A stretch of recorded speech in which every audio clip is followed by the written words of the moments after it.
Cool. Okay. So that's that live. That's live. That's changed. Beautiful. Okay.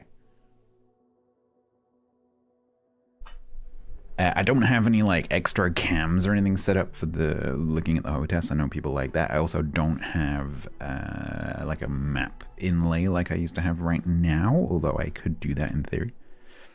Let me just clamp that so it doesn't move. Oh, that's a really good idea. I can actually do that on both sides. That's even better. I've got a non-slip mat on the desks for the hotess, which I fixed. I can't believe I fixed it. Hopefully it will stay fixed. So as I said, like as this is loading things, it tends to be a little bit heavy on the system for a second. So like as I go through loading between menus and like loading into a flight and that kind of thing, you might get some stuttering and cracking. There's no need to tell me about it. It is inevitable. T-Flight X, T-Flight HOTUS X.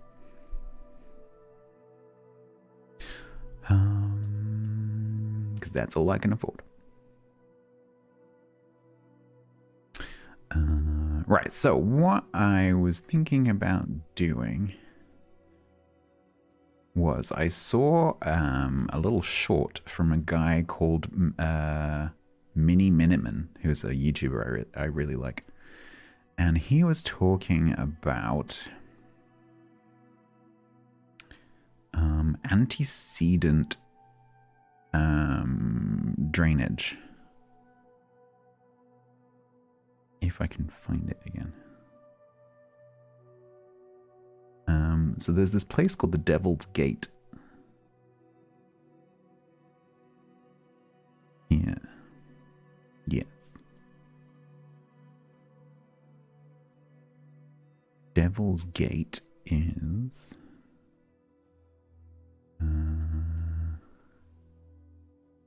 there.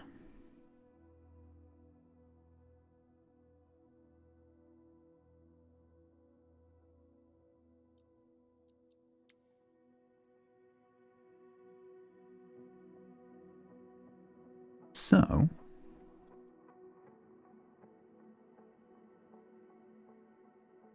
what we will do,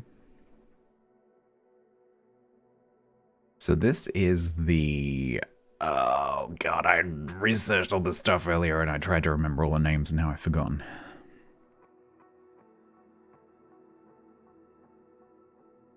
Oh man, I've forgotten the name of the river. Hey, Bo.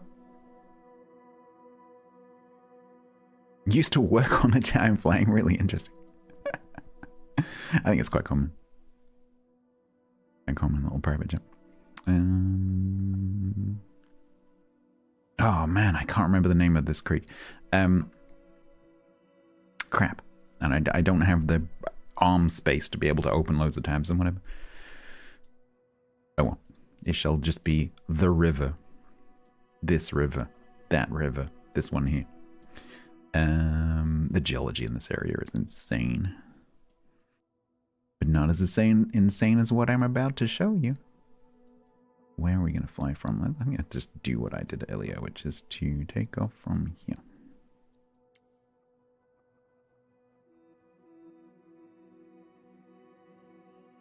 We'll take local conditions, I think, because it's 1518.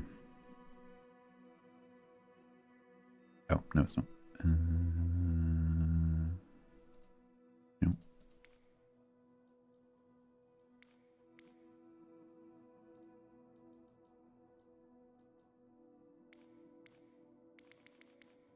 Why can't I have, hello? Thank you.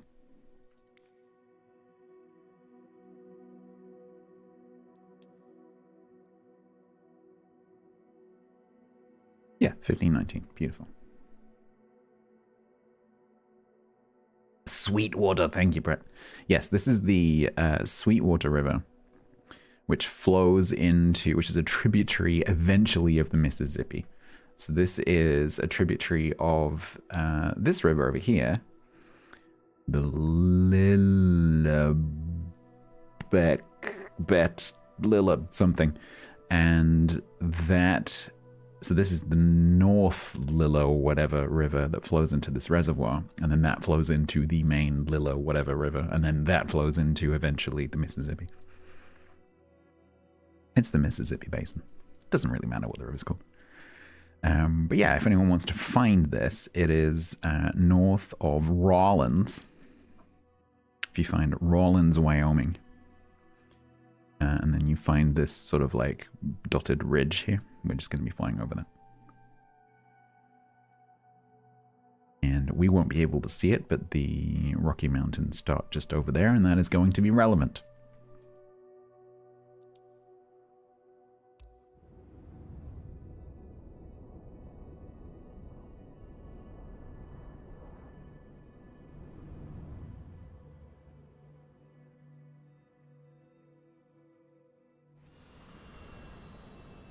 Kilo Romeo Whiskey Lima traffic. Stat Sierra Tango Alpha 69er, taking off runway 22. West departure, Kilo Romeo Whiskey Lima. Hopefully soon. I need Microprose to update.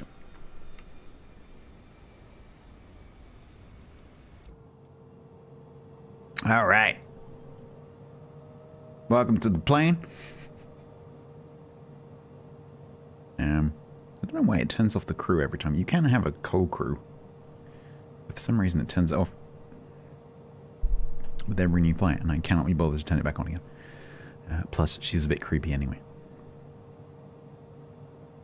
Weekend warrior. Alright, so.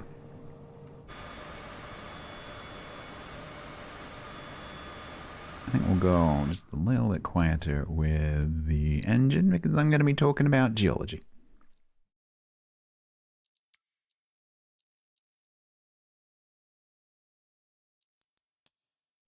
No, it's not.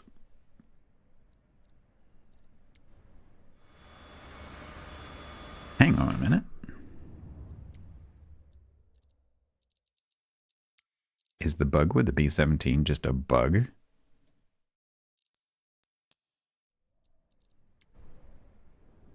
No. The reason I'm not doing the B-17 is that it has a bunch of bugs.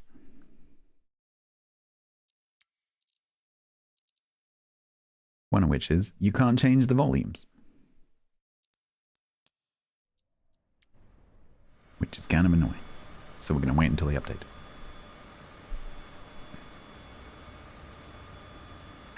Okay. So we're going to be flying over there to the Sweetwater River, where it does some very interesting things. But I'm going to let you discover what that is on your own. And then I will explain.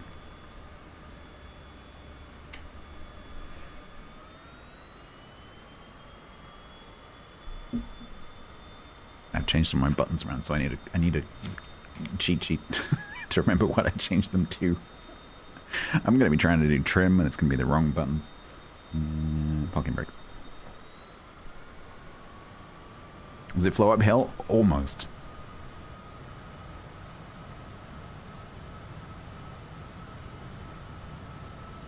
It's about as crazy as rivers get. Whee!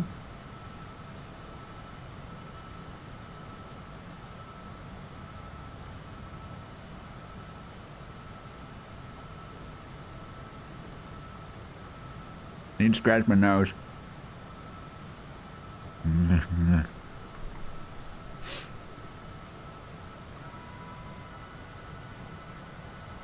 Citation, I can't remember. It is a citation. Why do you want me to go all the way around there? I just want to go this way. I don't want to do your smelly takeoff thingy. Look at this, making me do a full circle. Why? I just want to go this way. Denver Center, Stat Sierra Tango Alpha 69er, is type Cessna C25C, 2 miles east of Whiskey Yankee 68, 8300. Request flight following. I have to do this, otherwise the pink line won't point towards where I want to go. Denver Center, Squawk 4501. You're up, don't care. Squawk 4501. Just because of that tech, I'm going to leave it down the entire time. You know how I work.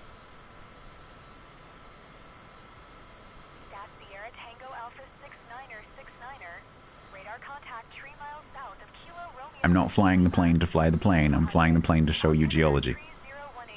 Just deal with it. Roger. Stats Sierra Tango Alpha 69er 69er.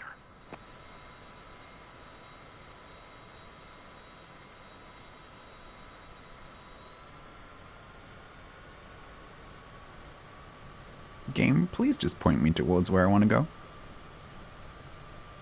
I need the pink line.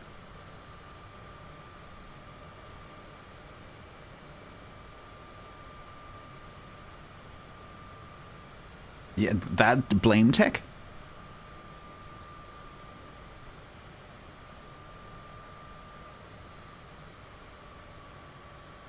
It's not my fault. You know the rule.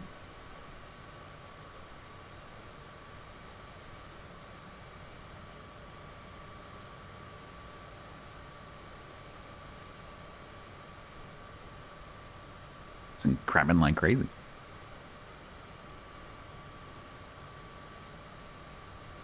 I don't have the damage modeling on because I want to fly quite close to the ground, and if I clip something, I don't want to have to start again. But I don't have any other flight assistances turned on. Holy crosswind, Batman. I want to go behind me.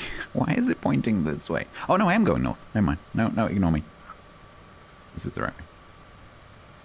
It's just a bit more west than I thought it would be. Guess I'm right.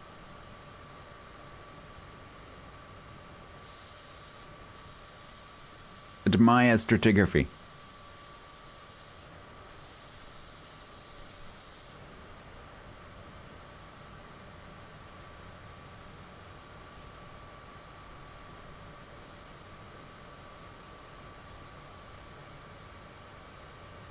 If I could put the gear more down, I would.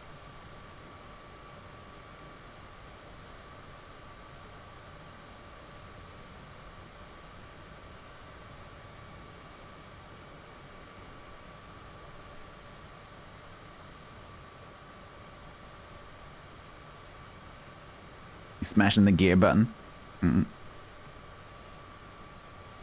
Exactly, Viper. It's just in case.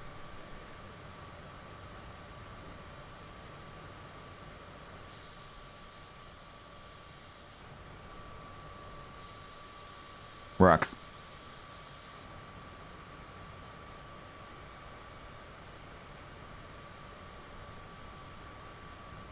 You can absolutely attempt to use reverse psychology, but I will see through your cunning plan. You can play that game all day.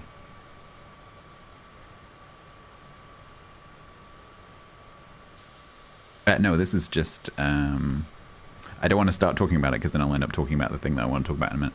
But I want to show you first. But no, this is just resistant bedding standing clear of the surrounding alluvium. All the flat bits that you can see around here, that's all infill. Which is powdered rockies.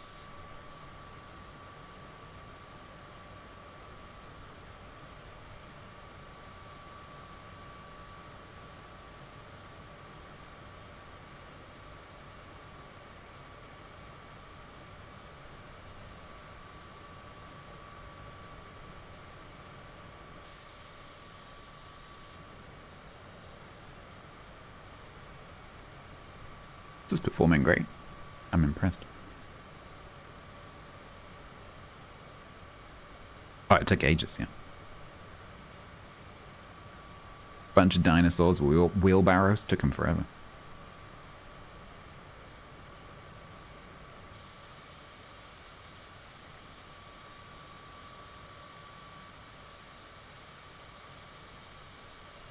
Look at that on the left. Stunning.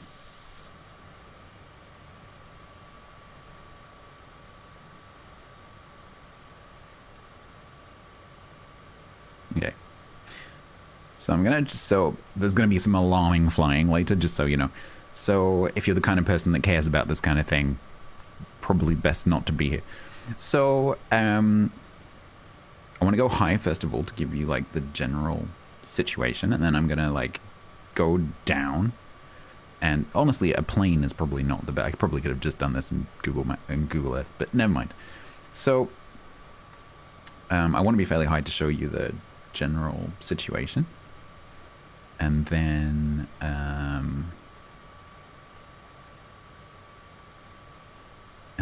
I'll go right down to the floor, and I'll show you exactly what's going on, and then I'll explain once you have had a chance to see what it is. Wow, look at that. So cool.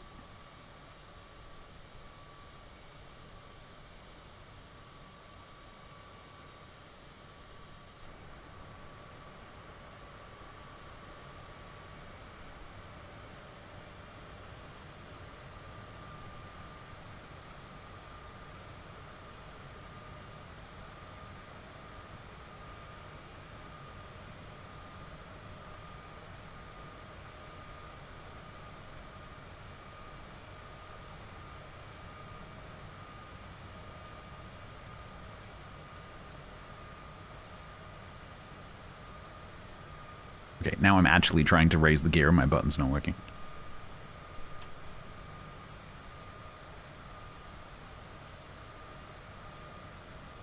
Don't tell me a different button is broken now. Okay, I actually genuinely can't raise the gear. Oh, dang it, I missed it. There we go. I think this button's a bit temperamental. Happy now?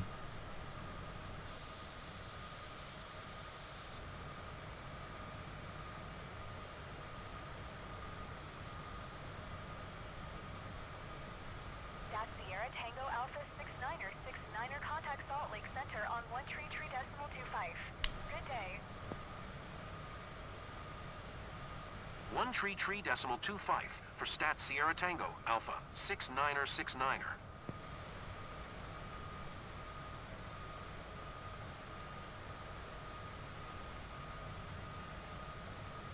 With the oceans on each side changing size, is North America changing size?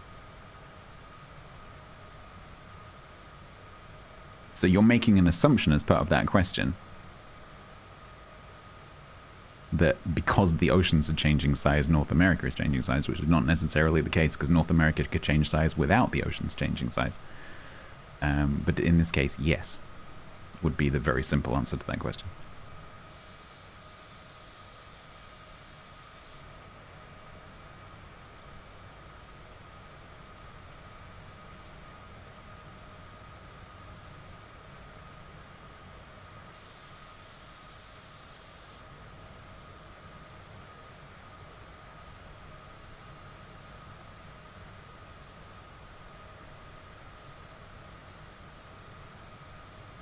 Begone, blue things.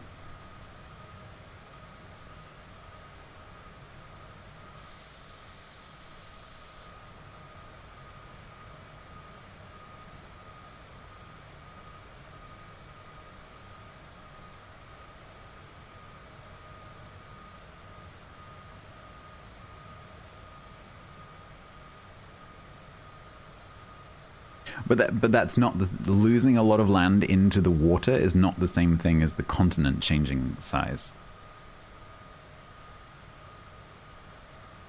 Because the continent is not defined by the beaches. Continent is defined by the plate-bounded continental crust.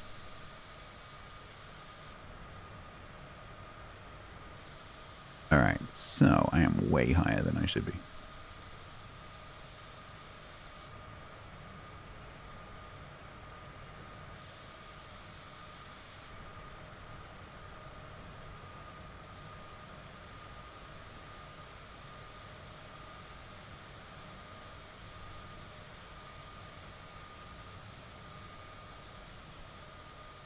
Because I don't recognize where I was earlier.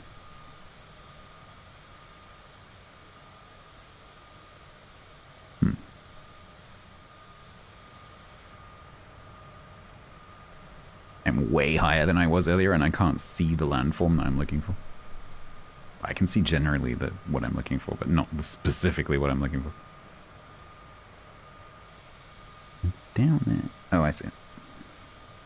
Alright, so what we're looking at, little high flyby, under the wing right now, we're looking at this. Generally that feature. And also, need to reverse this mouse. And also particularly this feature here, this feature here, this feature here. That's what we're looking at. Does that strike anyone as a bit odd? Anyone notice anything strange? Here. Here. Answers on a postcard?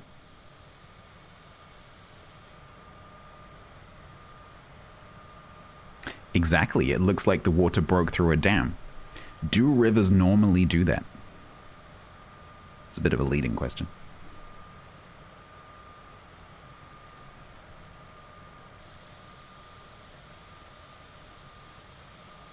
Okay, so the thing that's called the Devil's Gate is actually this thing here, but there are lots and lots of examples of stuff like this. This just happens to be the most famous one and the most extreme example.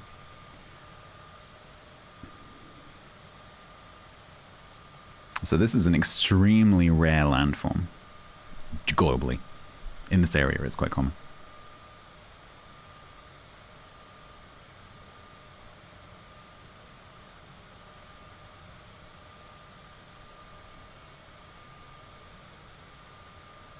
Oh god, this reverse mouse is driving me crazy.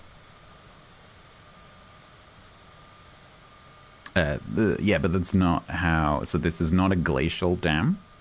So there was never a lake behind that. And it's certainly not man-made.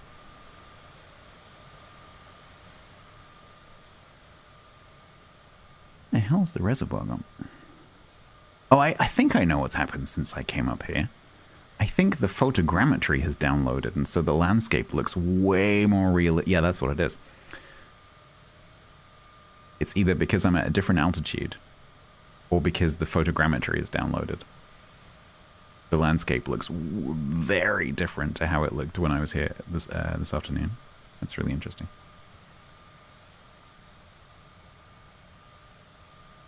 Right, let's see if I can get down there. Plate boundary? Nope.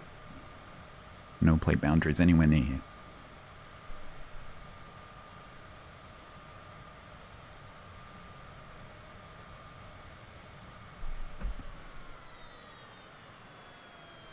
I'm about to trigger someone.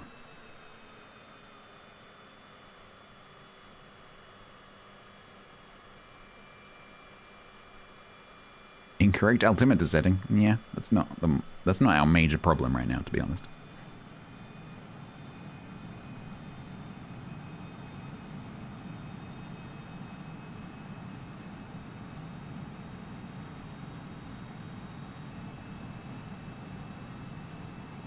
Alright, so notice how this ridge is kind of like in the middle of the flat area, right?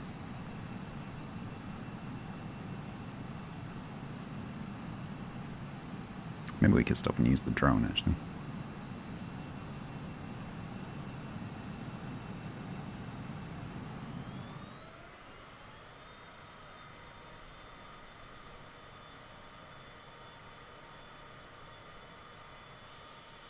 Oh, I'm really struggling to spot it again because it looks so different to how it did earlier.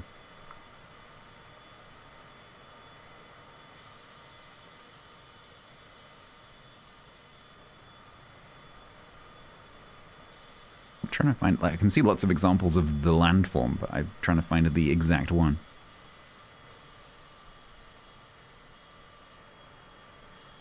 And in a jet, it's kind of hard.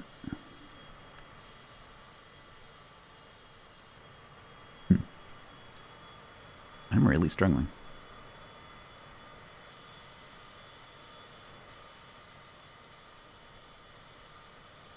Where the hell has it gone?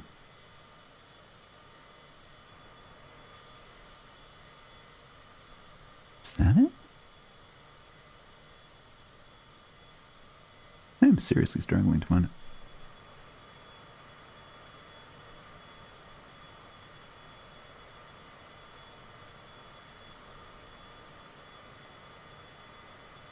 I wonder if actually I clicked on the wrong thing.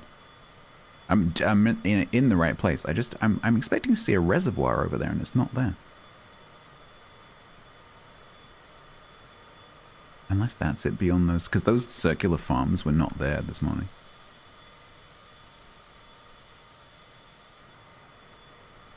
Oh, it's in this Yak, it's a nightmare because there's no proper like mapping. Unbelievably, there's no proper like maps.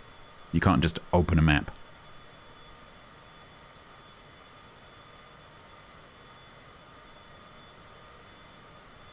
You have to use what the plane has, which is not particularly helpful.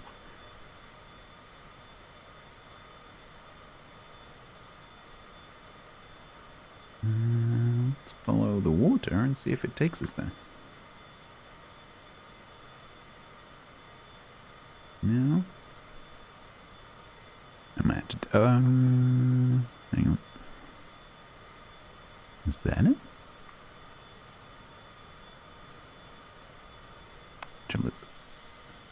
Nope. Ah, this is the right ridge. I think I've clicked on the wrong thing.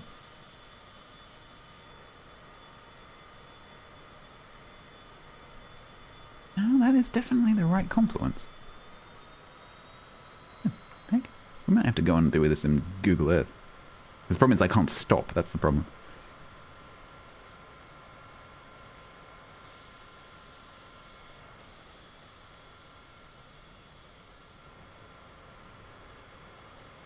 Yeah, that doesn't help either. I think I might be in the wrong place. No, I'm not.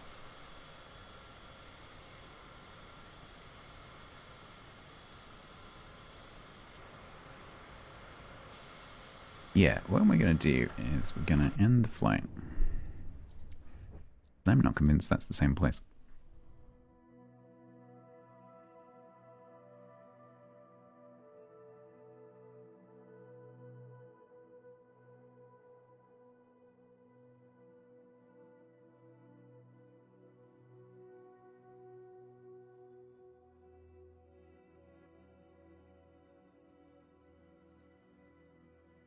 Swear it was though. Hang on, give me a sec. I just wanted to avoid using lots of browser stuff because it's really hard for me to get my hands over to the keyboard.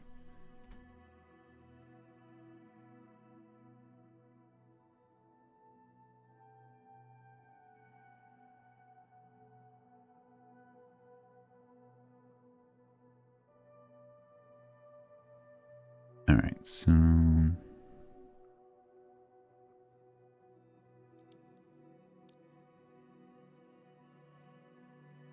yeah, that. No. River. It's this thing. Isn't that where I was, though?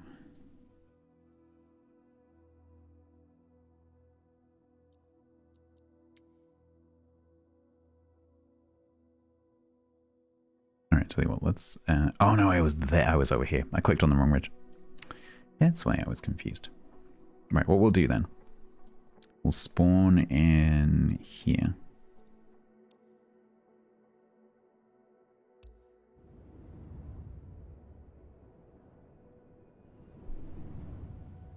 Which should then give me...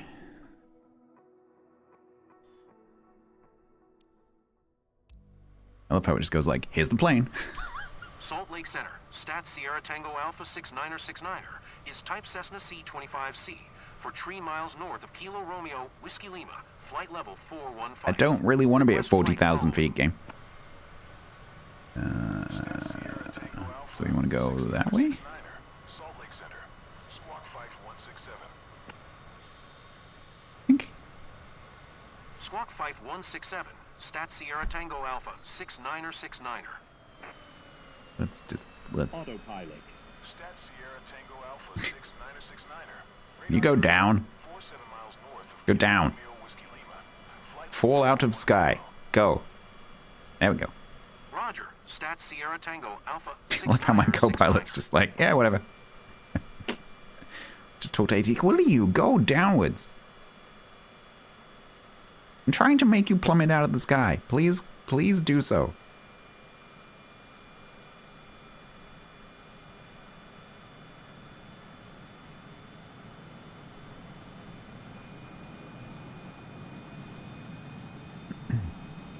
Alright, so there's the I think.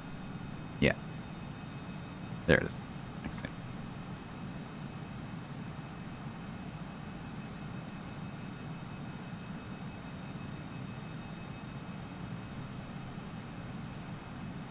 There is this, the sim does have like a camera drone function, so if I can stop it nearby, if I can like pause the sim nearby, I might be able to do that, but I can't remember the key combo for pausing the sim.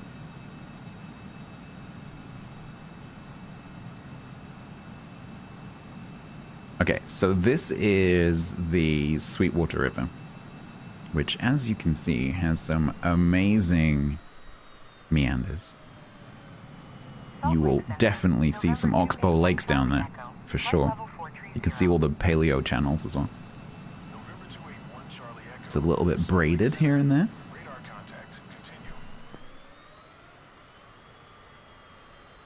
So we're going to follow the stream, which should take us... I don't know why it's pointing me over there, because that's not where it is. Oh, have I freaking missed it again? Is that it over there? Urgh. This would be so much easier in Google Earth.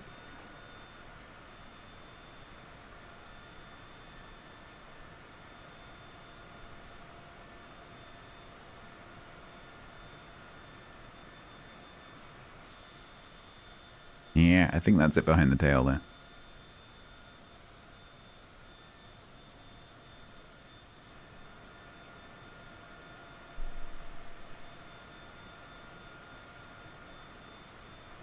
If that's the case, why am I not seeing a reservoir?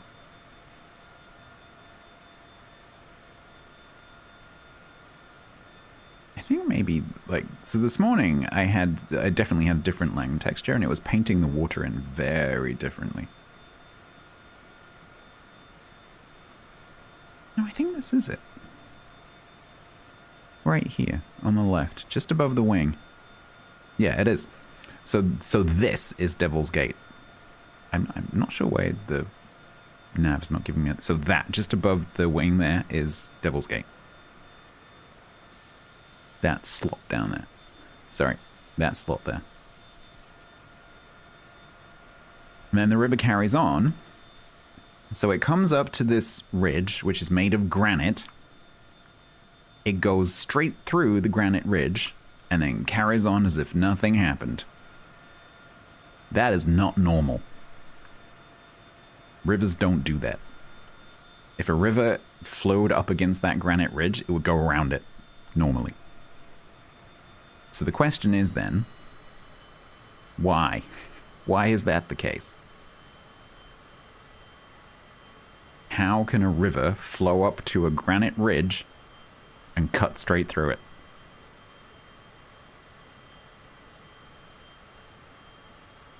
That's a slightly trick question. Aliens? It was not aliens, as far as I'm aware. Let me do another pass for you.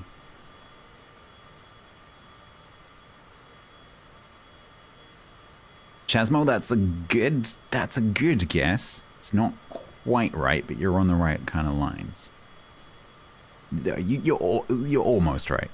There's a good element of correct in that. Freezing? No, it has nothing to do with freezing. The pre-existing gap? No. The opposite of that. So we're flying upstream now, so the river is flowing to the rear of the aircraft.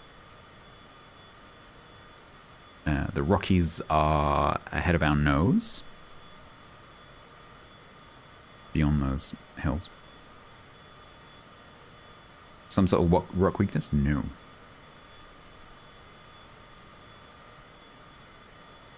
I love these guesses. Water-soluble inclusion, that's a very good guess. But no. Earthquake? No. Yeah, see, look.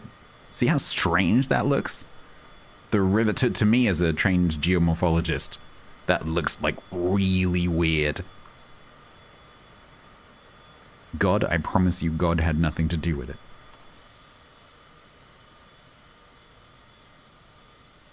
That looks really, trust me, if you know what you're looking at, that looks really weird.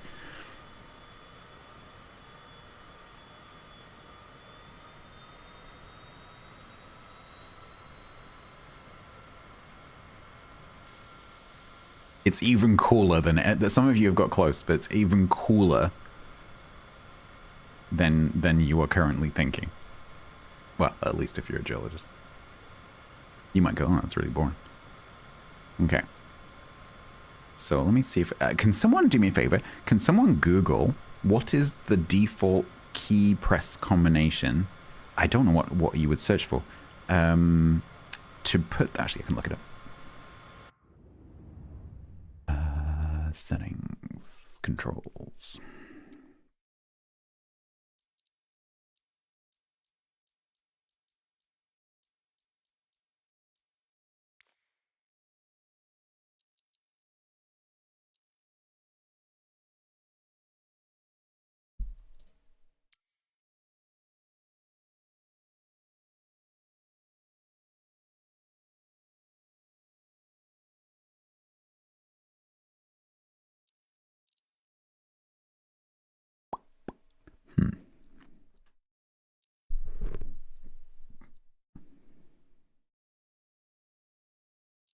I have no idea what to search for.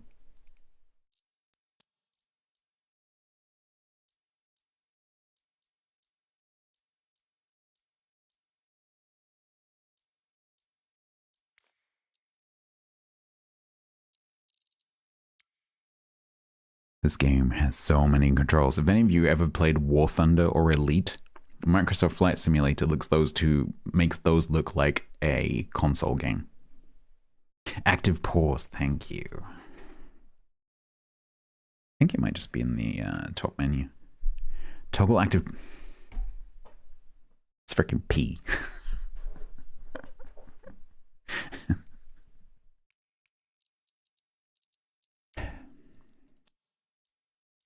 You need a bigger keyboard, you're not wrong. You need what my friend Boomfunk has and just build your own flight simulator.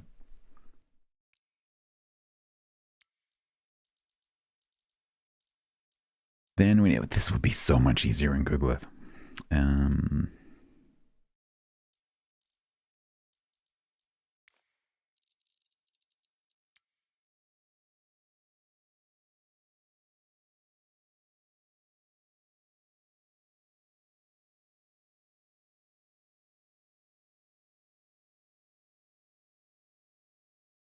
Where's like drone go?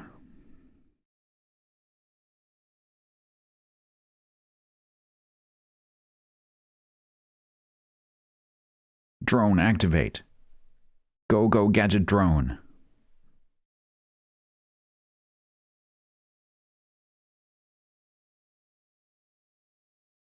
Release the drone. I don't flippin' know. I am very close to just opening Google Earth.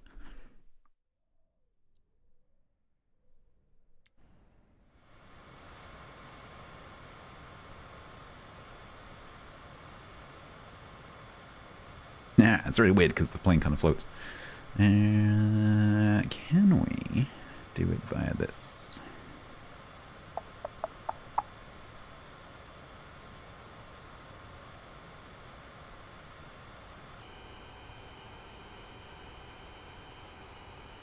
No, it's not a coincidence. That is absolutely why I'm showing this. I mentioned him earlier. Drone follow mode, drone lock mode, drone focus mode, disable. How do I launch the drone? Launch drone. Oh, is that? Hey, wait. Oh, can I? Is this just working? Can I? Nope. Can I? Ah. Oh, I have to use the keyboard. Okay. I was hoping I could use the HOTAS. Okay, how do I? Ah. Bye, plane. We don't need you anymore. Who needs planes? We have drones. Okay.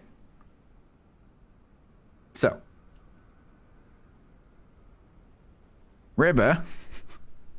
Going across nice flat plain. Easy. Just meandering along. And then suddenly, granite ridge. Nice soft sediment. Nice and flat. Meandering. Giant granite ridge. Do you A, go through the granite ridge, or do you B, go around the granite ridge? Because if I go up, sorry, I'm going to keep bashing the microphone. That's unavoidable. Because if I keep going up, you will notice that this ridge isn't continuous. And the river could easily have gone that way, but doesn't. It goes through there. And there are lots and lots of examples of this in this area. This just happens to be the most extreme and the most famous. You are water. Yes.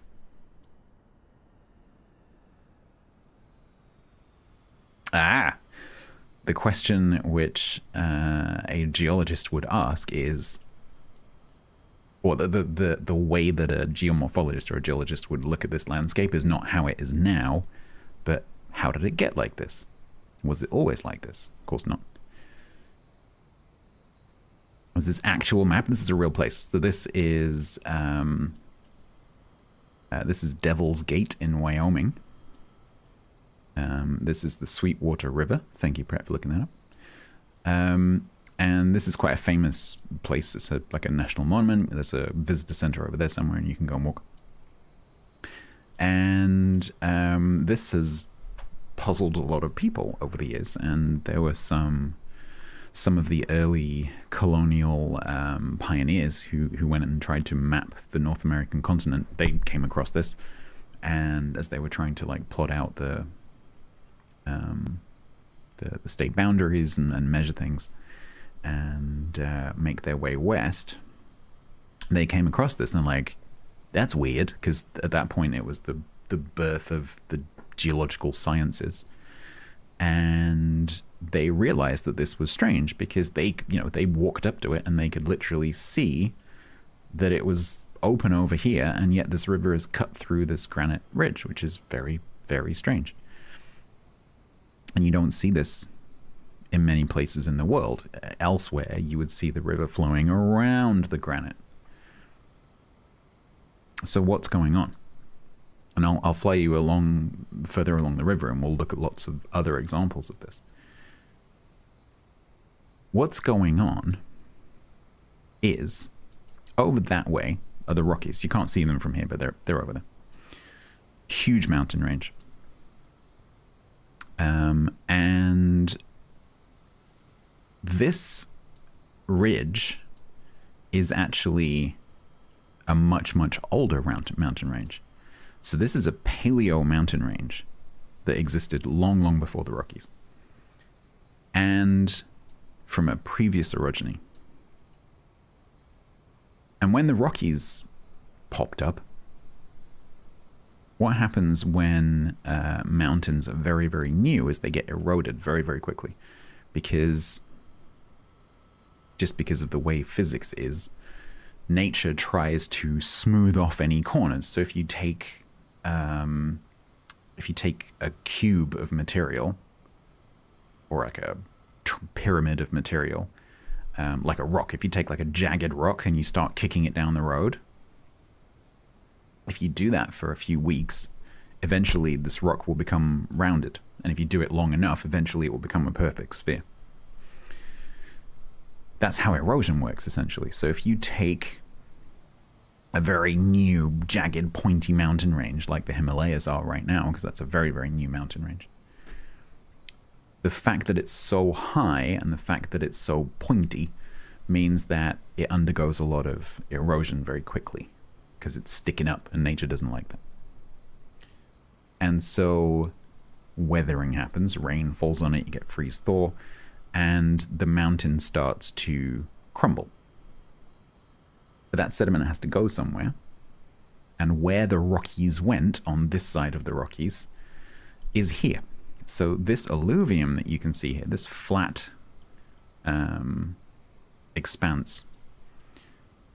A geomorphologist looking at this doesn't see hills and then a flat plain and then more hills. What they see is the same hills.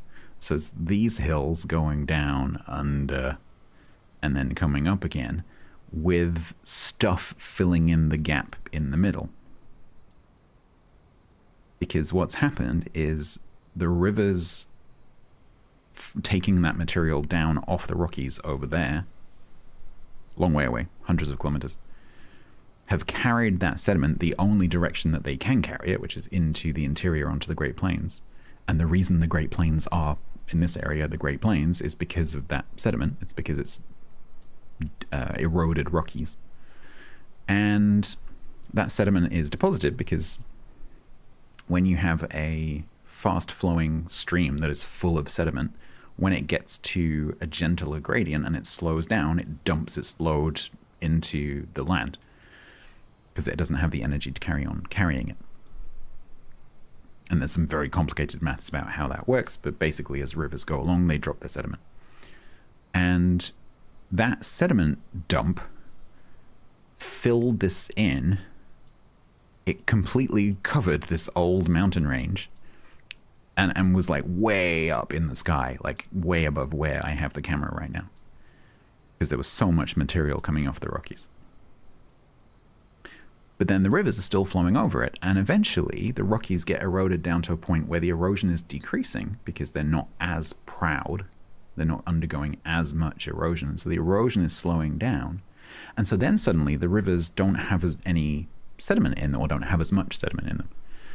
And the erosion power of a river to carry sediment downstream is partially determined by how much sediment does it already have in it, because it's like someone carrying a bunch of shopping bags. If you're already carrying a bunch of shopping bags, it's very difficult for you to carry even more shopping. And so if the river doesn't have as much sediment in it, suddenly it can pick up the sediment that it's dropped before, and it can carry that a bit further away. And so this river that initially deposited sediment onto the Great Plains starts eroding it again.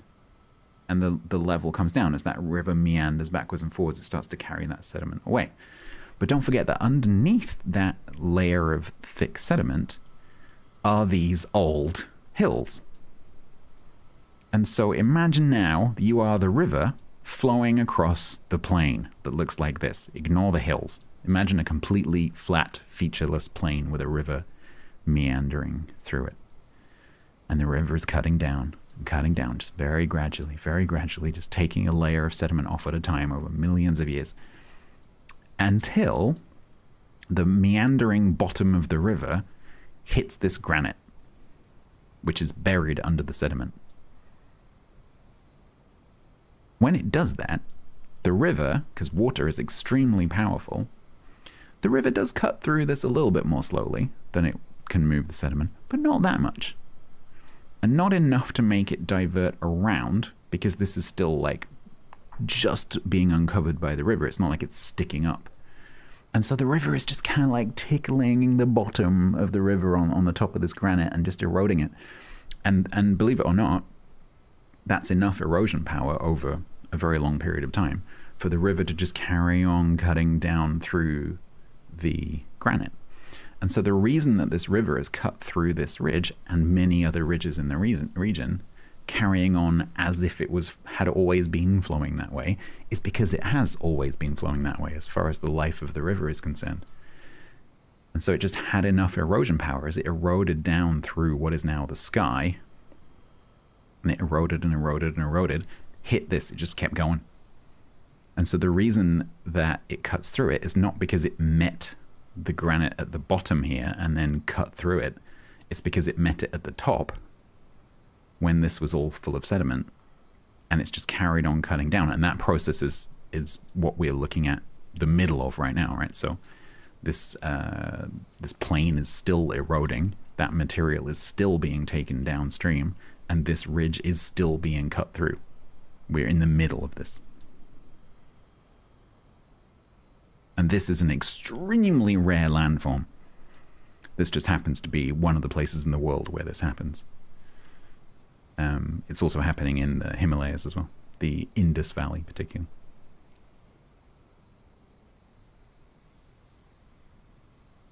And so I'm going to fly you downstream, and we'll look out for more examples of this, because once you get your eye in, you start seeing them everywhere.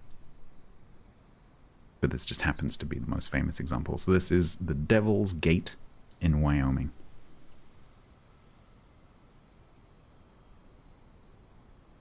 Because this is what you would expect in a normal landform. This is what you would expect it to look like, where the river goes around the ridge. Are the sediments full of nutrients? Yes and no. So nutrients is kind of tricky.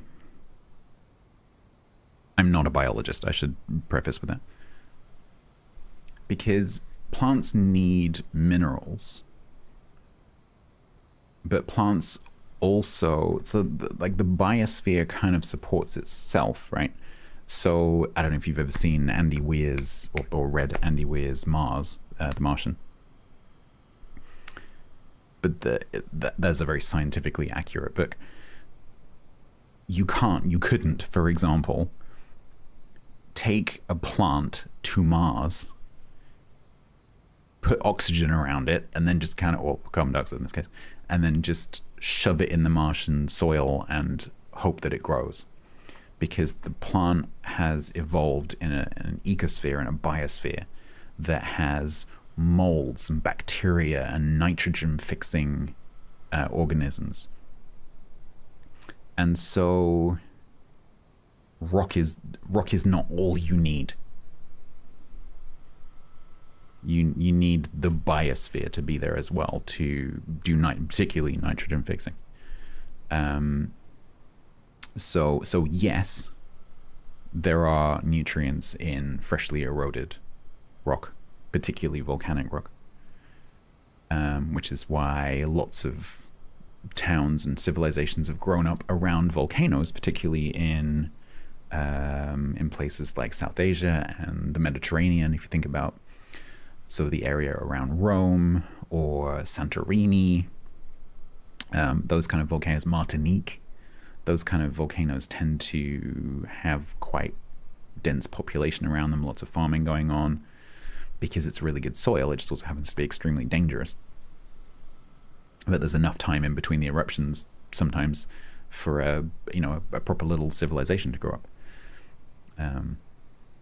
Because humans don't live on a geological timescale. So yes, and this is, it's partially the geography that makes these kind of areas fertile, and it's partially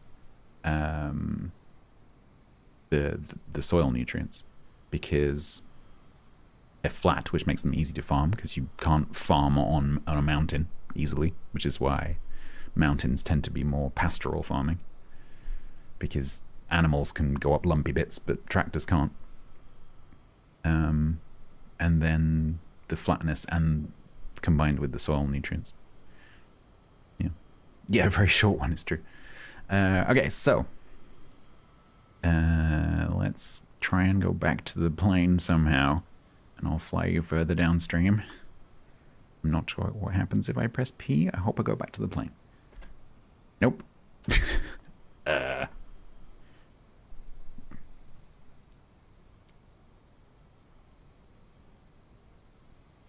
That's not a good sign.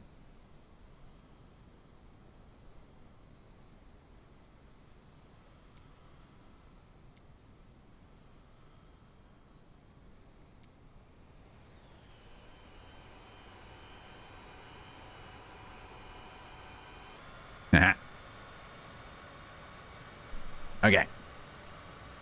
Prepare to crash. Go. Alright, so we're going to follow the Sweetwater River downstream from Devil's Gate. Testing my tech setup, but that's not the subject of the stream. I just want to see if my current setup can handle MSFS. So as I'm flying downstream now, so this is the Sweetwater River, it flows into another river, which then flows into another river. There's some reservoirs. But just keep your eye on this ridge, which is kind of dotting up and down as we fly along. And just see if you can spot any places where the river flows through the ridge. Because it shouldn't do that. Stat Sierra Tango Alpha 6969er, contact Denver Center on 132.1. Good day. 132.1. Stat Sierra Tango Alpha 6969er. Yeah, that was a little bit of one. It's some places where you can look at it and go, that's interesting. Don't forget that, you know, shut up. Don't forget that the river is meandering and changing course and braiding a little bit. And so you might see some dry cuts. You might see in some of these ridges somewhere where there used to be a river channel, but then the river is shifted and that channel is dried up. CJ4? I thought it had a 14 in it. Going to 135.6. Stat Sierra Tango Alpha 6969er. There's a few citations in the game. Denver Center. Stat Sierra Tango Alpha 6969er 7100. Was it CJ4? Altimeter 3004. Radar I contact. don't know. Continue.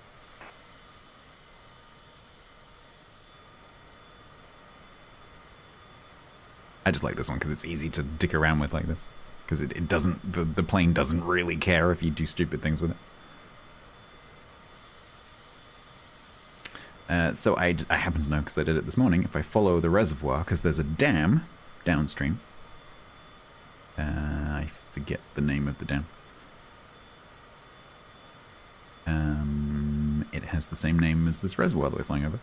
And that is why there is a reservoir and not a river.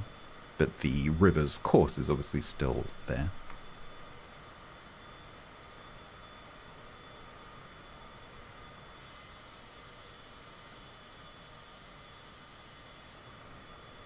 Okay, so here's another example. This one's much wider. So the reason that the Devil's Gate is so famous and such a prominent example is because it's such a steep cut. It's such an extreme example of the landform.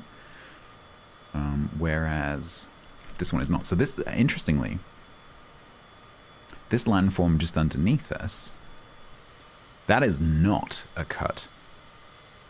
That is water flowing off of this landform the way that a river normally forms. So this is how a river valley normally forms. So the rain is landing up here and then flowing down into this valley and then eroding it out. That's what a normal river valley looks like. That is not what that is. Oh no, that's not dry. That's not dry. It might be ephemeral, but there's definitely going to be water flowing in that. That's a modern river. Formed much later. The shape. So so see how it's really hard to explain. See how the way it's really hard to explain. So the way the channels meet looks like blood vessels or a tree or something like that.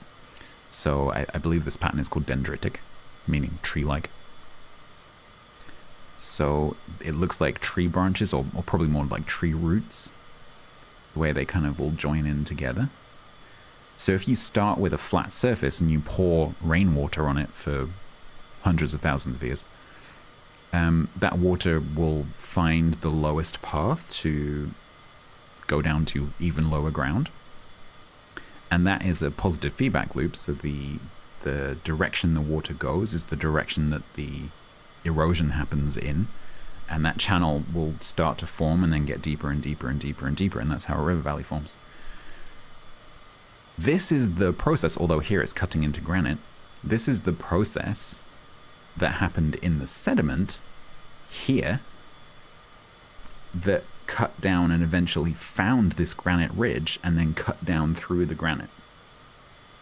Here, this is the river forming process very early on, but it just happens to be cutting into the granite ridge, which is a little bit confusing in this context.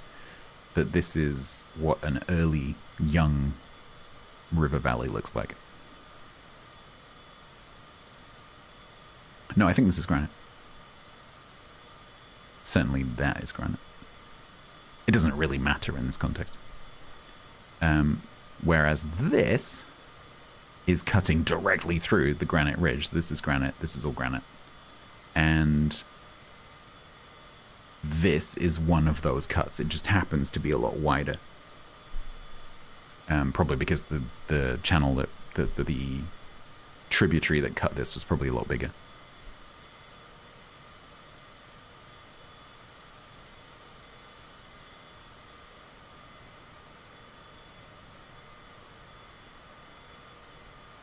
I found a bug. No, do I not? Do I not get to? No, I guess we just carry on.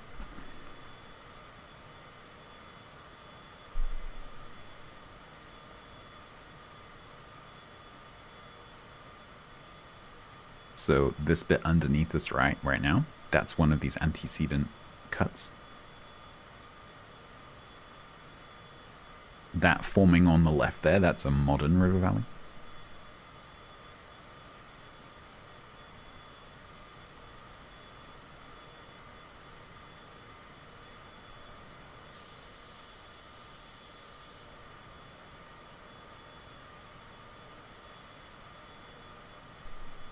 Stat Sierra Tango Alpha 6969er, contact Denver Center on 132.1.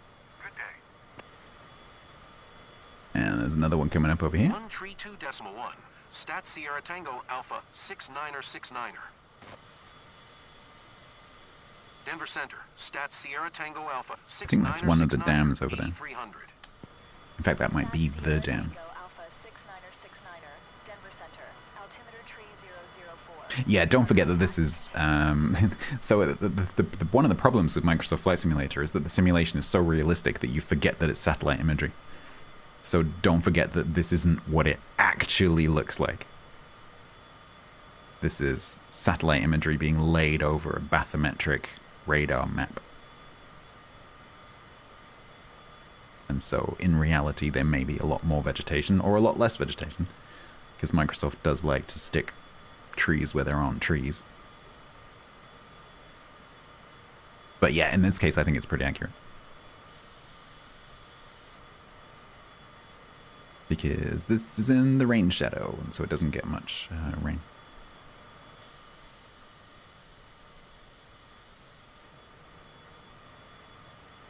So here's another good example.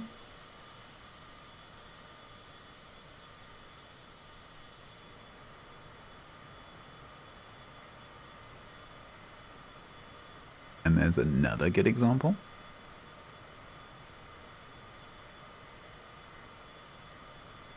Just above the right wing now. Yeah, it does like sticking the trees in randomly.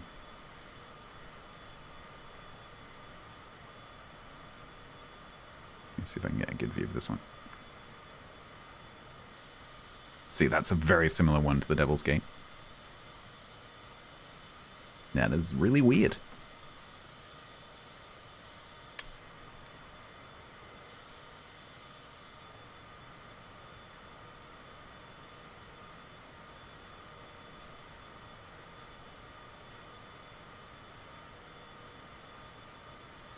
It always amazes me. It always amazes me the altitude up here, because the ground level here is like 6,000-ish, 6,100, something like that. Pretty high. It's pretty high. I think this is another one. They go on for hundreds of kilometers, these things. Once you start looking.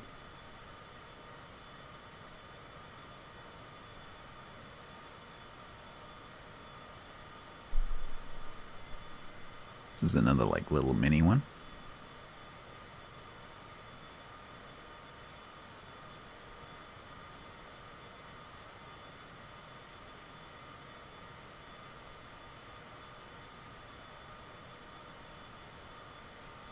But eventually here, I think, I haven't actually been over here yet, but I'd imagine we'll get to a point where the valley that the sediment carrying river that formed this was, or this river, was originally flowing in, is bounded by the valley sides, and so it's not going to cut through those valley sides because that's the valley it was originally flowing in, which was always higher than the level of the river.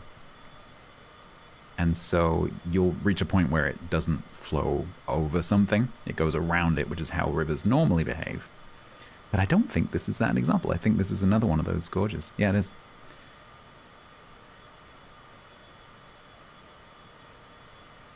But if we went upstream, we could definitely find examples of places where it's butting up against its original valley.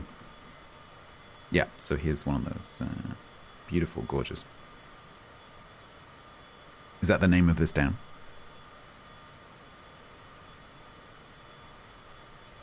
So this is one of the tributaries flowing that way. I think we missed the main course dam. I think it was on our left as we turn south.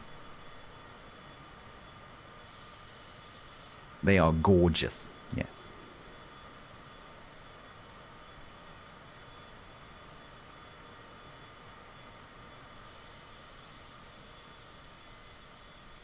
And so this one is flowing from over there into that gorge, which is also really weird if you look at it. Why would all that water... And okay, that's flooded anthropogenically, but, you know, that was a river. So why would this river here flow through this? That is really weird. It's not what rivers do. Another example there, undo the nose right now. Let's go back and see if we can find the main course in the dam.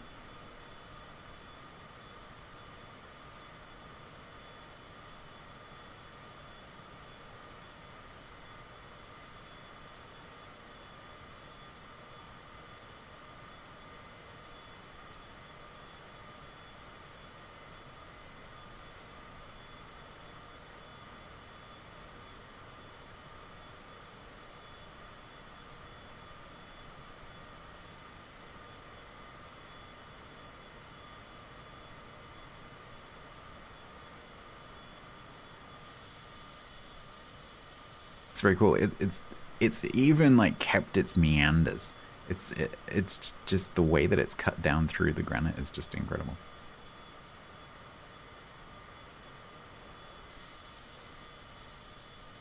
Because you sometimes see these kind of features if the river is hit like a fault or something, in which case the notch was there pre-existing and then the river just happens to flow through it, or you get like glacial dams cutting through like that. But they're always in straight lines.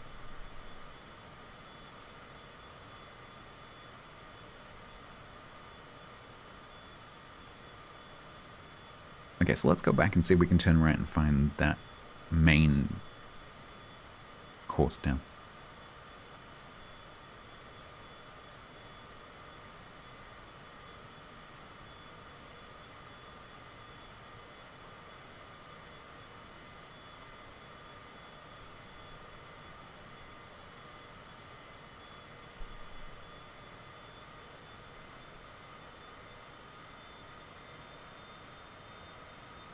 Must be pretty windy.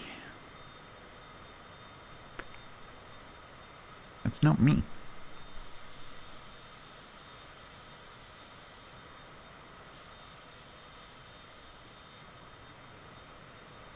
Was Frank devil? No, I think it's because the, as usually happens in these cases, the pioneers who spotted it originally, not the first humans to spot it originally, obviously, but the first pioneers to document it, attributed it to the devil. Looks weird, must be devil. Or something like that.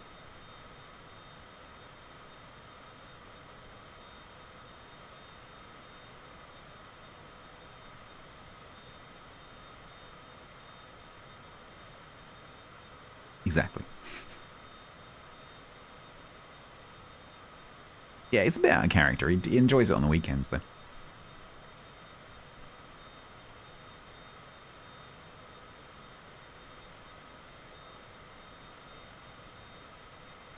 I'm not sure how well the simulation is going to render the dam. You can't see it right now, but there's a cut just above the wing.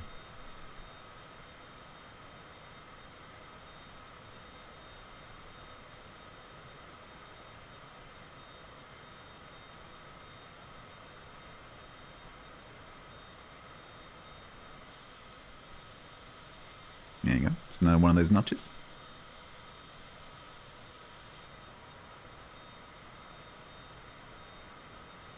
Sierra Tango Alpha 69er contact Denver Center on No, 135.6. don't want to. Good day. Good day.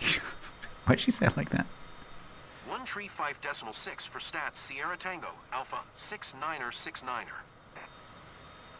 Denver Center, Stats Sierra Tango Alpha 69er, 8100. Stats Sierra Tango Alpha 69er. Human-made reservoir lakes like this have a very distinctive shape, and you can very easily spot them on maps because they look really unnatural. Because the way the water kind of like pours into the structure of the valley, it doesn't happen naturally unless there's an ice dam or a fjord, but a fjord is impossible here. And there isn't a glacier, so it can't be an ice dam. Therefore, must be reservoir. Or beavers, yes. So you do actually, funnily enough, get the same landform, the same shape with beaver dams. They're just much, much smaller. Because a beaver dam is not going to cause something this size. Because them will be some heckin' big beavers.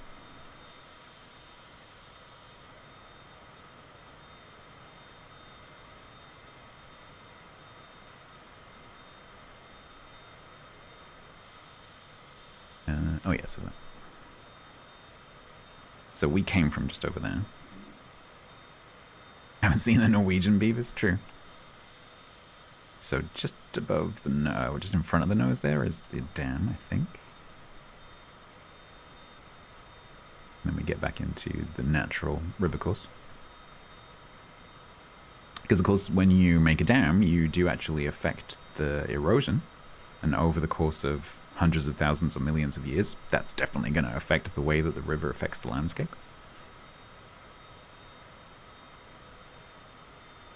Because in front of the plane now is natural erosion, and behind the plane is absolutely not natural.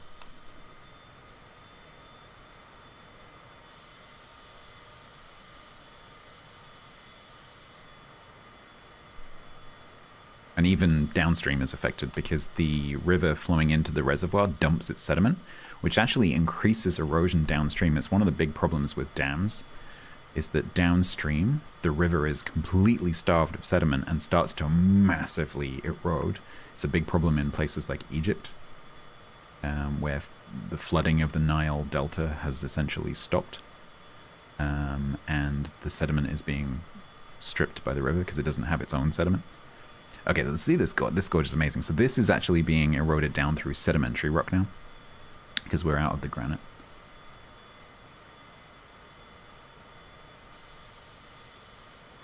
Yeah, so a river that flows into a still body of water, like a lake or a reservoir,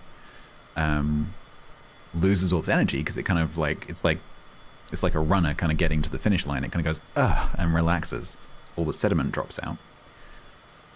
But then when it gets to the dam and it starts to flow downhill again, it's completely empty of sediment. It's like virgin water. And so it will pick up anything because it doesn't have its own sediment. And that makes it like a scouring pad. And, you know, in a human lifescape, over human lifetimes, the effect isn't that obvious, but over several human lifetimes, it starts to build up. Okay, so here's another example of a little cut-through ridge down there. Although I don't think that one is granite, judging by the stratigraphy. But same thing applies. Can we ask it nicely? I don't know. Yeah, so this is the same effect, but now cutting through, I'm guessing that's sandstone probably. So you can actually see the dipping strata here, which tells me that's not granite, that's definitely sedimentary. And then pretty much here, I think then we're into sort of like normal river behavior.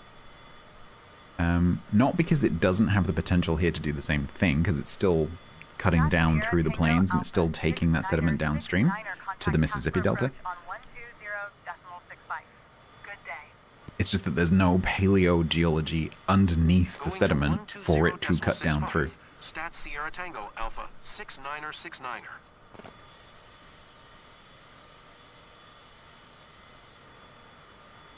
Although I think that is another cut through just above the wing there.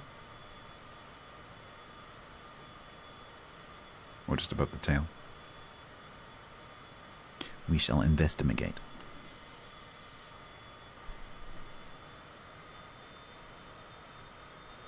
These circular farms are so weird.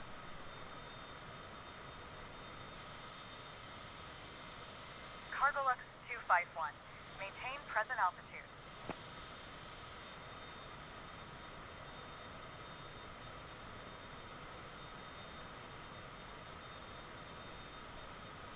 Maintain present altitude.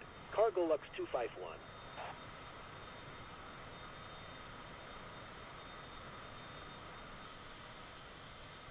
That looks pretty cool. Look at that.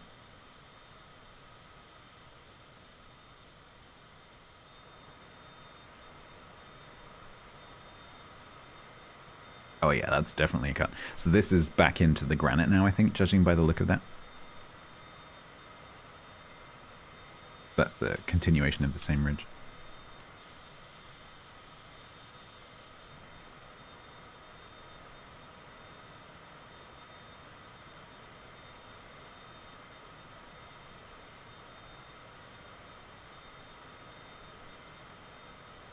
See how it looks lumpy compared to the ridge back there looking kind of stripy.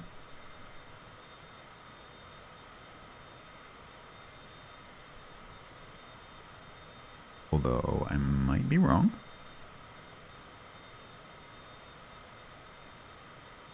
It's not quite the shape it looked from the distance, which is always a danger. Oh, look at these meandering tributary. It's very cool.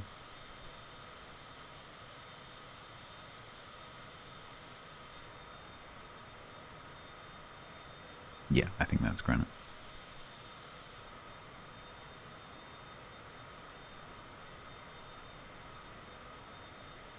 Lumpy, technical term.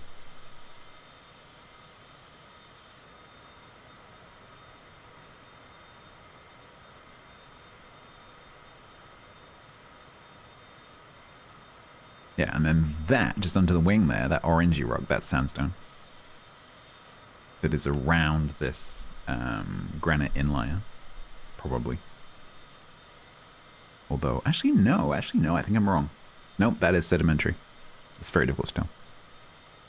See how just under the plane there, there's like those very linear structures? That's where the bedding is coming to the surface. Yeah, that's definitely sedimentary. From the other side, it looks non-sedimentary. Yeah, you can see all the ridges going off in the distance. Like all these linear structures here. This is all bedding planes.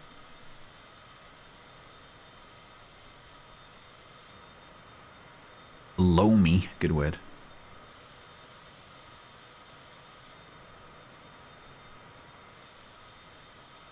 And there it goes down to the Mississippi. And that scarp there is basically the last thing that it's going to be cutting through, I would guess.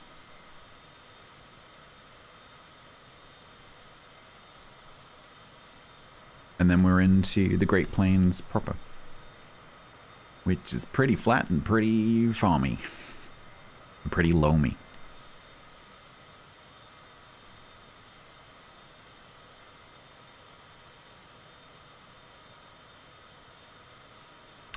I mean, archaeology doesn't really care about rock.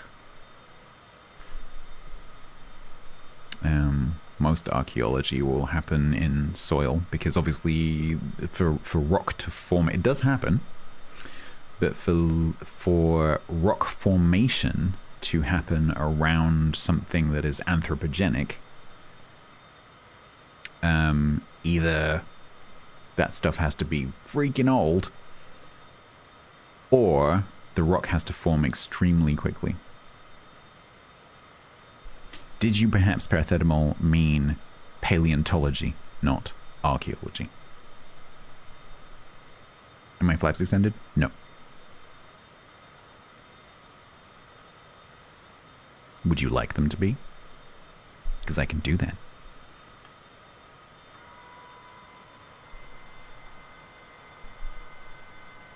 We're gonna die now. And it's Adonis's fault. Denver Center, Stats Sierra Tango Alpha, 69er 69er, 8900.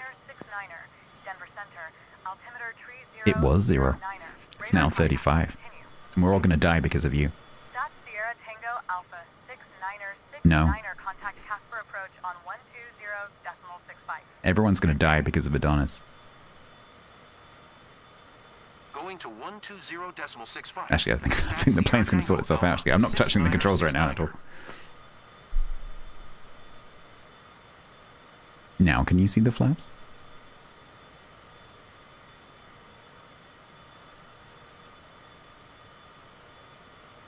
This is what backseating gets you. No. They were on 0.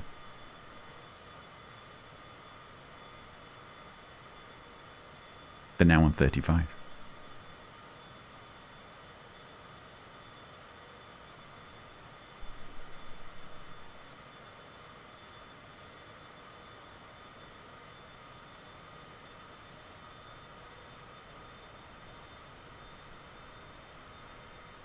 Oh no, we're all gonna die. No, we're not. Haha. Okay, I'll put the flaps up now. There you go. The flaps are up. Are you happy? Wow, this thing's got some anti-friction coating on the bottom. That's impressive.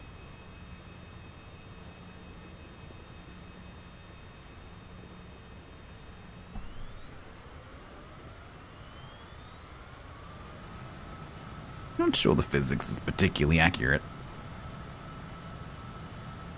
considering that we're sliding uphill.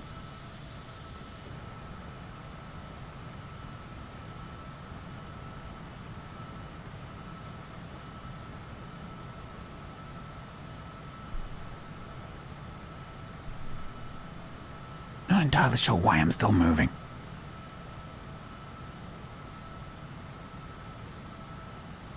I have. Apparently Adonis has not. If I put the gear down, so that might like catch us.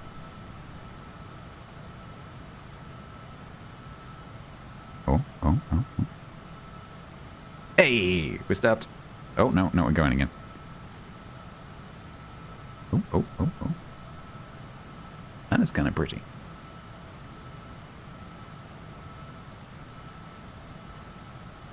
I have the engines on full. Is there any particular reason, plane, why we're not going that way?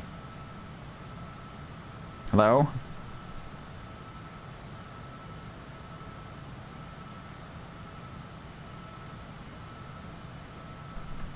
I guess we live here now. I want the wheels out. It's without the without the wheels that happens.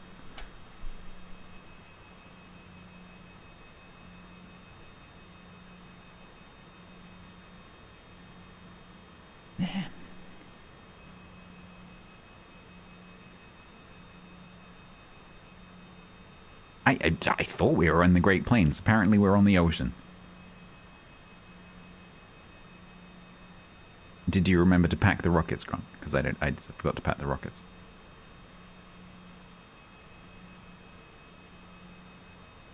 So, welcome to Wyoming. We live here now. It's a bit flat.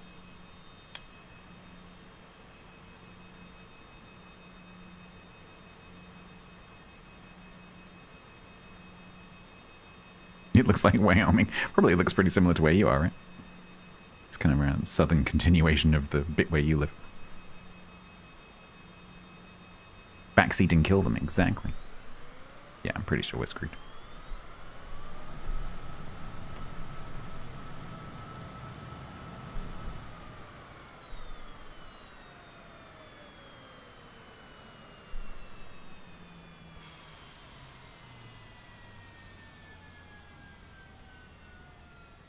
All right. Everybody out.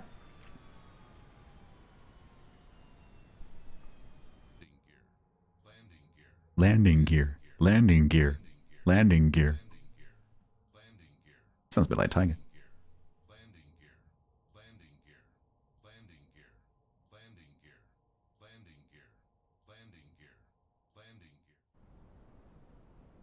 Welcome to the outside of the plane. So, yeah, so we live here now. Right, let's, I guess we need to gather, if I've learned anything from survival games, it is that we need to first to gather sticks and rocks. Because that's how we're going to survive. Because that's no use to us anymore. So we're going to need to go over here. Looks like these rocks, maybe we can gather these rocks. Does anyone see any sticks? Yeah, I don't think we're quite ready for the farming yet. Punch trees, yeah, that might be an issue. Or there might be some trees over there. Yeah, we're definitely not building the cabin out of wood, tell you that much. It's definitely going to be adobe. Eco adobe, not real adobe. Sleep in the plane? No! Grow a spine. Huh, is that a fossil? Okay. That is actually very clever because this is the... that's actually quite impressive. I'm not sure. Depends what that's supposed to be as to how impressive that is. Where we are now in Wyoming is the edge of what used to be a sea going up through the middle of the continent. And it's a very, very rich area for paleontology. And so you might have seen Danny Anduza doing digs, not exactly here, but in this region. And I'm not sure what that's supposed to be. Because it looks like some kind of giant shell. But it could also be some kind of, like, leaf. But it would be an extremely large leaf. But if that is, like, region-specific accoutrement from the simulation, that's actually really impressive. Because that is the kind of thing that you would find in this region. So that is kind of interesting. It could be a fossilized pizza. Unfortunately, I can't zoom in when I'm in this view. These rocks are, however, levitating. See now, that to me looks like an ammonite, which is the wrong age.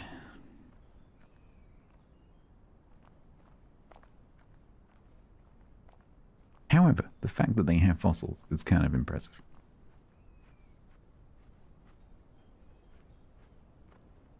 These look like glacial erratics, which is interesting.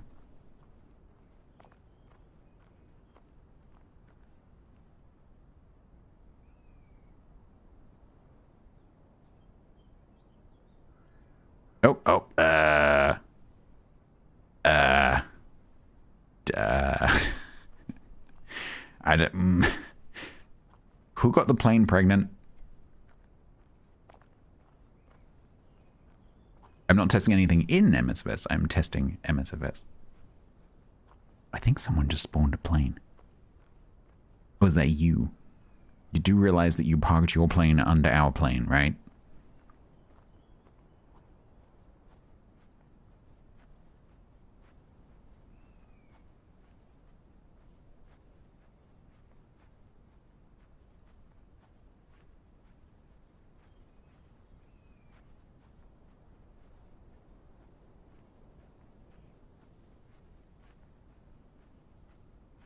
Where did it go?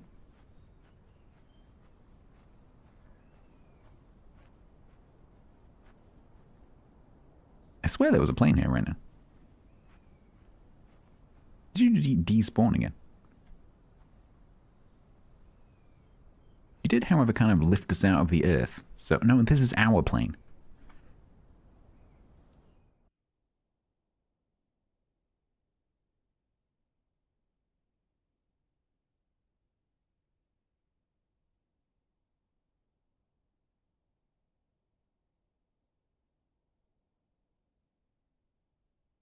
Plane. I'm pressing your auto start button. I think I am. Maybe I'm not.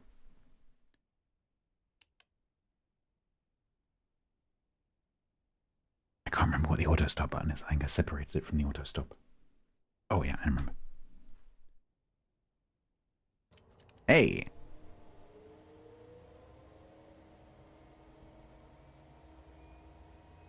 Maybe we can take off.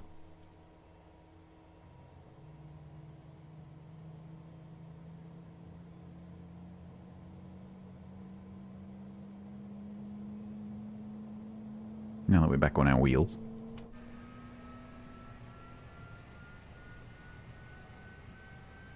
It's gonna get a bit lumpy if we go that way.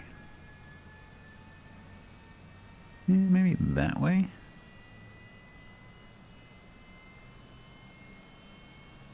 If we can turn it.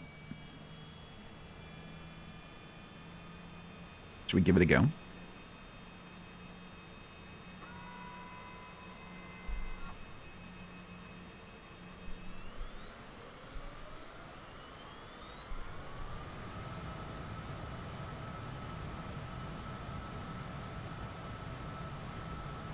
Where the power line? Yep. Yeah, so much I can do about the bumps. There. There. There. This is fine. Ah! Oh, we're up. Yeah, about them power lines. Whee! Okay, cool. We're back up.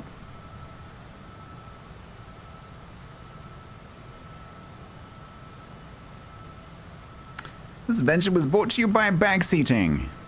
Casper approach. Stat Sierra Tango Alpha 69er is type Cessna That is very pretty. C25C for miles north of Casper, 5600. Request flight So, following. this is live time, weather, sun position, everything. So this is currently what Wyoming, at least, not the cloud condition. Actually, no, it should be live weather. So this actually should be pretty accurate. Stat Sierra Tango Alpha 69er. Because I think even the flora has like a seasonal thing going on, so it should look reasonably accurate.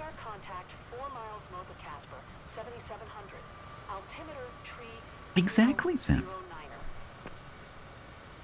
Roger. Stat Sierra Tango Alpha 69er.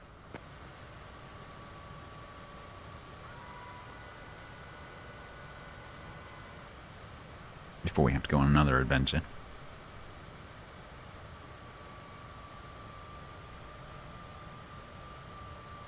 I don't have a purpose anymore. I'd finished.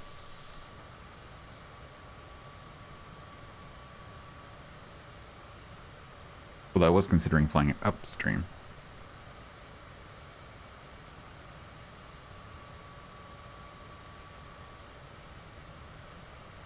But it's gonna get dark.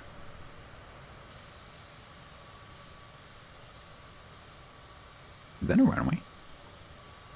That is a runway. The Antarctic ice wall. I actually don't know how good the Antarctic modeling is. We have been there before, but I think in 2020, not 2024. Because the problem that this simulation suffers from, it's not really a problem. It's just it's a place on the planet where the massive advantage that this simulation has doesn't work, which is that the poles don't have much satellite imagery coverage, and so the data that's available for the poles is not quite as good. But we can go and have a look if you like.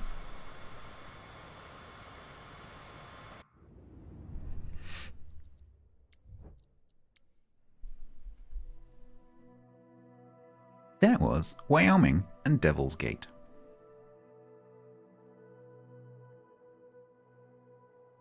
Matalon, hello. don't know whether there are any actual airfields down here. Don't think so. I think gonna have to just, like, you know, start.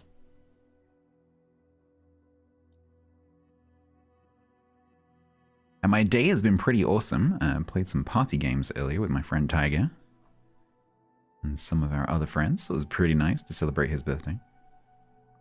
Now I'm basically filling time.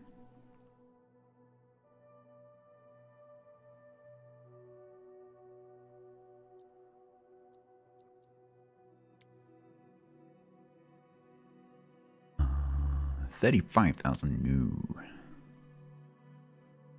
Can I choose a different altitude?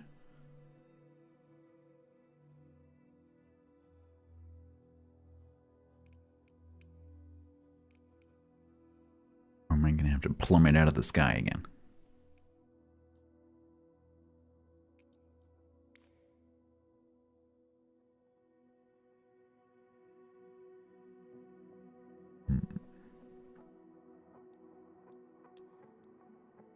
Yeah, we'll plummet out of the sky.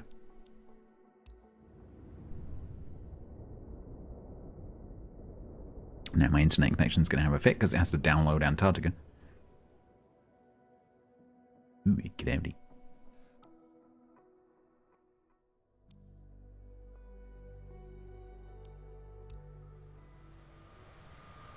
Punta Arenas Center, Stats Sierra Tango Alpha 69er 69er. We are Is type away Cessna from Punta C25C, Arenas. Flight level 385. Request flight following. Well, that's pretty cool. StatsBloke games is really, really good, yeah. Autopilot. Autopilot. Squawk Tree 134, Stats Sierra Tango Alpha 69er 69er. Stats Sierra Tango Alpha 69er 69er. Radar contact. Flight level tree 70. Whee! Roger, Stats Sierra Tango Alpha 69er 69er. I mean, you can see the ice wall over there. Look.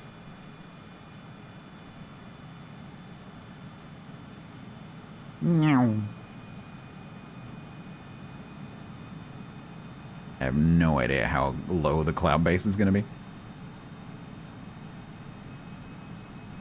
Meow.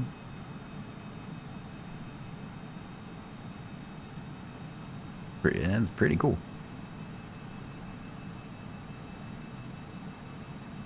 And let's hope it's not a cloud base of 0, shall we? Because that's going to be embarrassing. Oh, no, there it is. Welcome to Antarctica.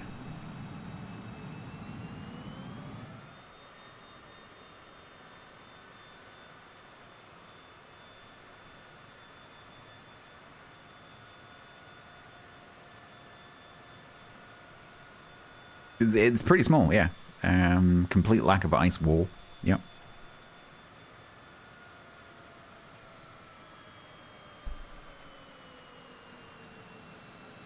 There is fauna in this game, so if you look carefully, you might see polar bears. I'm not sure if that's limited to specific locations. It might be.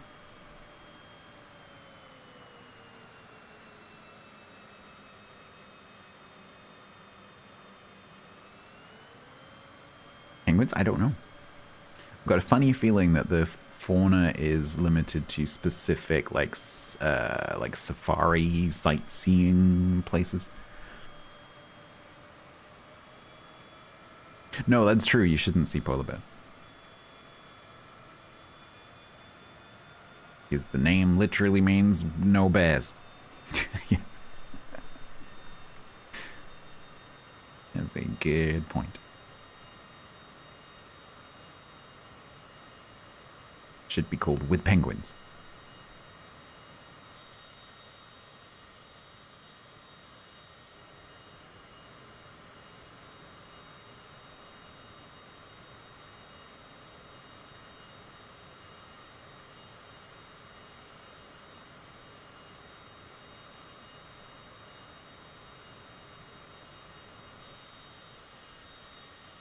This is quite pretty.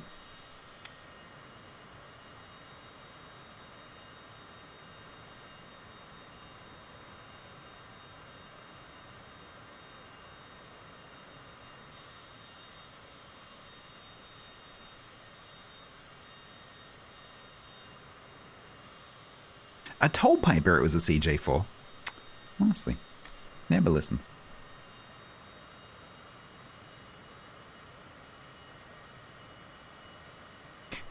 A penguin that fulfills the evolutionary role of a polar bear. I guess the biggest one is the emperor?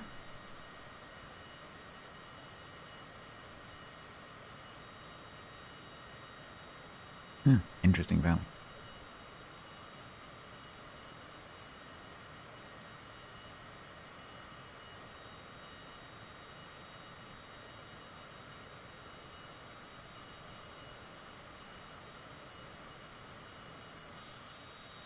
This is actually really cool. So this, again, should be live weather, although the satellite data down here might not be great.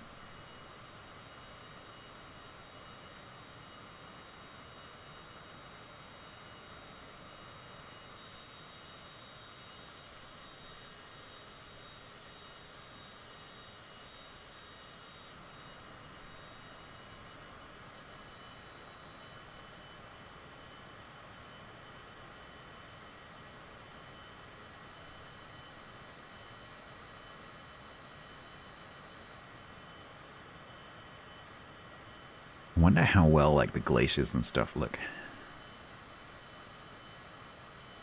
That was really bad English. I wonder how good the glaciers and stuff look.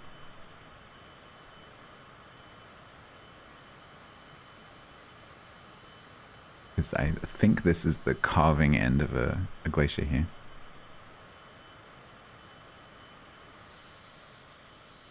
It looks pretty good so far.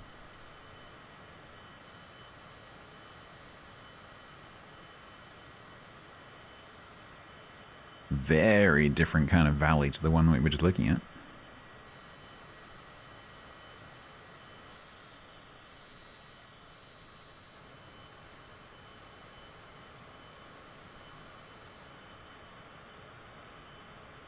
What is a zodiac?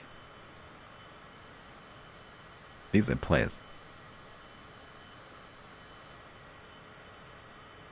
The valleys under the ice typical, so there will be paleo valleys, because of course Antarctica used to be a continent that wasn't covered in ice. And so there will be paleo river valleys, and there's actually just been a huge project to do some radar bathymetry underneath the ice. So we now have a pretty high resolution under ice topography, which has definitely found some paleo geography.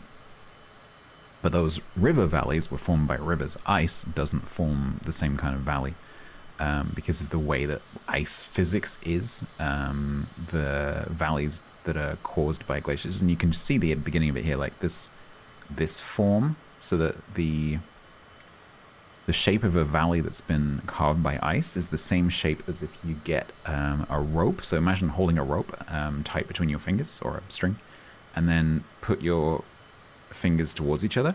The loop that you get, that's the shape of a ice valley, which is very different from a V-shaped river valley. And so if you look at a valley and it's got that U shape, then it's probably a glacial valley. Catenary, yes.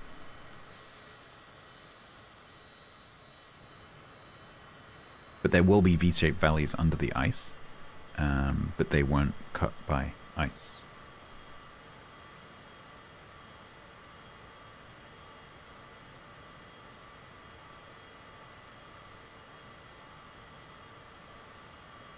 Zodiac is a flying... Oh, maybe that's live marine traffic. I didn't realize that this had that. I am a bit lost. I guess we're going this way.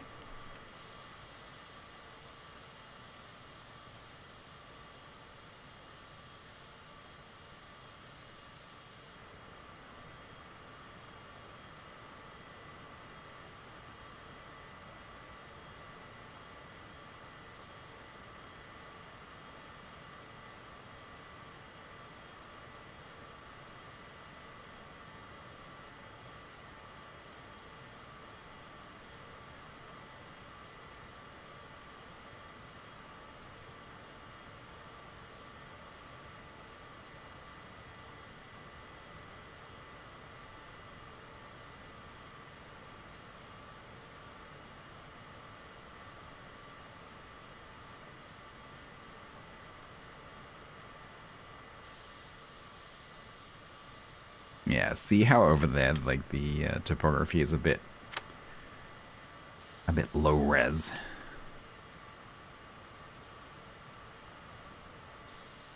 So that's because the bathymetry data is not particularly high resolution, and then also the satellite imagery that's being poured over the top of it is also not very high resolution. And so it's going to start looking a bit blocky.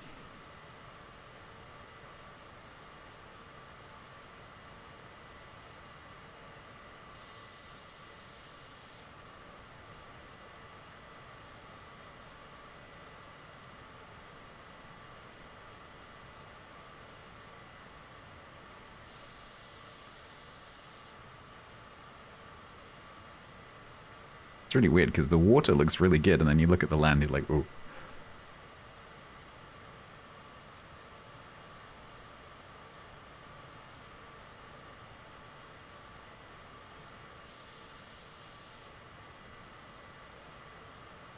The way they've done the lighting on the clouds and like below the clouds and on the water, it looks so good.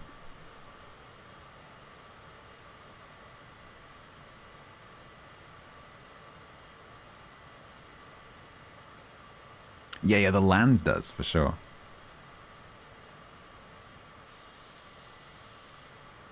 Although actually, the replacement texture on that rock face is not too bad.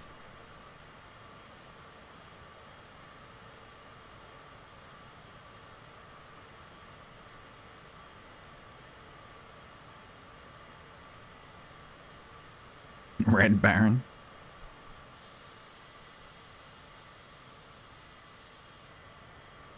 Which game edition would I recommend? Please bear in mind I'm a very casual user of this. I think it depends on what you're looking for. There is one feature from 2020 which I wish was in 2024, and it is not arrived. And that is bush flights. There is one thing that kind of occasionally makes me want to reinstall 2020, and that's bush flights, because I loved bush flights, and they just haven't redone it for 2024. They implied that they might redo it. They haven't done it. And I miss those. But there are some new things in this, so I would say go with 2024. If you don't have either of them, I would say go for 2024, just because it's the newer one. They have a lot of similarities. In terms of the features and the way they work. One thing I will say is if you have a slow internet connection, 2024 might not be for you. Because although you can voluntarily download some stuff in advance in 2024, a lot of it is streamed. And if you have a slow connection, you will really notice. 2020, everything is preloaded. And so 2020 is more about having lots of disk space. 2024 is more about having a fat internet pipe. Careers, yeah, but they're not doing bush flights. So I've worked through some of the career stuff. So I've done my amateur license, my commercial license. But it's not the same as bush flights. I enjoyed the heck out of the bush lights. And there's just nothing like that in 2024.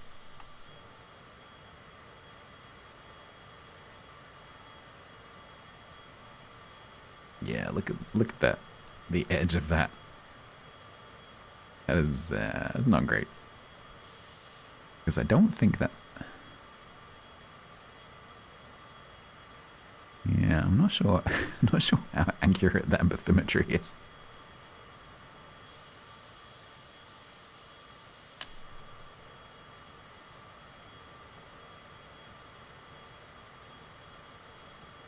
The thing is, the snow cover kind of hides a lot. It actually looks pretty reasonable.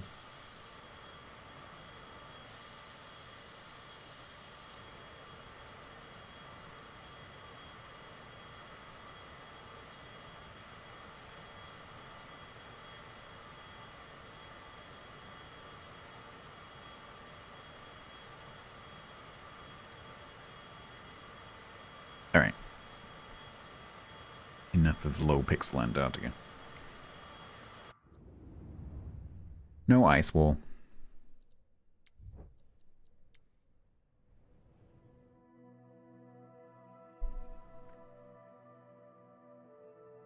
Yeah, you don't need it, exactly.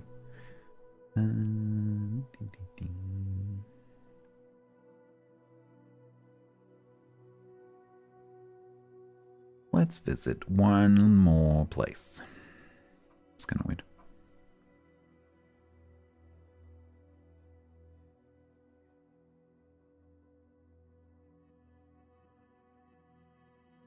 So the data that like what you see out of the window, the basic data that's based on is the same for both versions of the game. So it's based on radar bathymetry, which gives you the topographic model, and then there's satellite data that is overlaid on top of that. By default, that's Bing maps.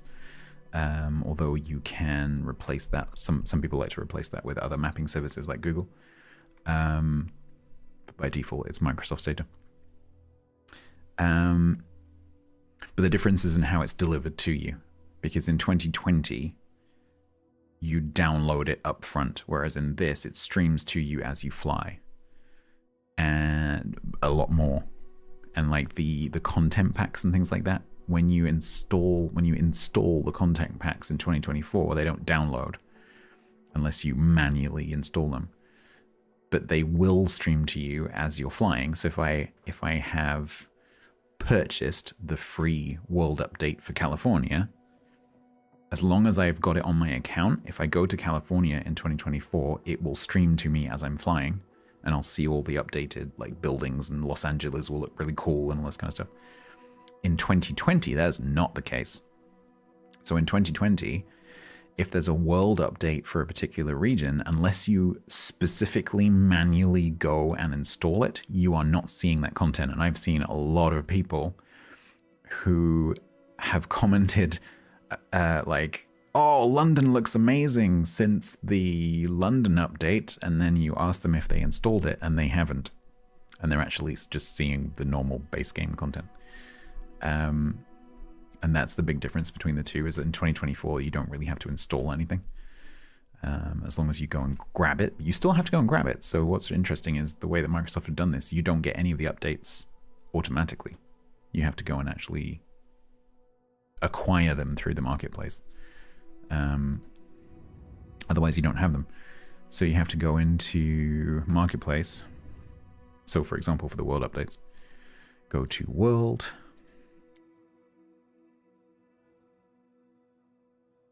and then go down to price free, and then it will give you the free stuff. And if you want specifically the Microsoft stuff, you can either just click on world update, or you can go down to creator and then say Microsoft, and this will give you the world updates and the Stranger Things content. And you have to actually own these. So this, I don't have this. These ones will stream to me as I'm flying because I've gone and grabbed them, but I had to manually go and do that. So I had to click on each one of these and then go and get it, and then it will stream to me. But if you go into my library, if you have a slow connection and you don't mind like leaving it running overnight, you can say, instead of streamed, you can change that to be installed.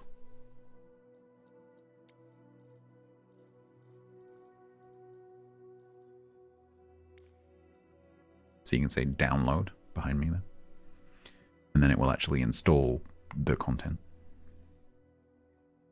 No, that you cannot play 2024 offline as far as I'm aware. It requires a connection.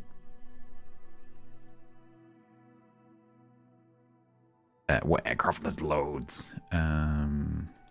So just not on the marketplace, like the base game, there are quite a few. Way too many for me to read. I'll just scroll for you. There's some fixed wing, there's some rotary wing, there's obviously jets and props, there's balloons, gliders,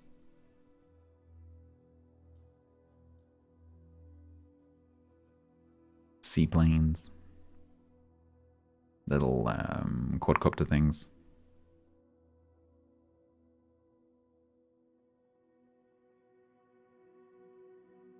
Microlights. And there's some really huge passenger jets in here as well. They've got the Beluga,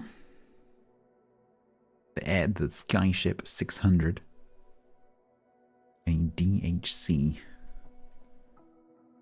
Don't know what that is. Yes, apparently. The de Havilland DHC 6300 and a whatever that is, DHC2.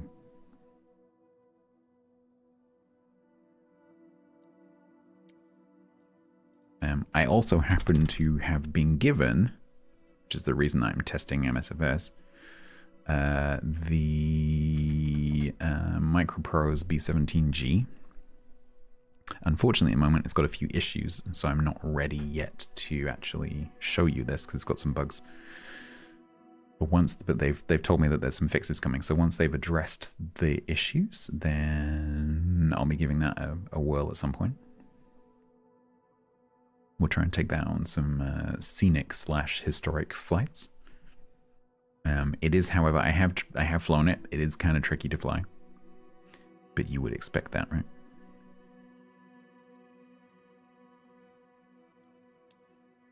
Should we have a look at one of the funky things? I don't know if the quadcopters are flyable using normal plane controls or whether they use helicopter controls, which I don't have set up. But we can have a look.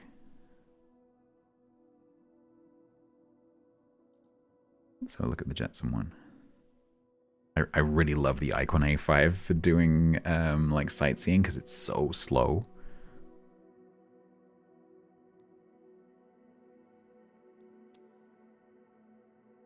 I don't know if I'm going to be able to fly this. Well,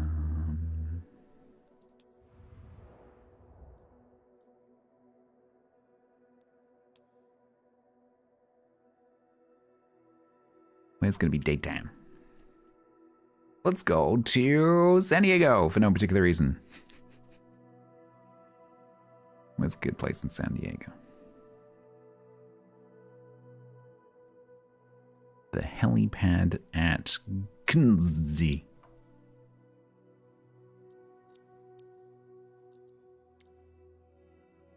I have no idea if I'm actually going to be able to do this. What the? This probably uses helicopter controls, which I don't have set up.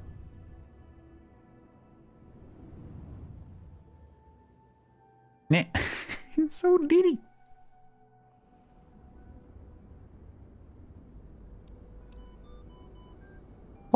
Is it singing to me? It's a bit basic. Is that it? Is that my instrumentation?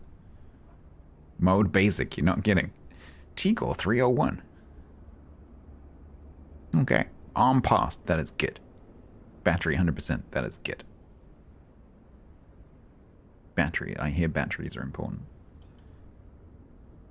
I have literally no idea if I can do this. Apparently we're flying. Oh, okay.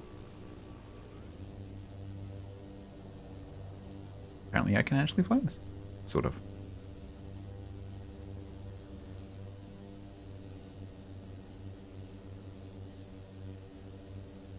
It's not the fastest. I'm not sure if that's because my controls aren't set up right. It might just be because it's not particularly fast. What is that flight direction? It's like, now go up there. Okay.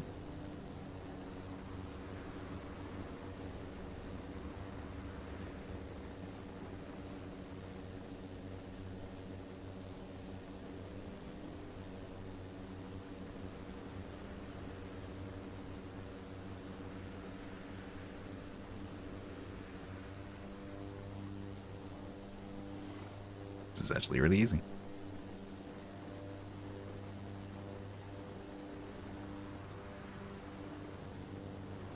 I love how it has wing mirrors. Don't forget to check your mirrors before you turn.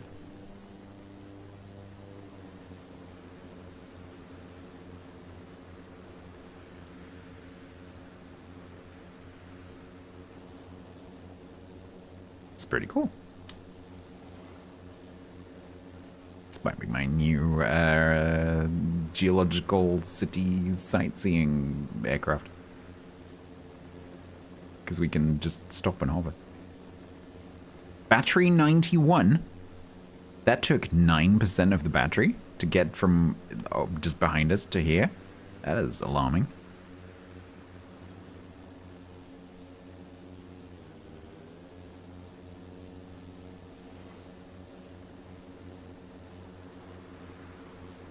Now fly through these barracks. Okay. Realistic flight duration, I think, well, I mean, Jetson 1's flight duration is not particularly long. It's like 20 minutes. You could do mouse and keyboard. Do you have an Xbox controller? Because if you have an Xbox controller, you can probably actually have a pretty good experience. Because the game certainly supports an Xbox controller.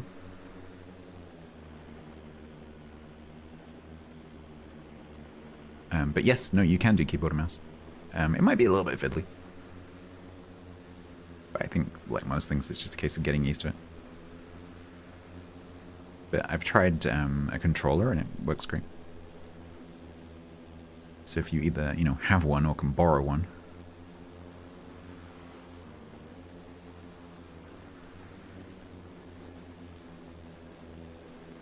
That's a shame. I mean, I don't know. Wait, hang on a minute. Is this helipad in the water? What is this building? What the hell is that? Okay, I've never landed this aircraft before. I have no idea what I'm doing. We're probably gonna crash. Yeah, we're going backwards.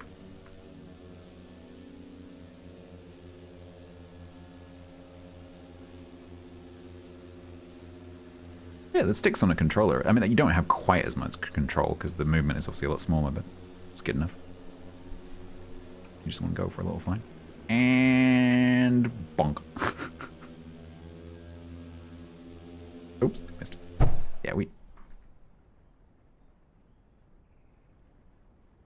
that sounded expensive. Yeah, we kind of missed just a tiny bit.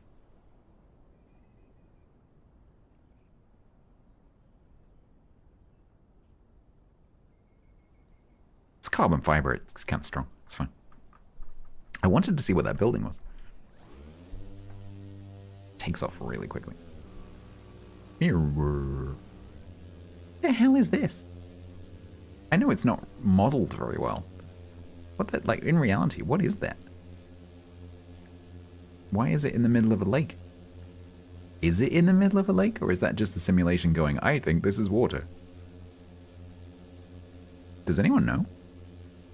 It's quite accurate. Is it this shape? Do you know what it is? I'm assuming it's something to do with the naval base. Where are we? San Diego. Oh, is it a sewage treatment plant? The simulation seemed to think it's gravel. Okay, this thing is kind of squirrely. Oops. A pot. It does look like a sewage treatment pond.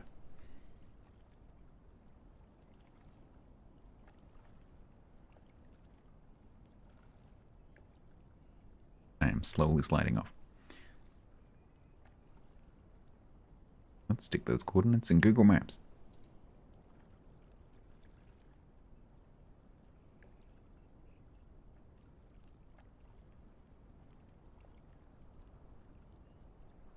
UWDC Det Arctic Submarine something something. Yeah, oh, I don't think maybe it's not a sewage pond. It's lens shaped, interestingly. Where the hell are you? It looks deep. Like the outer part is shallow, but then it looks really deep in the middle. Oh, is it maybe like a diving training thing for the Navy divers? Yeah, it could be. Maybe it's a diving training pool. Yeah. It's pretty cool.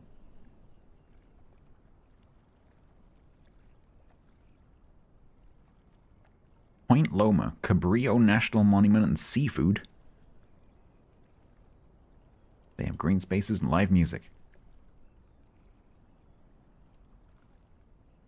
I'm kind of curious about some of these other little thingies now.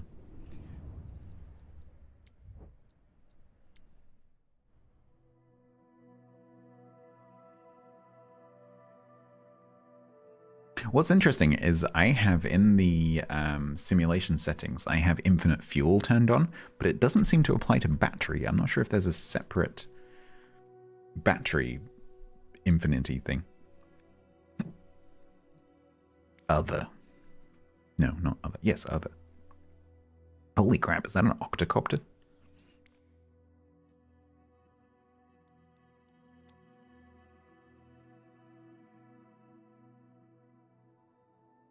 What are you? What? It's got what? Okay, I'm really curious. The hell is this thing?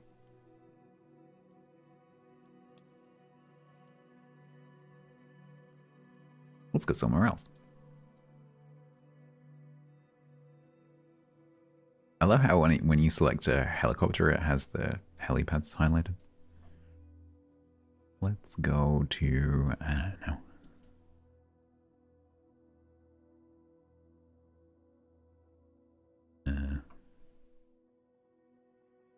San Francisco?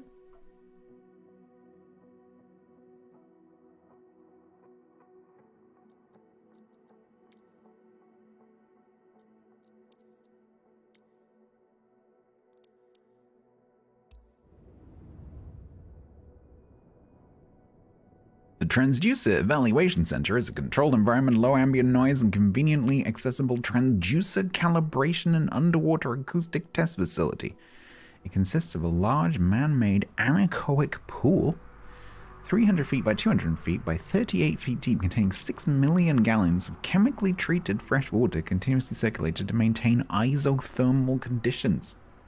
Holy moly. Wow, this thing is flipping cool. I'm going to have no idea how to actually control it. Also, what the hell is that building? I ordered the California update. I shouldn't have post-apocalyptic towers. Ugh. Like St. Paul's Cathedral now. I have no idea how to fly this.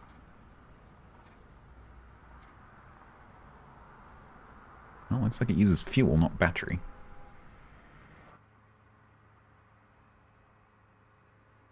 That's a very small cockpit. Are those accurate too?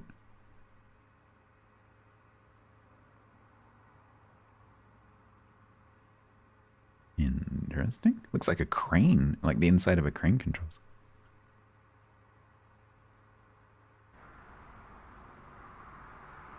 Ugh. It did something. Whoa. What? Hang on. Hang on. Whoa. Oh, now I understand why I was confused in the last one. The controls aren't... Right, okay, so my right hand is my collective. And I have no idea how to fly a helicopter. I know enough about helicopters to know what a collective is. Not enough to know how to use one. So I have no idea how to go forwards right now, because I'm holding back on the collective in order to go up. NorCal approach. So I Sierra don't Tango really Alpha 69er is type Archer know Midnight. 1 miles northwest how of to Kilo Victor go. 4 Delta Lima, 600. Oh, this is very Request different to the flight Jetson. following. Yeah, I don't think I have a control set up to go forwards. No, I don't. Alpha 69er 69er. Oh, okay. Norcal approach. Rudder is... Block 4524. Okay. Yeah, we live up here now. Push forward the cyclic? I'm assuming we'll go down. Yes, that goes down. So we can go up and we can go down and we can turn around. Stat Sierra Tango Alpha 69er Not so much with the going. Radar contact 1 miles northwest of Kilo Victor 4 Yeah, Delta Lima. so, 800. Altimeter tree 029er. It's a bit of an issue. Roger. Stat Sierra Tango Alpha 69er 69er. Yeah, it's a bit of an issue.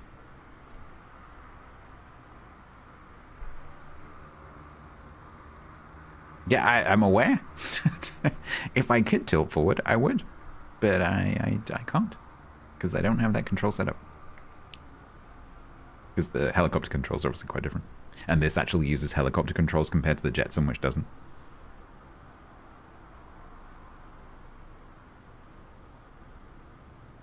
Yes, so my stick, which normally controls this, is the collective. So I can't steer with that. That goes up and down. I don't have a cyclic. That's the problem. It's my lack of a cyclic which is causing the issue.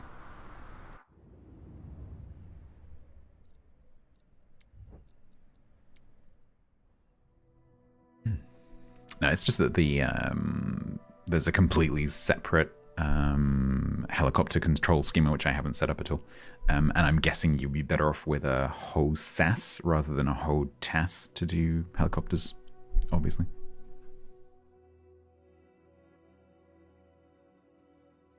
Yeah, no, but it's using helicopter controls as opposed to the Jetson, which isn't. I'm not calling it a helicopter. I'm guessing that's going to be the same as that, but let's give it a go. Joby? They make photography accessories.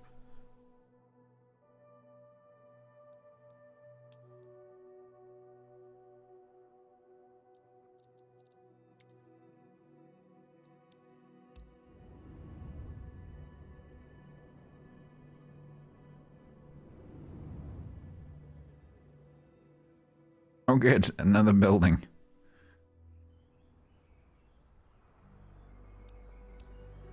This might work.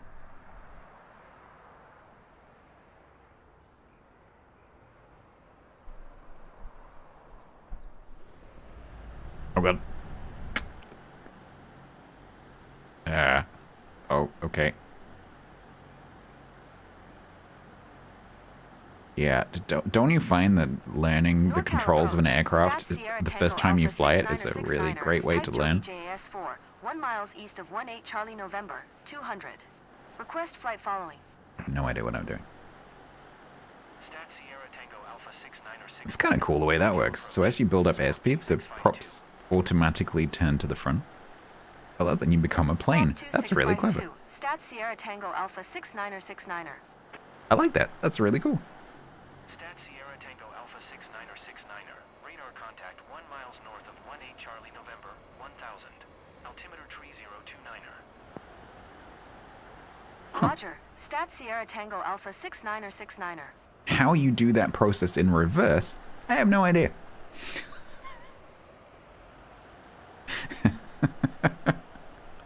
I have not a clue.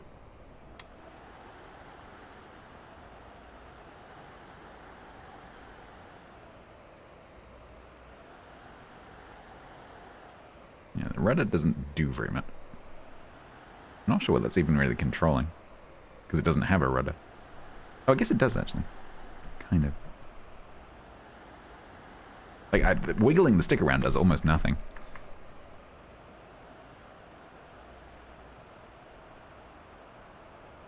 Palace of Fine Arts.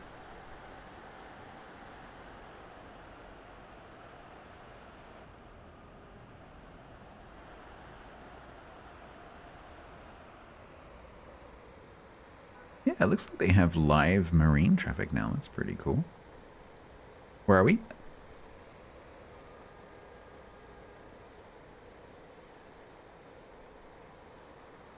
Use your eyes. Where do you think we are?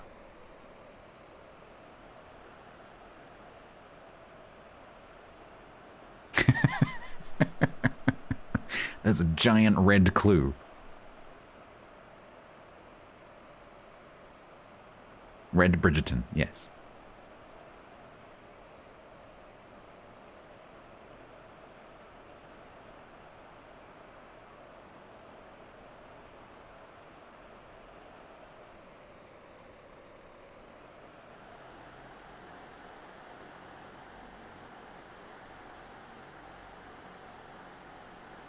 Let's see if we can stop somewhere.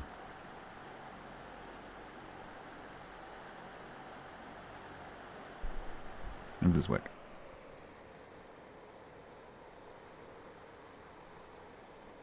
So as I lose airspeed, presumably those propellers are gonna turn and point upwards to stop me crashing, right? You know, like the reverse of what we did when we took off. Right? Oh, yeah, there they go. That's gonna make choosing where you land kind of tricky.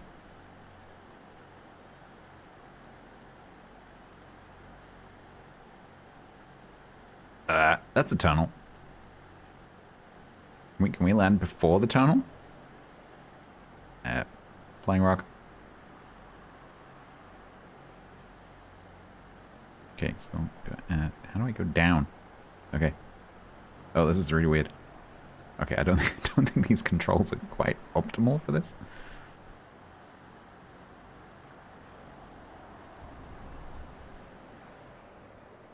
Landed. That's weird. I love how the cars are bumping along the road.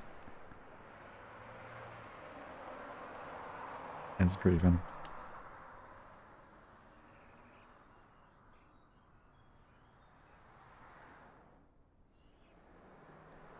Hang on, wait, are they driving the same way down both sides of the road? Yeah, they are. Donk. Crash.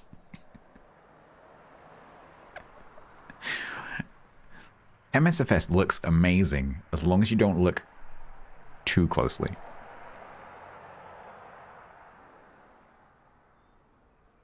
It's a pretty cool view. Okay, now I'm super curious about all these weird and wonderful planes and stuff. I very much doubt that I can fly a balloon because that probably has its own very specific controls. But an airship, maybe?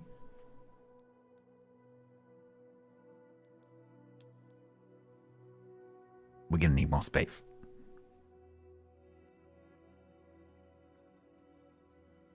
To Hawaii.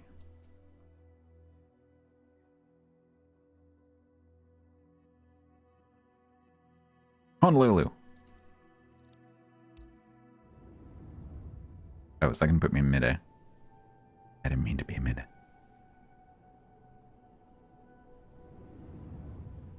Nope.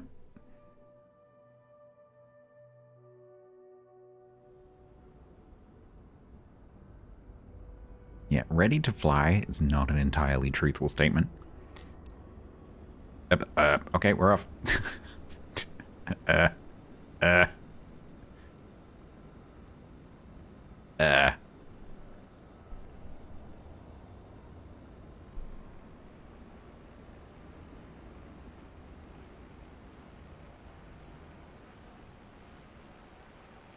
Nope, right now we're exploring weird aircraft. Okay, that's that. That's nothing. That points us down. Oh, okay. Yeah, I don't think I have all the controls set up for this. Alpha 6969er is type 1 mile southwest of Honolulu, 200. Request flight following. Blech. I don't. This feels really weird.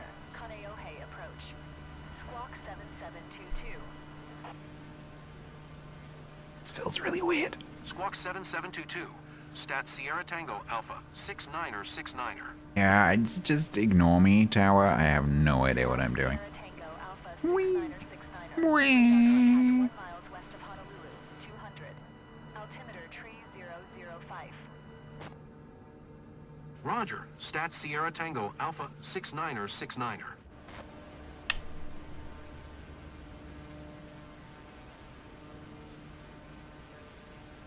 Yeah, we might need to look at the airship controls.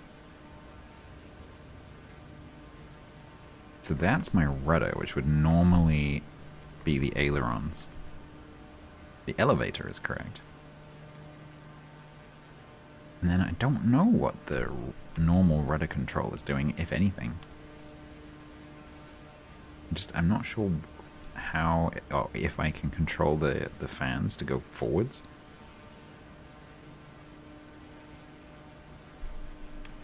I've got a nose wheel control, maybe?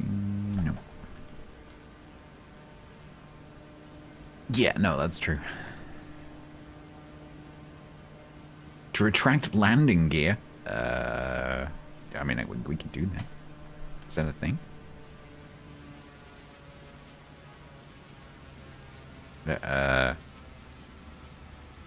That button did something. I don't know what it did. It seems to have turned the engine off. We're an airship, so that should be okay.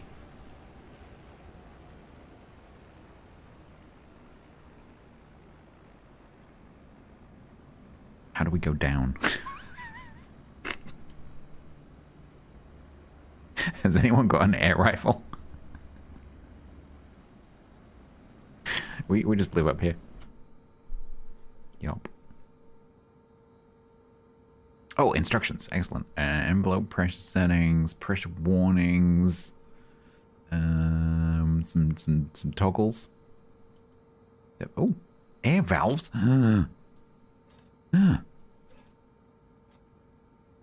You do things. What do you do? Look to my right. I think that's making us go up. I think we should close the air valves. You go even further up. Oh, you do. Ah. Oh, what? Do I have to hold you? Knife? Yeah, has anyone got one?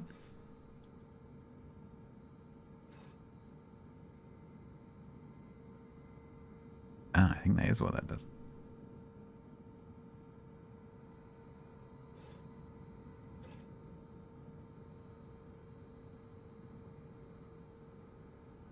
Master warning system cancel. We might need that in a minute.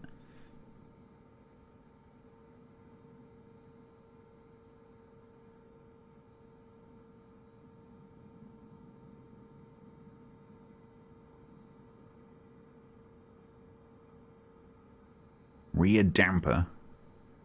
Front damper.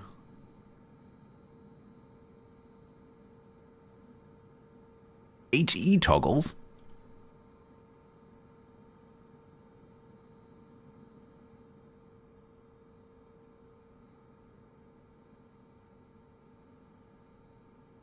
Ground service bus bar. Yeah, let's do that.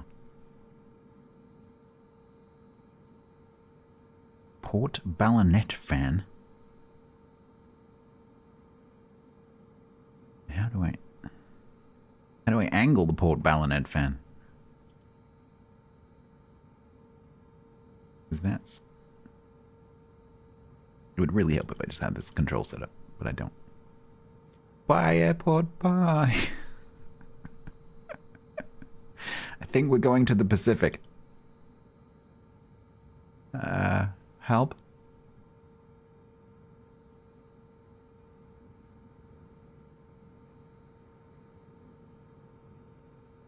Cancel radio stuff. Yeah, I think we're screwed.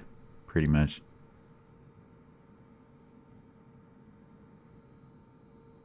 Because I can hold that up, but it won't let me keep it there. I think maybe that's what's required.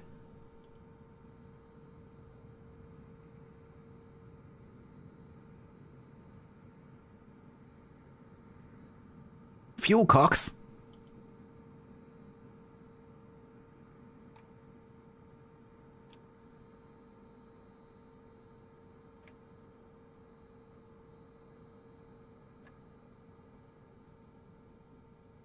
Nope, still going up.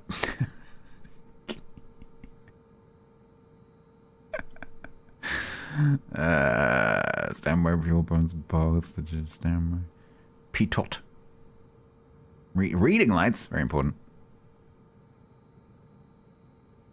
Aisle lights. Don't call Boom. I don't think Boom would be able to help with this particular one. Seatbelt signs. On. Bong. The captain has enabled the seatbelt sign because he doesn't have a freaking clue what he's doing and we're still going up. And the good news is we're not crashing. We're sort of anti-crashing. Whatever the opposite of crashing is.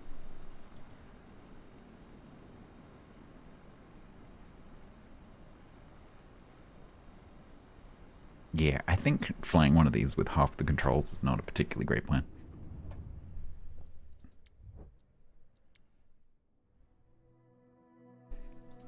Any other weirdos? Gliders. Gliders would be a cool thing to get into. Because one of the things that 2024 has over 2020 is, and one of the reasons why they did a new model, apparently, is so that they could model airflow a lot more accurately so that they could do gliders.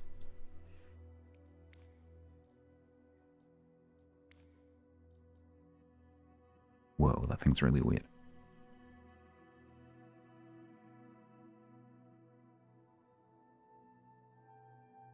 Would you like to see the beluga?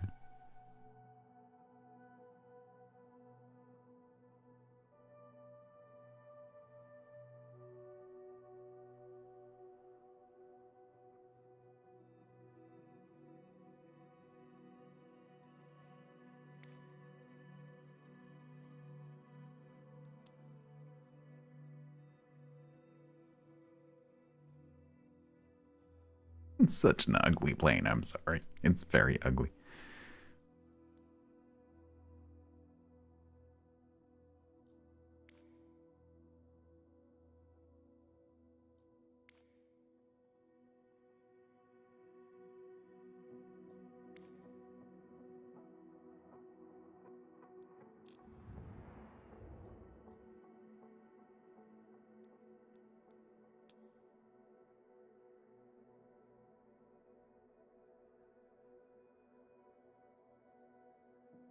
We need a large international airport that's going to be in daylight.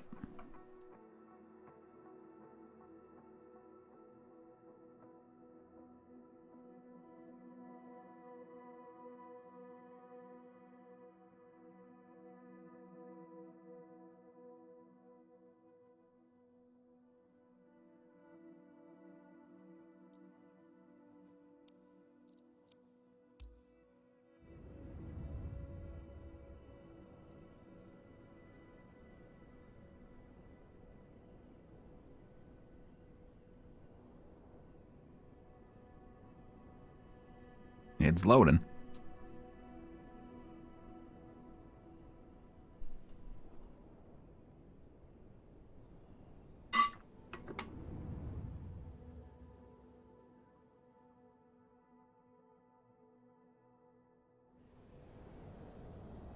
Tokyo Tower, Stats Sierra Tango Alpha 69er, ready for departing straight out at runway 04. Yeah, glider's not very safe. Altimeter 2974 straight out, departure They tend to end up nose downwards quite a lot. Ex-colleague of mine was a Stats Sierra Tango Alpha 69er. Shut up.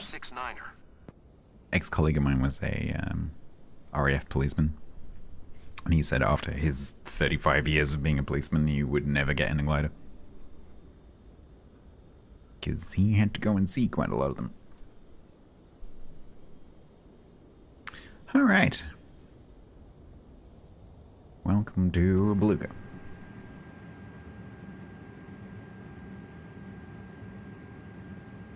It's a surprisingly tight cockpit. Elova, hello.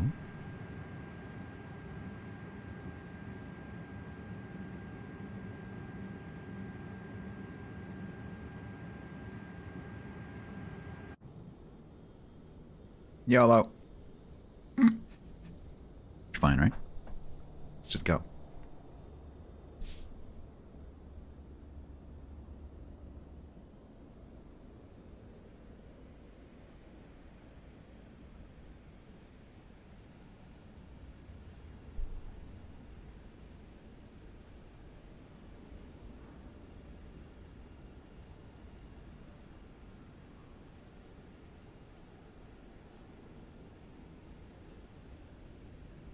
Rotate. Hey. Didn't crash. Did you accept that button press? Yes. Woo. Looks so stupid. Looks like the aliens from Alien Attack. Mars Attacks. Okay. Okay.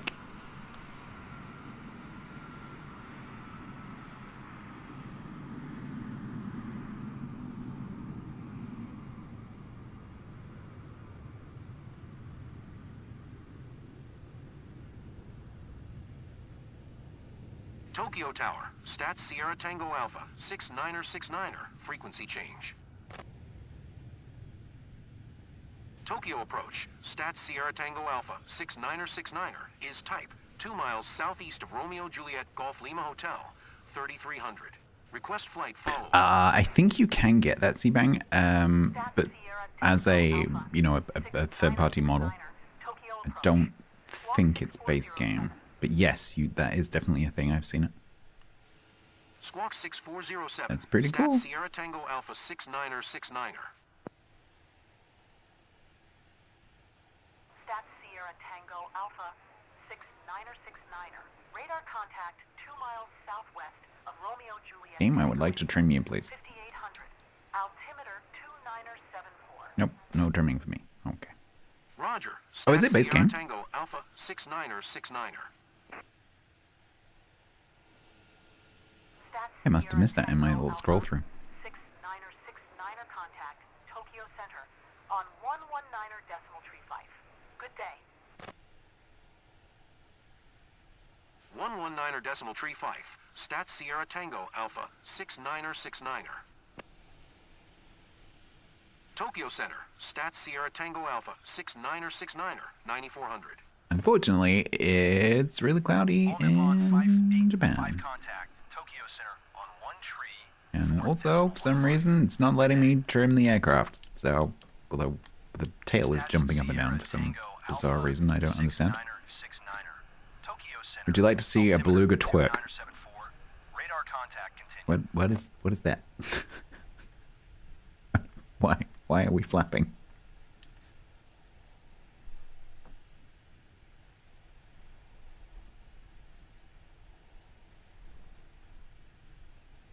So you can actually turn that on. So you can have, you can either have ATC be in your language, which obviously is not realistic, because ATCs either speak English or they speak Russian.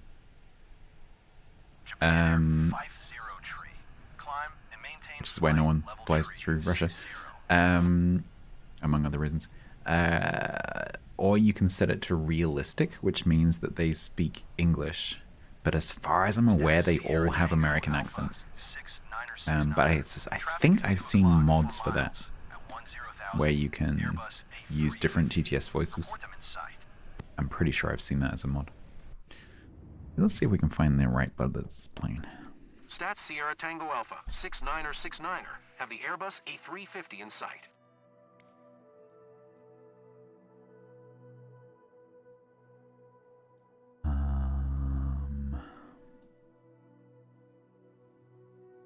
Is it pre-installed though?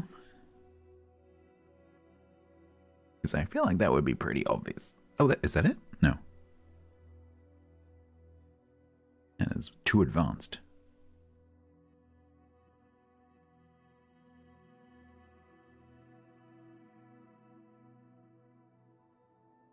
there it is. I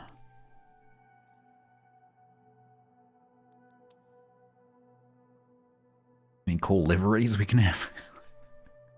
Funnily enough, no.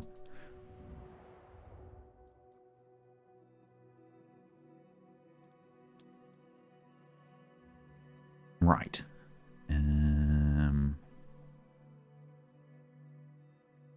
Can you start at 30,000 feet? I mean, in theory, I don't know about 30,000, but it should be able to do a mid-air start. Let's go somewhere familiar. I don't know. Let's go to London. Let's go London. I don't know. Let's just start over London.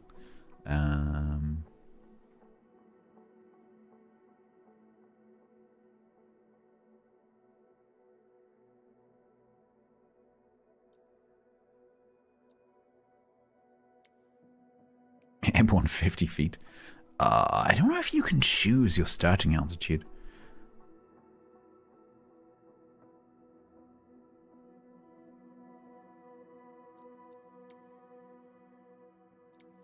I don't know if that's something you can do via this. Because this is flight planning rather than starting conditions.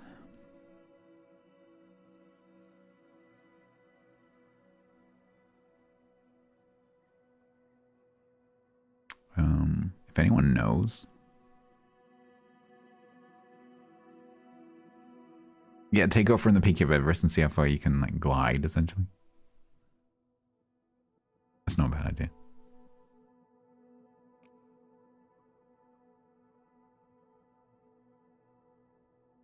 We can start from let's start from the peak of Snowdonia of Snowdon. And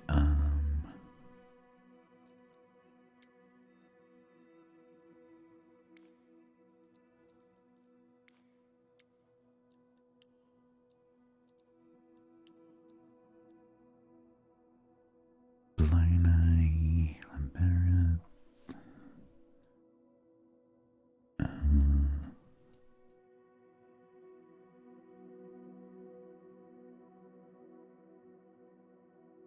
None of the mountains are labeled, and I can't remember which one it is. I think it's this one.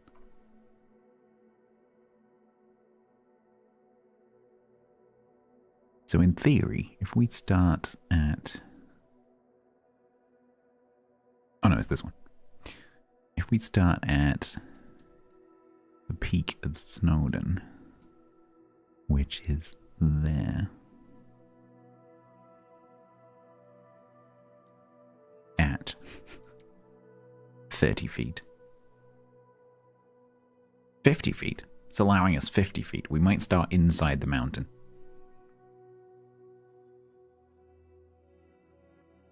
And then we're definitely going to want flight conditions, custom. Let's go for like 4 o'clock. Not live weather. We want clear skies. Wind.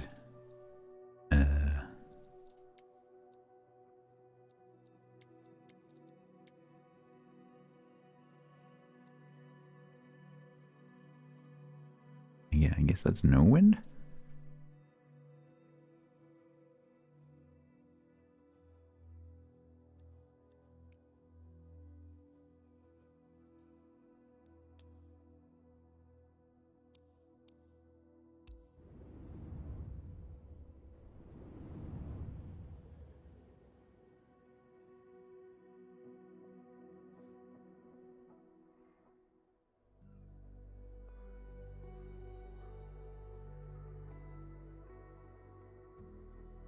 I'm not hopeful. Okay. We're heading towards the other peak. I need to turn a hard left. Which I'm guessing is not going to do much for our altitude. It'll be fine. There.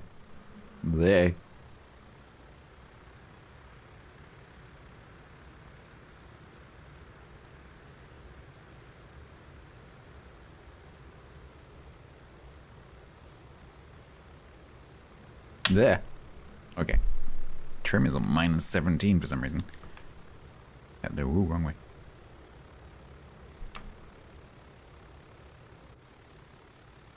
Great cockpit.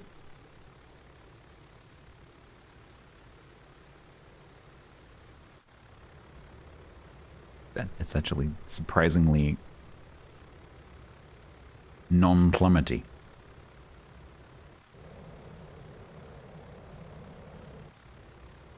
I don't have flaps or rudders, not with that attitude.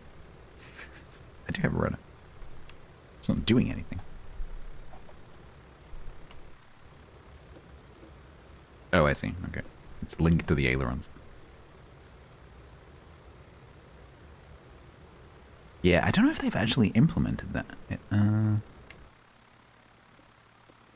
Oh, they have. Yeah, no, you can. You can just see it flexing. Because that's how that turned. That's pretty cool, actually. That is modeled.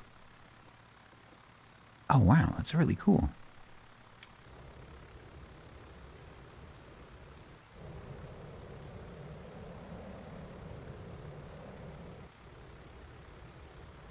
And because of the way the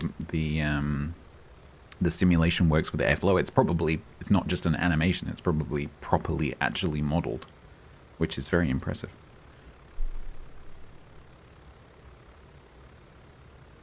And we're not plummeting.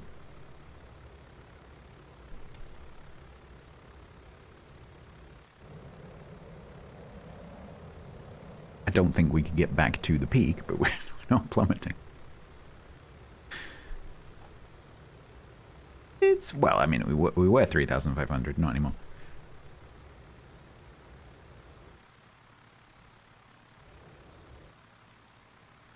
So welcome to Irari.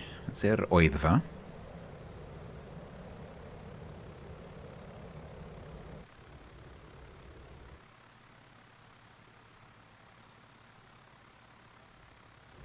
And there's Anglesey. And there's Bangor. And Caernarvon. Yeah, it's I've got it set to infinite fuel. I actually don't know how long the fuel would last if I turn that off.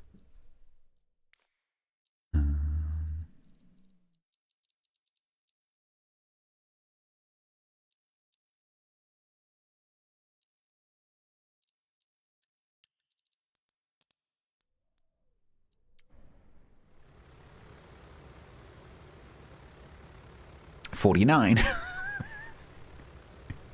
48. I don't think we're going to Caernarvon.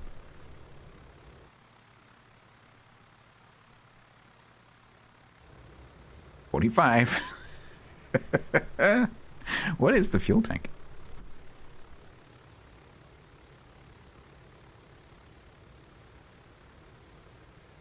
That's the fuel tank, right? Is it? No, that's a fan of some kind. It's gotta be one of those pipes there.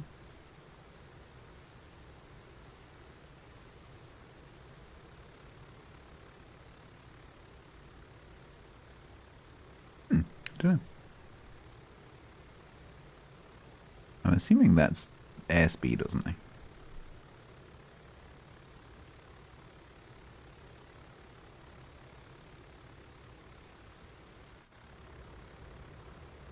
$33. We are not going to get very far. We are about to become a glider. But I don't think these propellers are providing much in the way of propulsion anyway, so it's probably not going to make that much difference.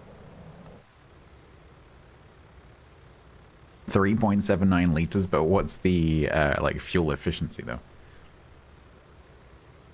How much of that 3.79 liters did they get through on the first flight?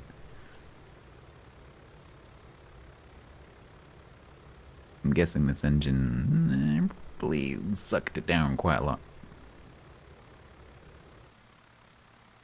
Maybe not. Maybe I'm wrong.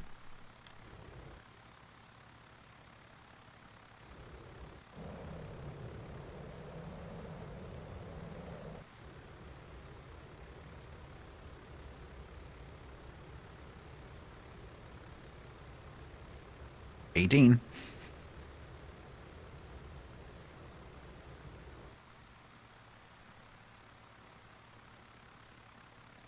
That is very pretty.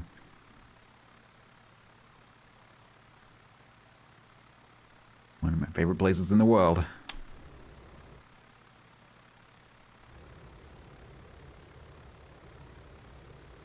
12.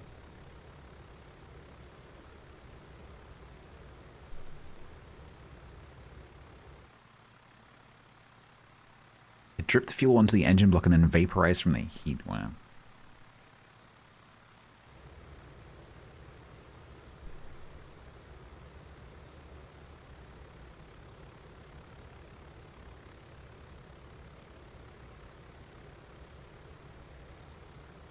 Six, 5. The glide ratio? I mean, so currently we are 150 feet per minute down. We'll see how that changes.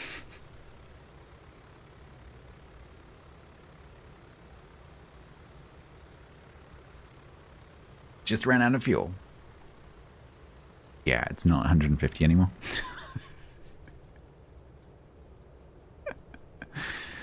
Ah.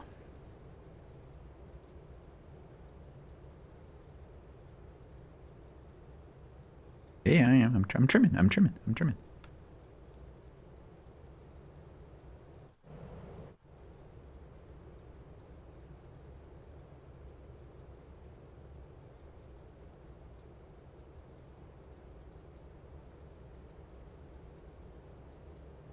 I think we can glide quite a long way.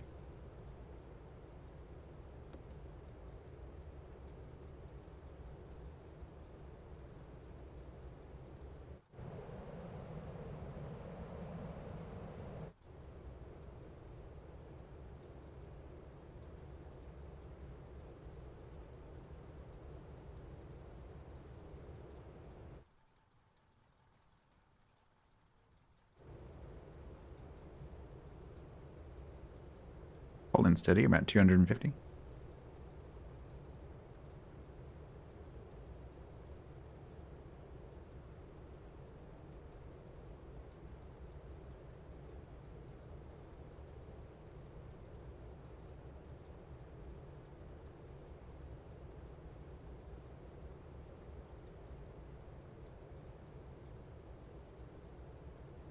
A nice pub? Yeah, there's a few around here.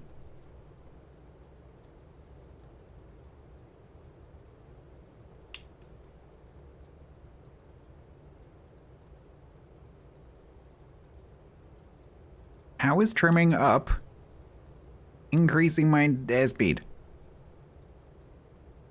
Makes no sense.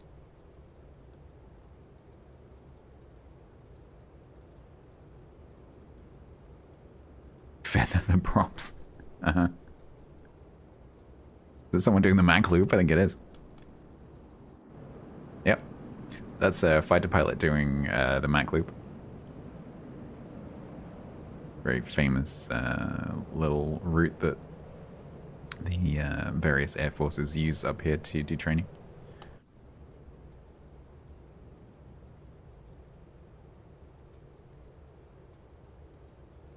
If you go walking up here in these mountains, you can regularly see military aircraft flying down below you. It's very cool.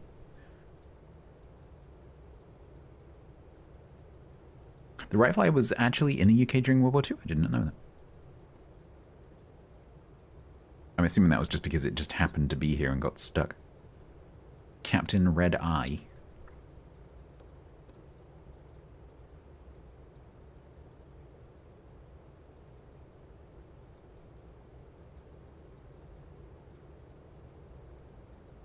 Right.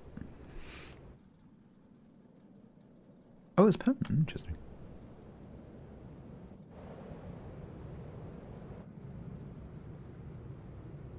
I'm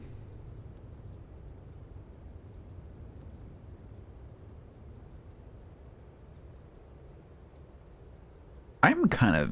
I don't know how realistic this is, but I'm kind of surprised. Although I guess this thing was built to glide, essentially. It's more like an assisted glider than a plane.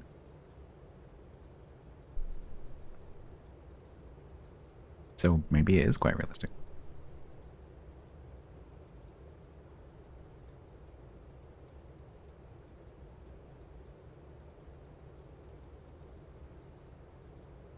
Oh yeah, totally, because it's a kite. It doesn't weigh anything.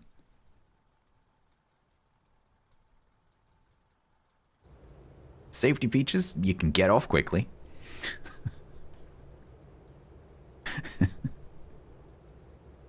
We're only doing about... what is that? How do I read that? I don't know how to read the airspeed. Is that 20? Yeah, I guess it's 20. 20 what though? 20 knots? Yeah, knots. 20 knots. We're only doing 20 knots. So, if you did have to jump off, it's not going to kill you. You know? Yeah, you got 360-degree exits. I just maybe don't go through the propellers. Because that's probably... It's not going to hurt you that much, but it's going to give you a bruise, you know?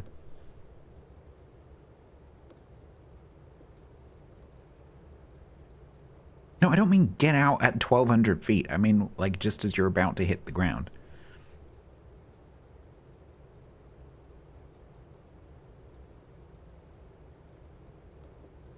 You stand up on the back of the wing and just kind of, like, shove yourself backwards.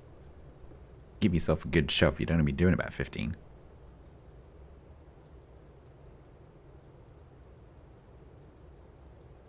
Yeah, I knew that, Matalon's cool fact.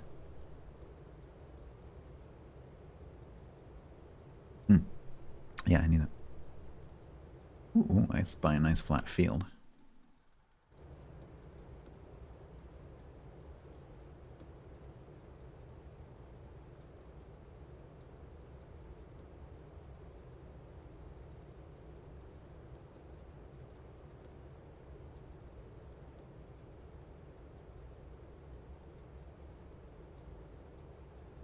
Can we do it?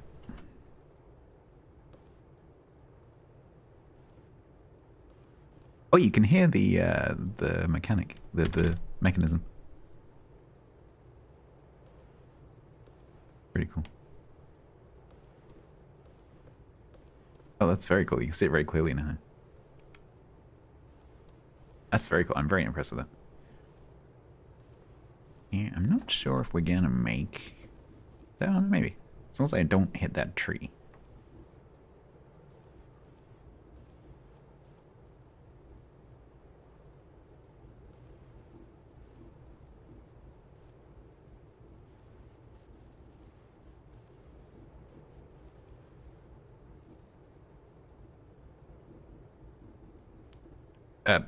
Okay, so apparently pulling up pushes the nose down.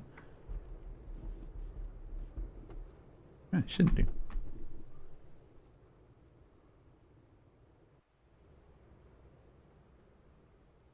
Now we have Wyoming syndrome. There we go. That was surprisingly successful. That's very cool. Thank you for pointing out that that's in the game. That's extremely cool. Yeah, because you can, if I put the camera sideways, you can see how the... Oh, that's so cool. You can see it kind of flexing. So I don't have a rudder control. So the... whereas normally, obviously, that would be on the rudder pedals. I'm activating the rudder pedals right now, nothing. It's on the what would be the aileron control. And so the rudder is linked to the flexing of the wing. How accurate that is historically, I don't know. Does this have you spin... What? You have to manually start it. Hang on a second, what? Gotta give that a go. You're rude not to.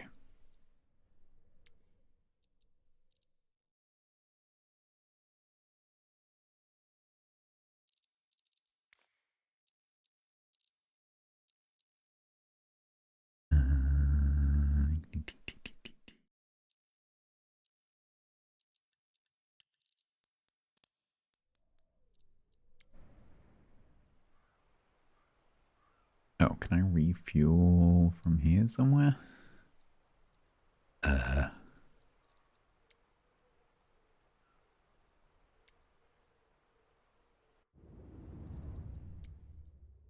think there's a refuel key.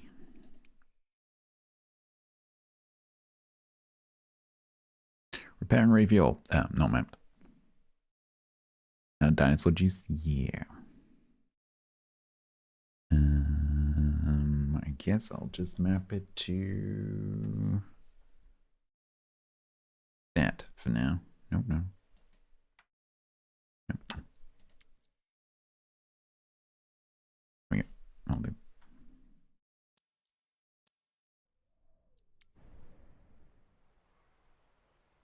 There we go. So in theory,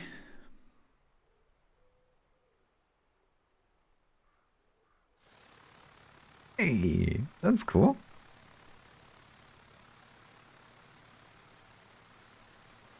Those are trees.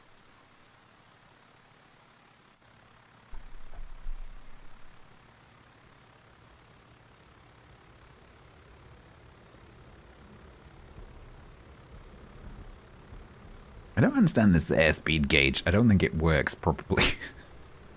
Because that is kind of telling me that I'm going really fast, but I'm not. Yeah, I think we're going in the trees. Oh, maybe not. I don't know why I suddenly veered off then.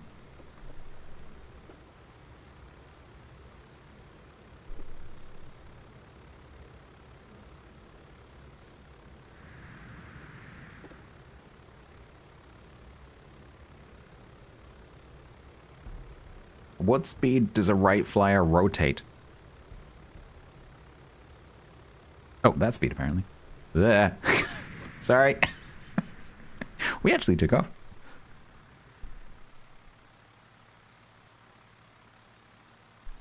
I don't think this has a throttle control. No, this doesn't have a throttle control. It's just on or off.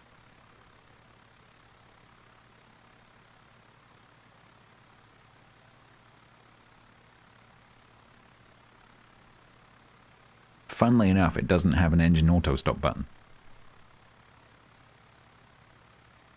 Yeah, I think it was just like turn it on and go. Because they were not about the not going, you know? They were mostly about the going. Yeah, you can really see it if you, I love the wooden frame and everything, the handles. Yeah, you can see, like, how it's just totally minimal. Just the chain, the pistons, to get the timing chain, I guess. And that's it. Drive shaft, that's it. Long chain going that way. So simple. And yet, so revolutionary. What does that say? Click here to unhide the catapult. To use the catapult, set the throttle to 100%. Wait a few seconds. The flyer will be launched automatically. Was this catapult option? Oh, okay. So I've been flying around with the catapult on.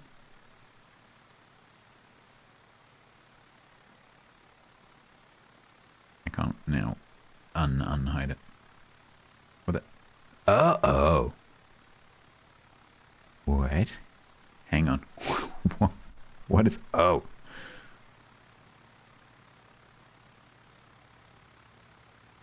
The heck is that?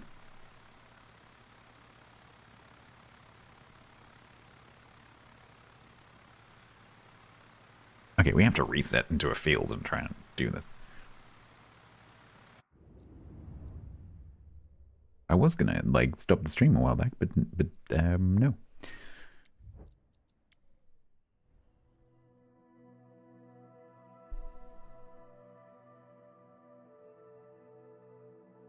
Let's go to RAF Valley.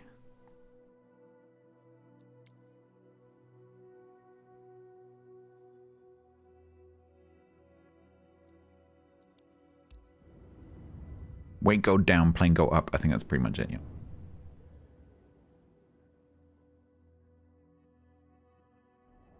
Problem is, the engine is going. It's going, you know. There. Oh, it's on a ramp. What? Oh, interesting. Bye.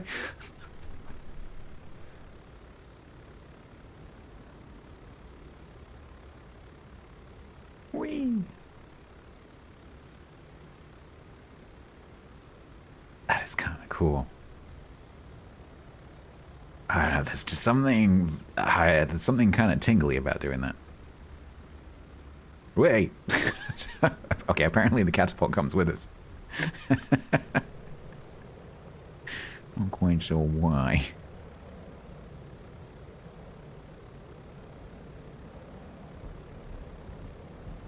There. Is that a plane?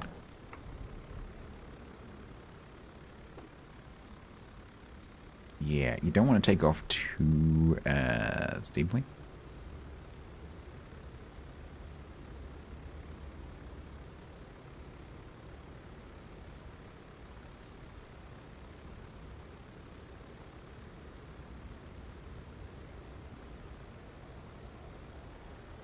Might be a little crosswind.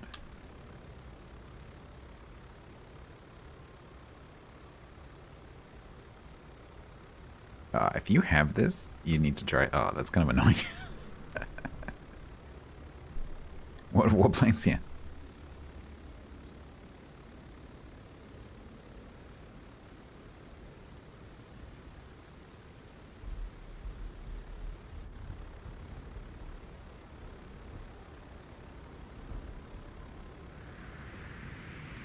Whoops, didn't mean to do that. No, I'm trying to get rid of you, stupid catapult. I can't stop. Ah! Rudder controls? Yeah, that's funny.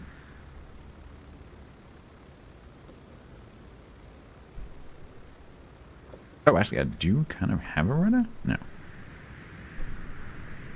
Okay, I'd like to go straight, please.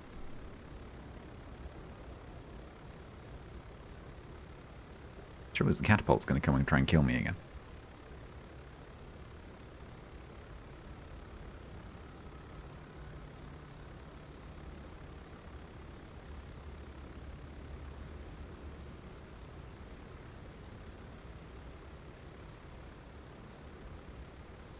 Oh, doing better.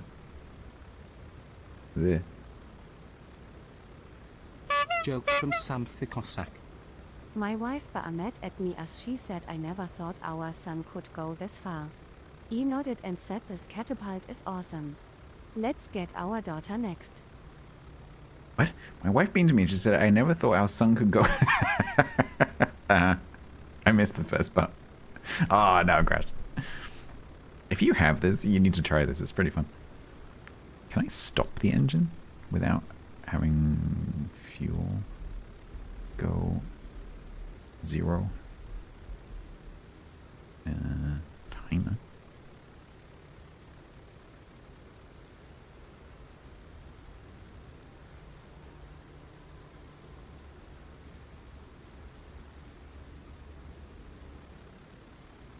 I don't think I can stop. I think with infinite fuel, we're here forever. Am I flying? Oh, I'm accidentally flying.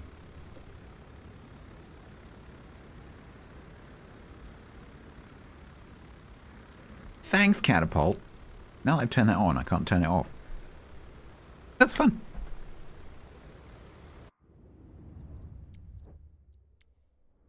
Thank you for the suggestion of flying off a mountain. That was very good.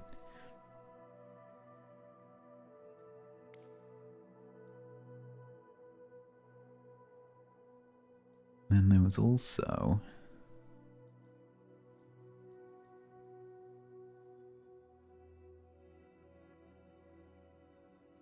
the Curtis JN4 Jenny. There is a C-130, yeah. I think it's 2 of them, actually.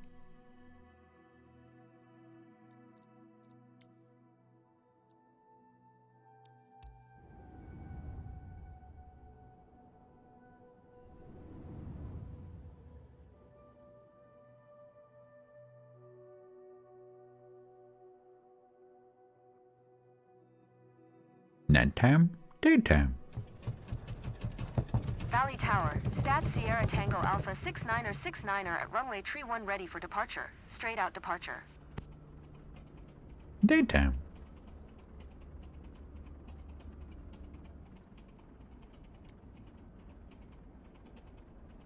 Pretty cool.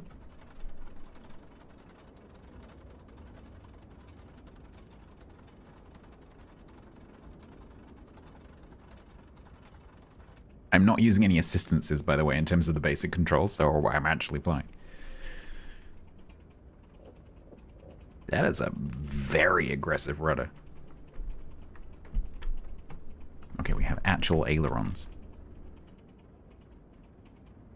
A400M through the Mac loop. So there's actually, I wasn't planning on doing a long session, but there's actually a challenge which I would quite like to have a go at.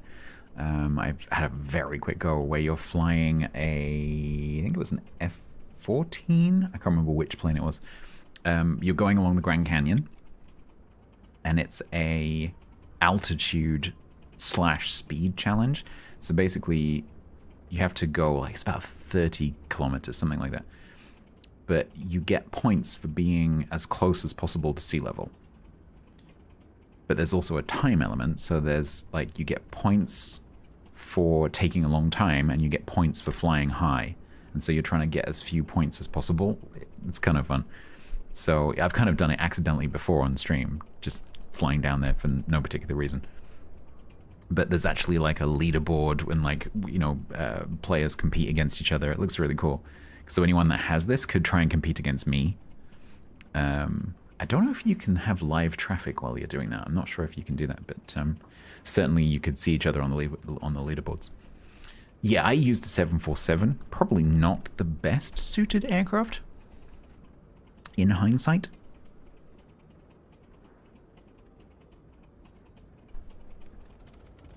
You know. Sounds like a bag of spanners.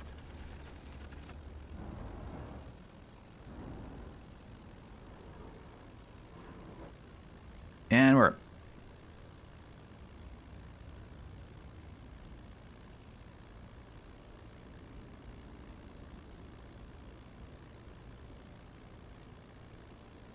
The 747 water bomber, I think you might be able to do that as a mission in this, because there are, one of the things that 2024 has that 2020 didn't, is kind of mission type stuff, like search and rescue and disaster kind of stuff. And so you can rescue people from sinking ships and put out fires. It's like crop dusting type stuff. I think there may be, there's definitely some firefighting stuff. Whether it's using 747, I'm not entirely sure. If anyone's wondering where we are at RAF Valley, which is where RAF Search and Rescue fly out of in Anglesey in northwest Wales. That mountain range over there is, in English, Snowdonia.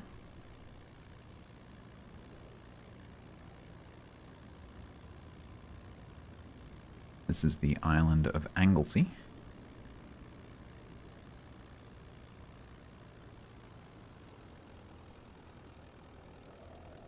This is a cool little plane.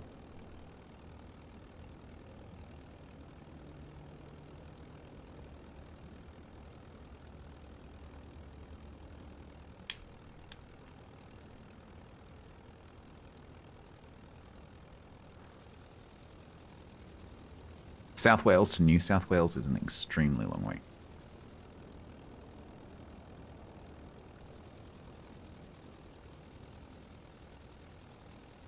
Holyhead is a ferry port to go to Ireland.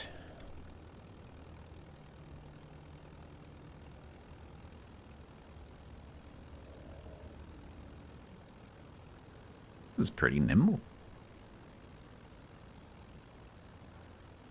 York to New York? No, I think that's much shorter.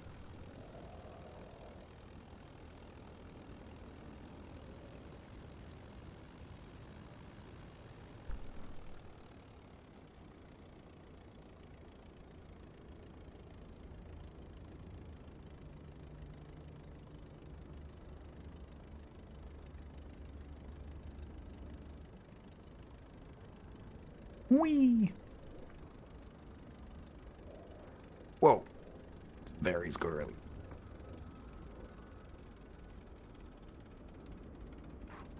Bonk. Please don't fall over.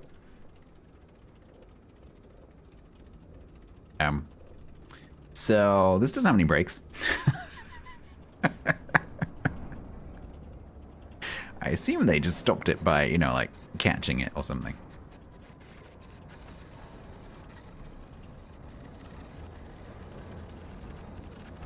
I think it has a tail drag. Yeah.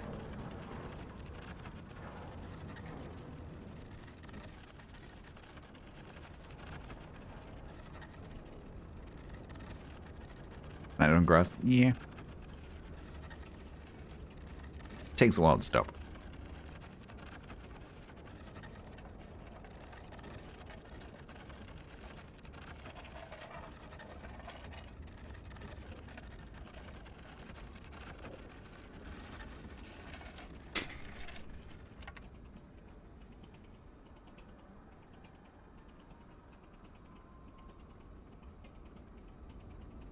Huh?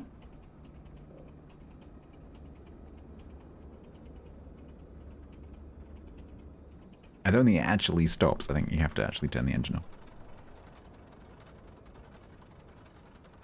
Panel lights? It has lights?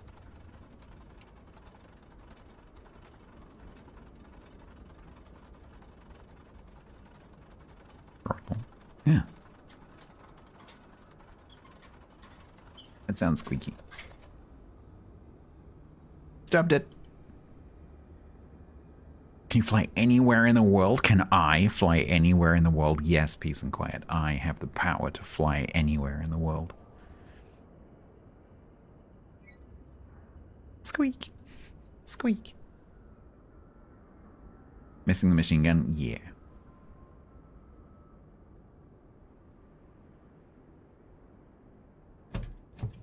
Whoa, I didn't mean to do that. Oops.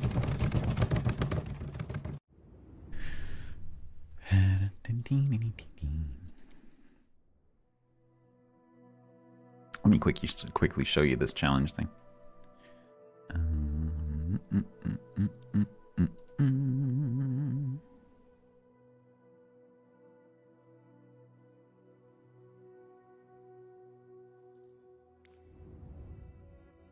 It's pretty flat, yeah. So you could, so they're talking about the Mac Loop. You can do that as a challenge. I don't know how much guidance it gives you in terms of where you need to turn, because it's a quite complicated route. I presume it gives you some markers. I am 9th on some board or other.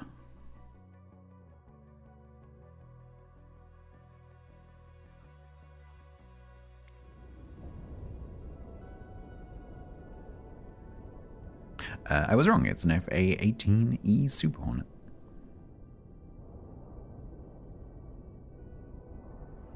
Yeah, Mathlon, probably. I haven't done that myself yet. I think it's in activities. I think you might need to do qualifications for it, like licenses. So I think you might have to work through some of the training stuff. So you've got the rally races, low altitude, discovery. Yeah, I've got a funny feeling it's part of Korea. Yeah, it is. It's part of Korea, actually. Now I think about it. Yeah. Let me show you. And I haven't unlocked that. So you do a series of qualifications. So you do your... Okay.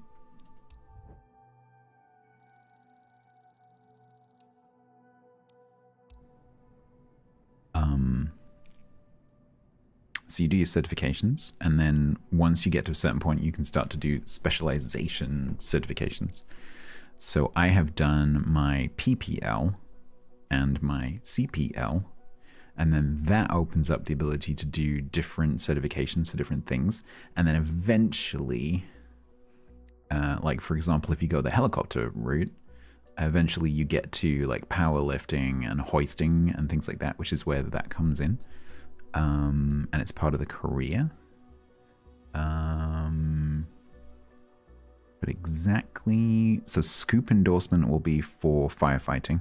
So you would have to work your way through PPL, CPL, high performance, turboprop, and then scoop.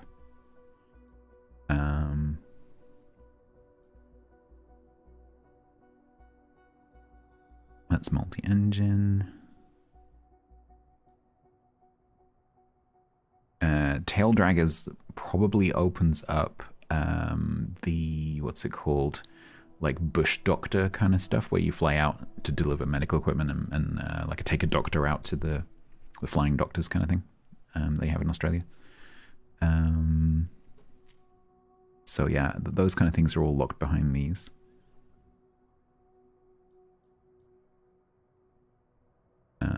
Rainy, snowy, poor visibility, so that's probably some kind of rescue thing.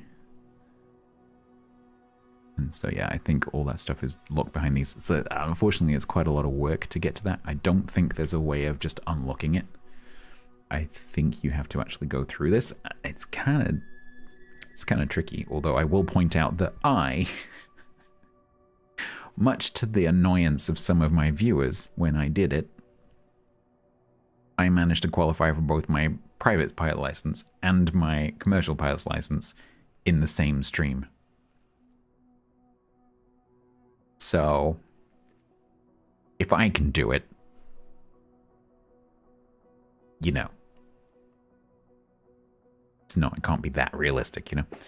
Yeah, I think it's just a case of working through it. But exactly which bits are where, I'm not sure.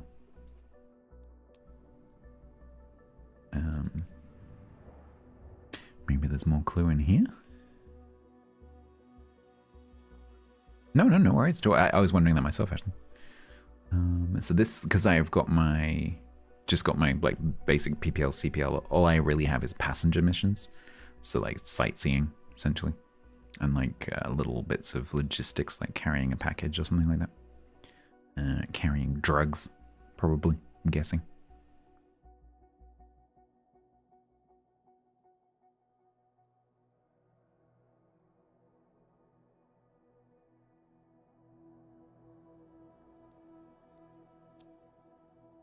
But then as you unlock those different specializations, I guess more things open up.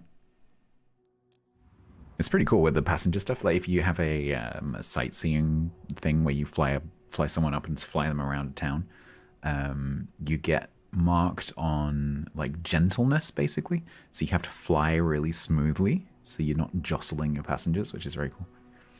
Have I seen any UFOs? I've seen flying objects that I can't identify, so technically yes.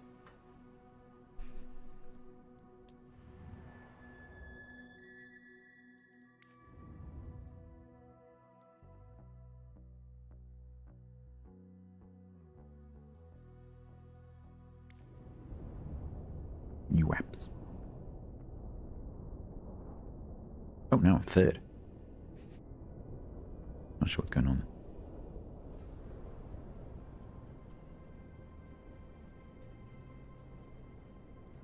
How to play.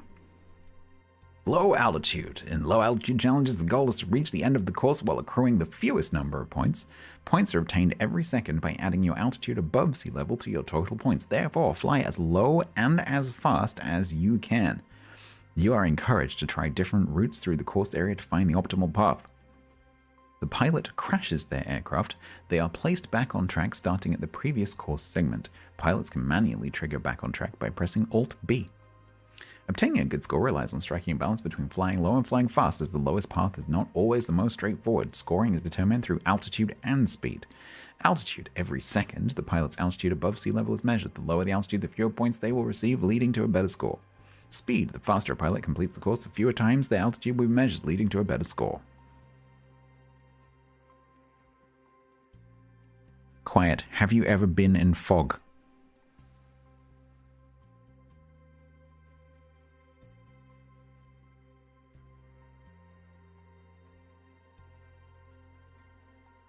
You've never been in fog. I think you're a liar.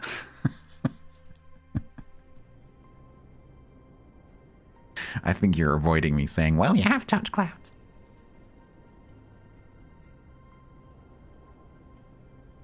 You want the clouds to be in the sky? Have you ever climbed a mountain? Then you can touch the sky clouds. It's pretty cool. Right, so start there, go down into the canyon if you want to, fly along there and try and get to there. But like, so for example, you might, and this is why I want to do one stream, is experiment with like, is it quicker to stay low and go around, or is it more points efficient to stay low, go around this loop and get to there, or is it quicker to fly up and over, cut the corner, and then get to there for the points? There's a lot of that kind of like learning the course and trying to work out the best route. But I'll show you once or twice. We will crash, by the way. I also need my afterburner button. Okay.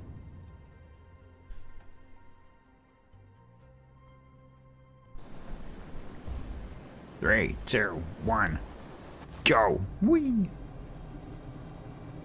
You're gonna go external because I'm a little coward.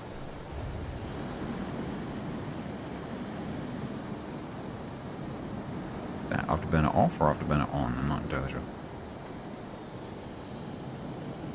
That was afterburner off. I just turned the afterburner off. Okay. Pretty sure.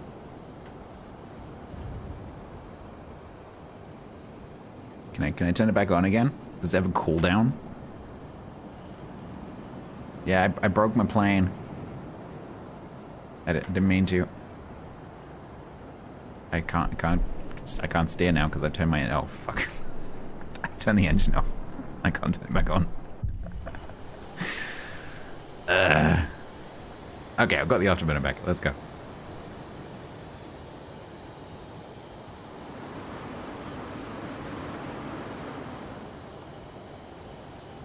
Whee.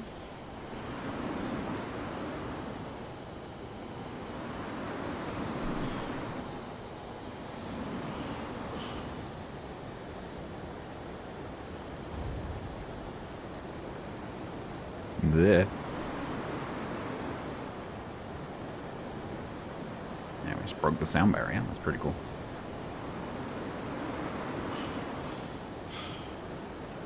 That's my pilot doing his high G maneuver stuff. There. I don't know whether to go right or left. Ah!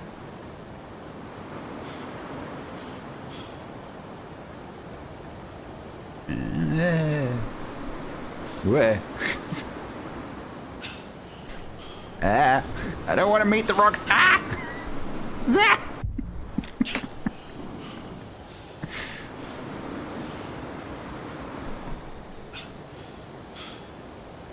Down is good. Up is bad. There.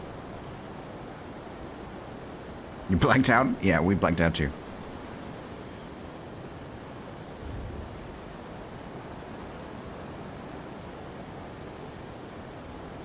Yeah. I don't know which way to go. That way. Whee! That's really bad. Yeah, I think part 1 is learn the course. I'm trying to go down. Can I go down, please?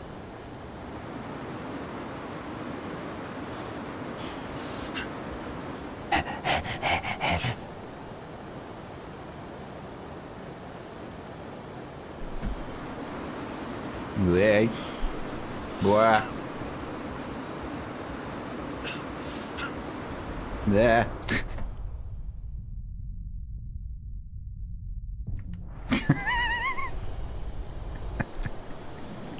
Turns out blood is important for the brain.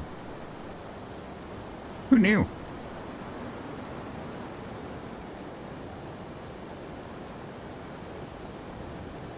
Whee.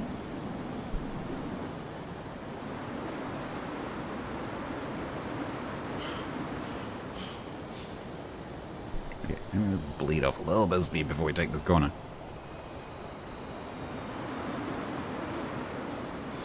Gently does it. Gently does it. That's a right angle.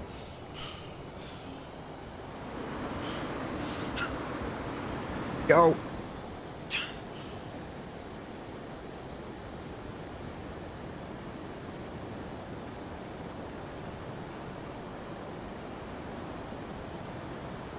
So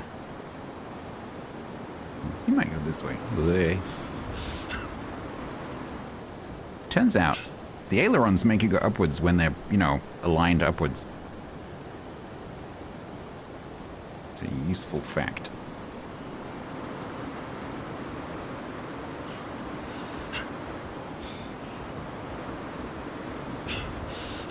Way.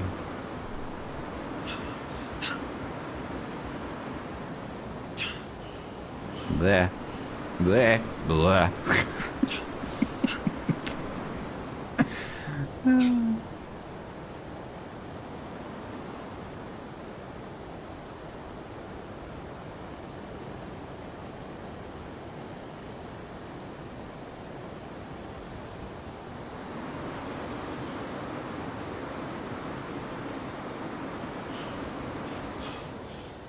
Go!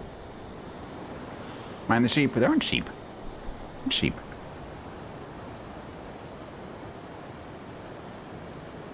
Meow. Whoop. Challenge success. Then it's debatable.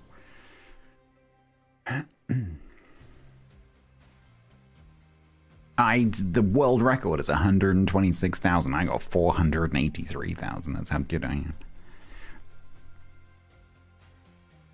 That was a personal record. Unbelievably, I did better than last time, despite that awful performance. Might be some big ones.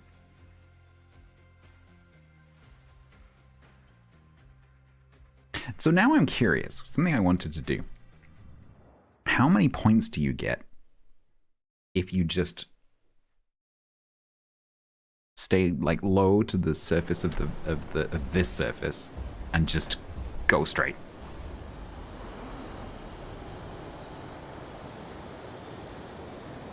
So if I like just dip down into the main canyon but don't follow the deep canyon and try and just go as straight as I can, how many points do I get if I do that?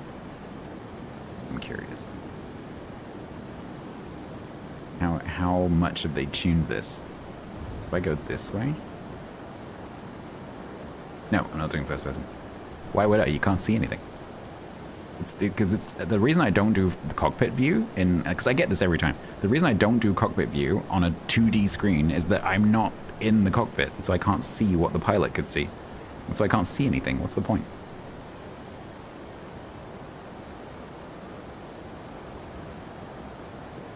I play this to look around.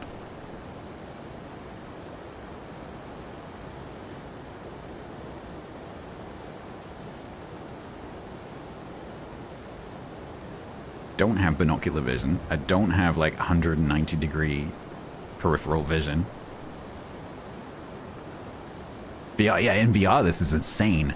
So I have actually played this in VR. It is crazy. I've had a couple of very, very nice experiences in this in VR. One of which made me quite emotional. It was very, very nice. I have a VR headset. But when I play VR, people complain, so I don't do it. Because and that's fair enough, because it's not a very good viewer experience.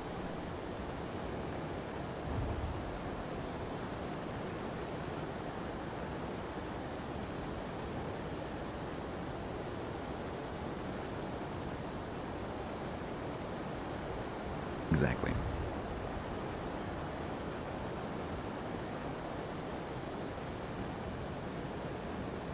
Yeah, I get the impression that going high is not good.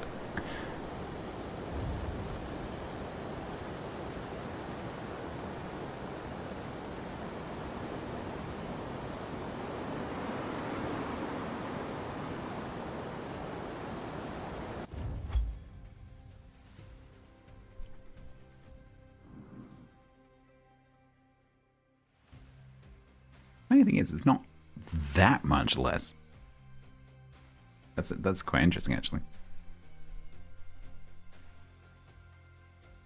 It was, what was it, 600 and something? It's not like it's an order of magnitude different.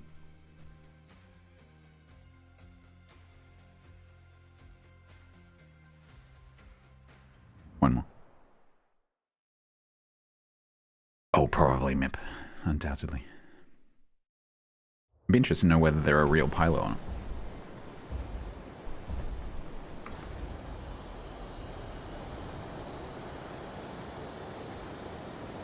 Let's go.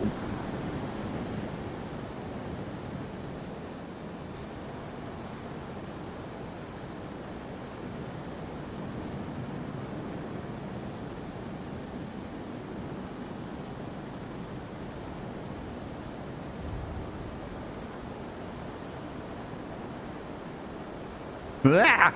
This is terrifying.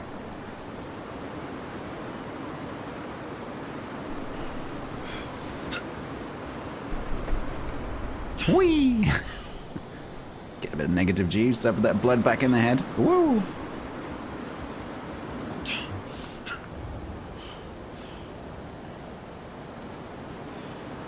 Oh, we're up, we're up, we're up. I assume that's up on my record, not up on the last attempt. I keep overturning. Where? Oh god.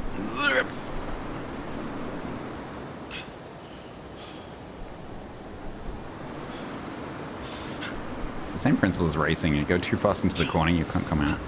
And you have to go up. Do a barrel roll? Maybe when there's space.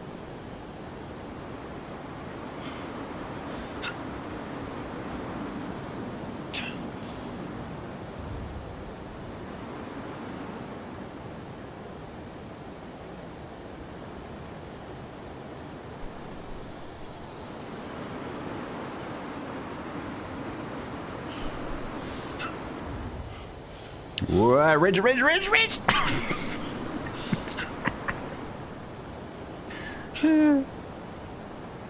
We need to be down there. Where? Oh no, this is the... Okay, this is the tricky part. There. Way. Okay.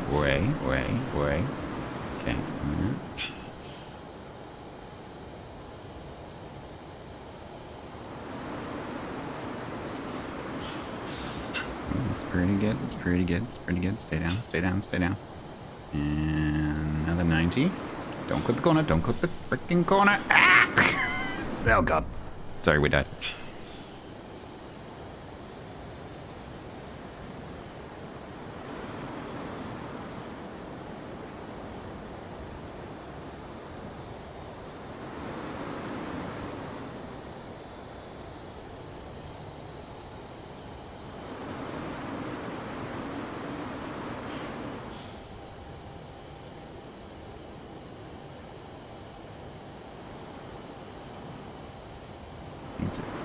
Stop overturning. They have the Mach loop, yeah.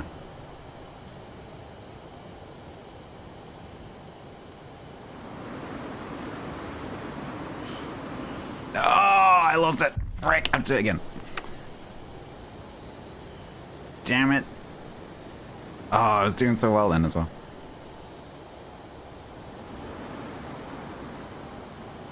SPR 101 ST said. We should submit an application for Stats to get an incentive flight with the Blue Angels or Thunderbirds. What? I can see if I can use my old military connections to get it done. That sounds like a threat. Yeah, I don't know about that.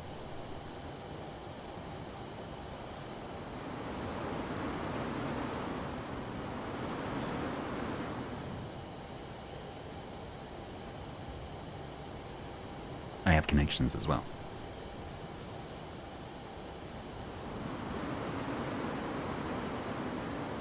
Okay.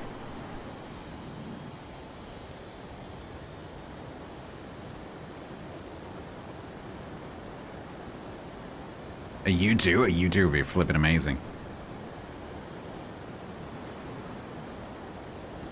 That one I would grab with both arms. Where? Where? So difficult to control. Yeah, Adam Savage, exactly. Okay. Slow.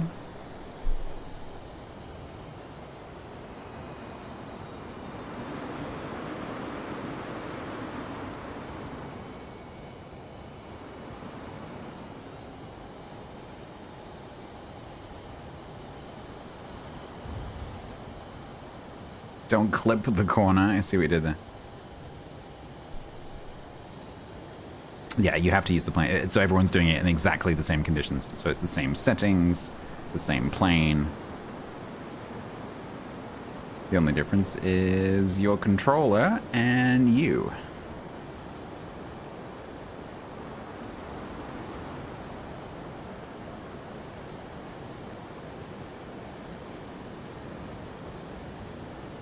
And the end of this course is, in theory, very fast. A Cessna would have a better view.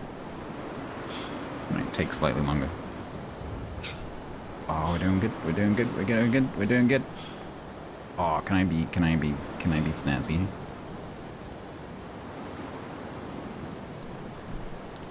Yes, I can. Hooray. That's hard. I did not beat my score. I don't know if you get points taken off or if you have to do a restart.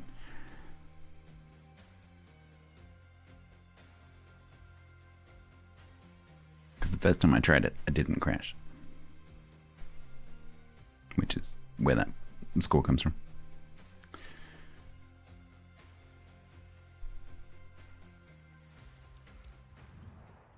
At some point, we'll do a good session in that. Yes, there's also the Mac loop.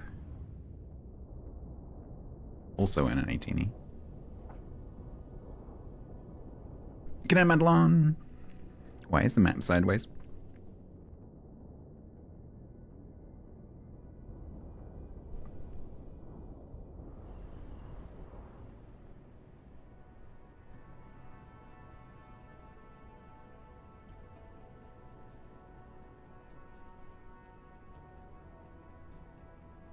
Yeah, they're not quick enough.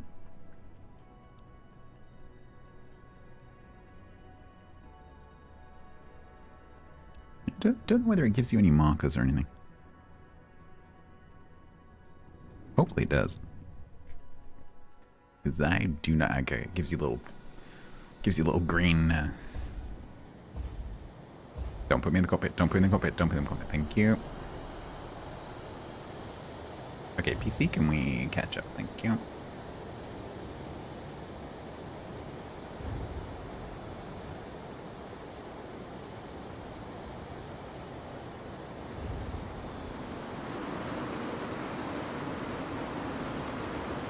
Whoa. Ghost. I'm fighting someone called Ghost. Okay. There. Who is considerably more skillful than I am. Missed gate? What? You actually have to fly vertically through the gate as well. That's going to be a challenge.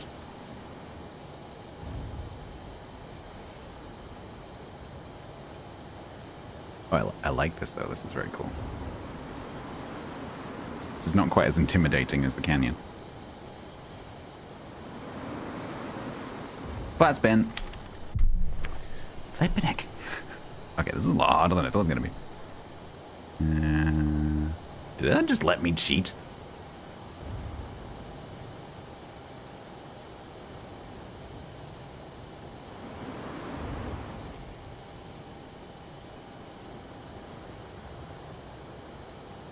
Would you like to test the new air-to-air surface mod for the, where are you? Which company are you from?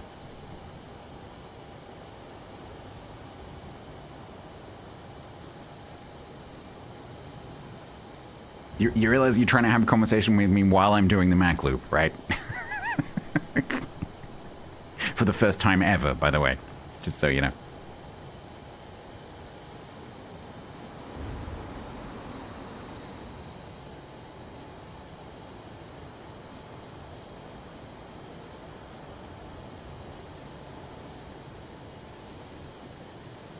Your F-16, are you an aircraft model creator?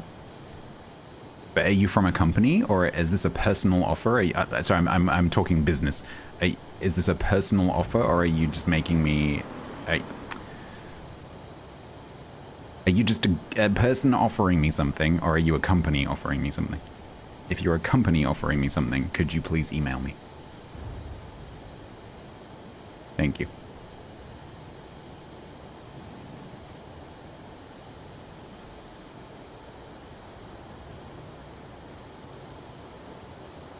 But you know, in theory, yeah.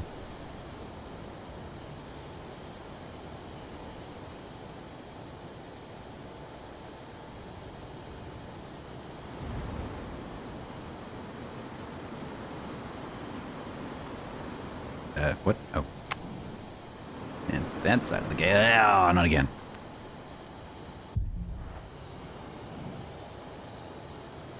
I thought that marker there was the left-hand side. It's not.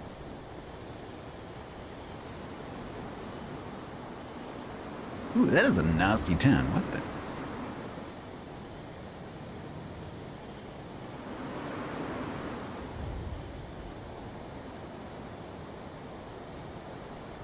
Wait, oh.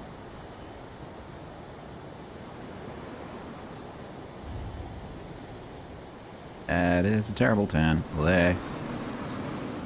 Oh god, no, why? Why did I do that? Oh man. Okay, this might have to get practiced as well. What do you mean right? What do you mean right? Oh, I see. Why do they make them green? Landscape is green. Let's make them all green. What?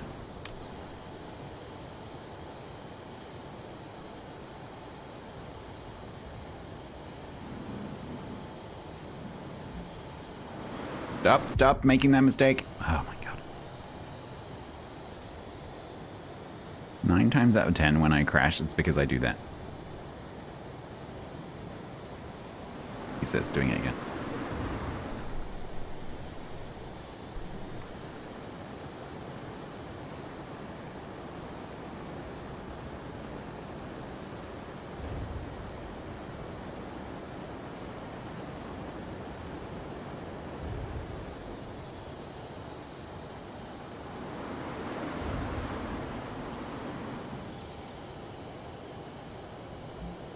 Ah, frickin' heck. You have to fly through the gates, like literally, not just over the top of them. I love how it very, very generously puts you back on track at a good heading. Oh, got tree!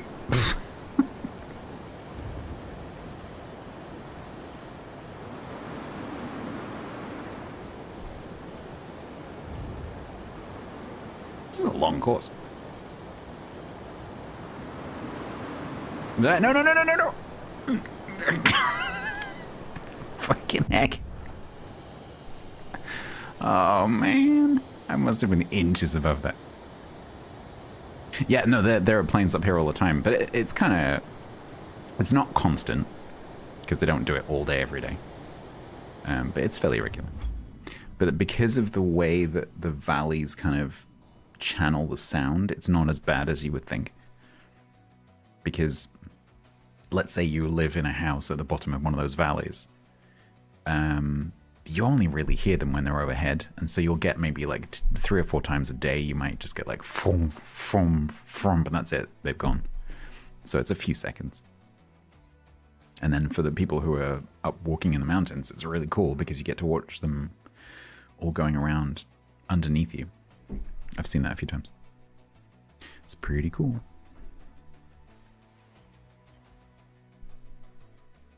Yeah, that is... I think that might be harder than the canyon, actually. Because the canyon, you have the sort of visual walls that kind of guide you around, whereas in that, you don't really have that same, like, turning cue, if you see what I mean. Drone flying... So the RAF probably restrict the airspace when they're on exercise, but when they're not on exercise, obviously it will be okay within the rules. We have quite strict drone rules here, but as long as you follow the rules. Whether they would allow anyone to do drones while they're doing the Mac Loop, I don't know. maybe if you were like properly certified and registered and you told them that you were doing it, maybe. But there's some very cool places where you can go and just set up a tripod camera, because the thing is, right, so you've got these planes going like Mac fuck through the valleys. And so you're not really going to get any footage with a drone that you couldn't get with a tripod camera in terms of like how long the planes are in shot. Obviously, you can be in a different position, but there are some very nice overlooks where you could get a nice panning shot from a normal camera. Yeah, I doubt they would allow drones. Just because if a drone went into an air intake, it's not going to go well for the plane. Especially if it's one of those big DJI ones.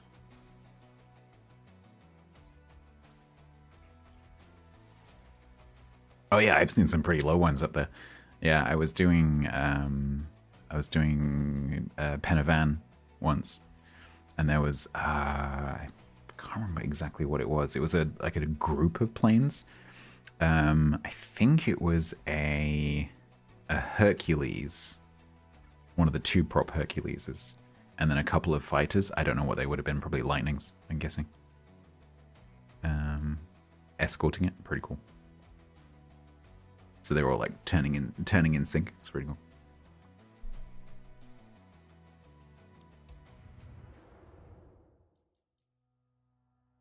And then there's the precision landing thing, which is similar to the 2020, I think, where you have to land within like as few feet as possible from a finishing marker. I think this specific one was in there actually. Oh, it could have been Tornadoes, yeah. I was quite young. It's a long time ago. Harriers? It could have been Harriers as well, actually, out of Valley.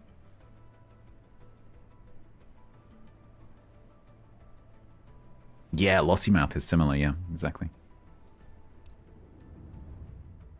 I am not going to be good at this. Although, in 2020, I got reasonably good at these.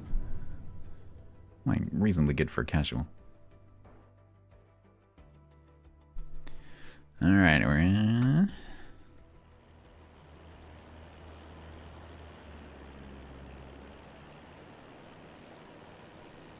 It's crosswind? No, this isn't crosswind. I think there are crosswind things in the Korea thing, but this is something that 2020 I think did a bit better. With all the different types of challenges. This only has those, basically those three.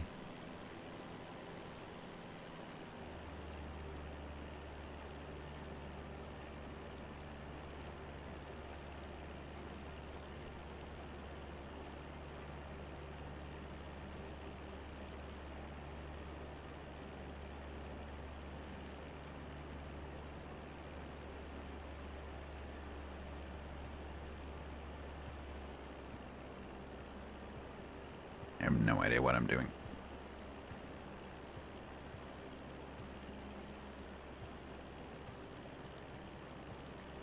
That's not entirely true.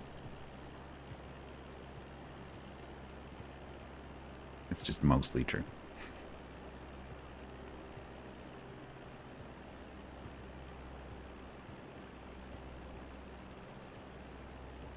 That too much. That too much. I don't know where it's supposed to be landing. Way too fast. Okay, that was the marker. That was where we were supposed to stop, I think, or touch down. I'm not entirely sure. I probably should have read the description. Can I stop, please? I would love to stop. Is my brake mapping not working?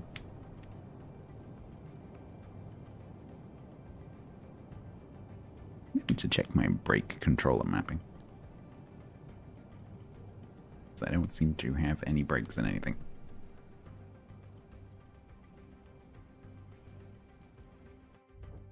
Challenge failed. Maybe we should read what you're supposed to do. I think you're supposed to touch the runway and then don't bounce, if I remember correctly from 2020. How to play. A series of periods of Series are periods of multiple weeks where pilots compete in specifically themed courses. The active courses change each week. Ah, okay. So then maybe there are crosswind ones as well. At the end of each series, pilots receive their final league ranking for the series, and then a reset to the Bronze League for the start of next series. It's actually really cool. Pilots who end the current series in Platinum or Diamond League receive a bonus by starting the next series in a higher league. Leagues are divisions of player bases. Cohorts. Oh, this is how to do the Challenge League in general. Not precision landing.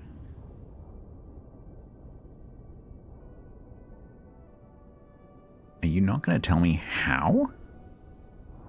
It's kind of tricky when you don't know what you're supposed to do. If I remember correct... Oh, there it is. Set at famous and demanding airports around the world, precision landing challenges are designed to test a pilot's ability to overcome environmental obstacles and land safely at a predetermined runway. Each challenge begins in the air or on or near final approach. With clearance to land already granted, piloting and navigating assistance options are limited. Landing position. Calculating distance between an aircraft's touchdown point and the touchdown target visible on the runway. Landing closer to the target awards more points. Landing orientation. Assessing the orientation of the aircraft compared to the target orientation. Landing with orientation closer to the target awards more points. Landing smoothness. Gauging an aircraft's vertical speed at touchdown. The closer a pilot gets to 0, the more points will be awarded. Okay, so you have to land. You have to touch your wheels down on the cross line, on the center line, without bouncing, at a very low vertical speed. Yeah, I think that's the same as it was in 2020. But I think in 2020 it gave you like a blue box on the runway, which made it a bit more obvious.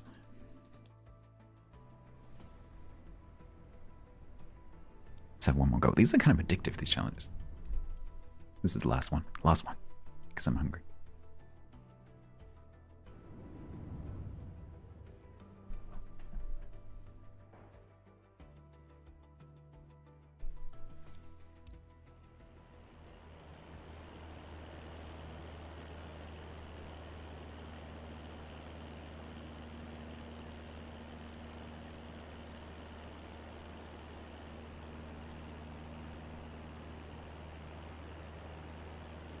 So I think we would benefit from coming in a little bit of a lower angle than we would do normally.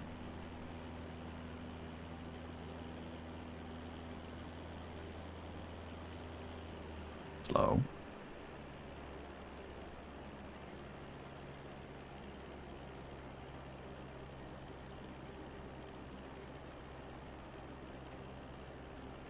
Maybe with flaps. I got flaps!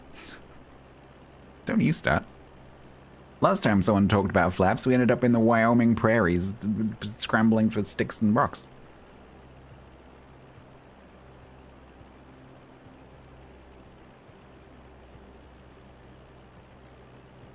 We could maybe try some more flaps.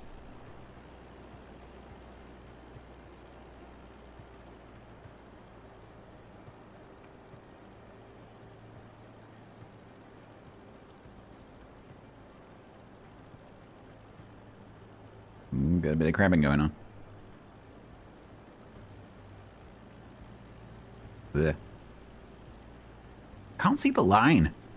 Oh god. Oh no, not now. Ah.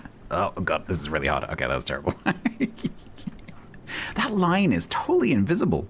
I wonder if I can turn on like some kind of maybe I've got my assistants turned off, like the visual overlay. Because in 2020, there was like a really obvious blue overlay box where you had to land. Because that line is just not visible. Not that that would have helped, but you know. Right, what's the nav?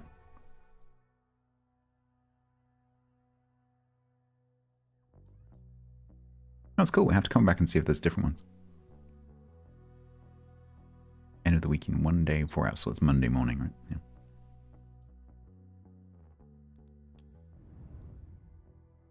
There we go, plenty to do. There's also World Photographer, which is basically just a guided tour. Geoglyphs of the world's most famous monuments. US. Oh, we should do this. Oh, this will make a really good set of streams. I think we were going to do that. I talked about doing this last time. I don't think I've done any of these. Maybe this wasn't quite in yet. I think it was maybe... Oh, no, I've done one. We did Geoglyphs of the World. We did Long Man of Wilmington. Oh, I know. Gee, I wonder why I did the Long Man of Wilmington.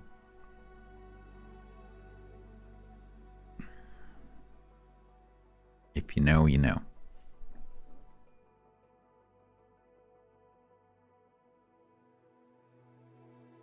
Westbury White House, Uffington White House, they're both in my region. Pusey White House. St. Abbas Giant.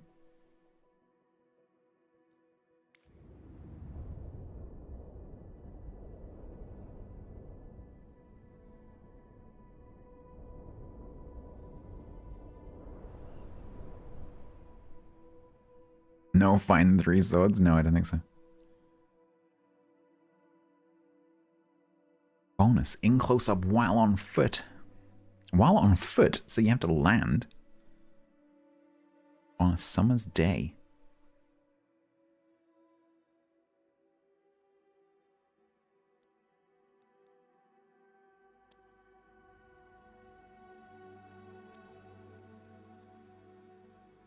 Yeah, I'm pretty sure the swords aren't there. Next time we'll go and have another look. We did look in 2024 last time.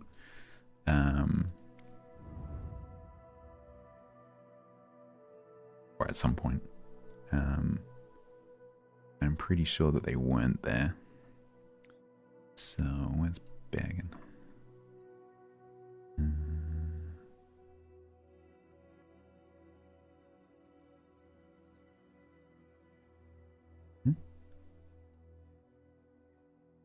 Does Bergen have an airport? Can't remember where it was now.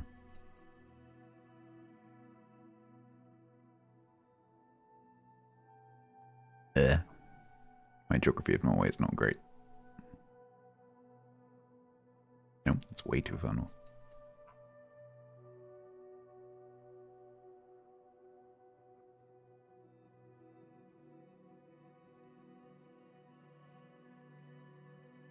Was it Sourstock? I can't remember what it was now. Yeah. Because it was... Oh, was it here? Because it was on the 2020 Norway bush trip. And we were like hopping up through these... Oh, was it here? No, it was Sola, I remember. It was Sola. Stavanger, yeah. So it was Sola Airport at Stavanger. And then it was... one of these lakes. I think it's there. It's either there or there. I think it's this corner. Yeah, I'm pretty sure it's there.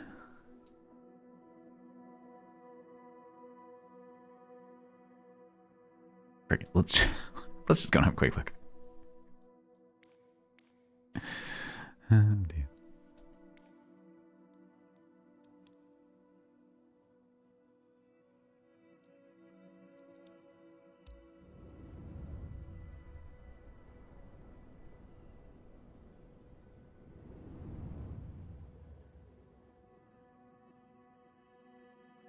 It's dark.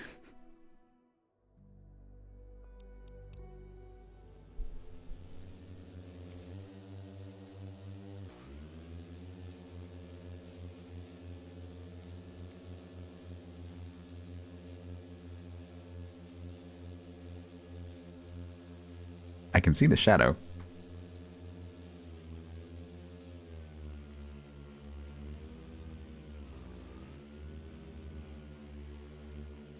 Okay, I didn't mean to start at like 2,000 feet, so it's going to take a while to go down.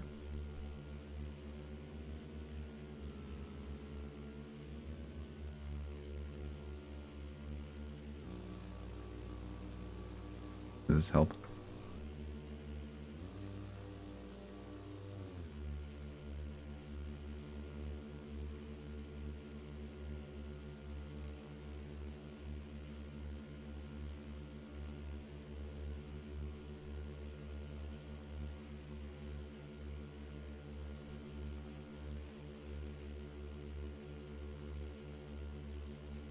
I'm pretty sure this is the right bit.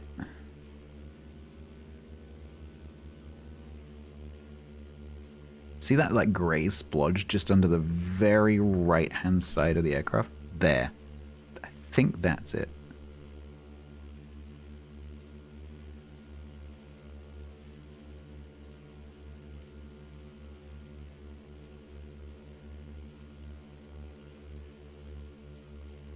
If I recall correctly, I'm presuming that's why the car park's there. So interestingly, this imagery is different to when I looked at it in 2020. Because in 2020 it had some really long shadows. But those shadows there are generated by the game. Yeah, I'm pretty sure that's it.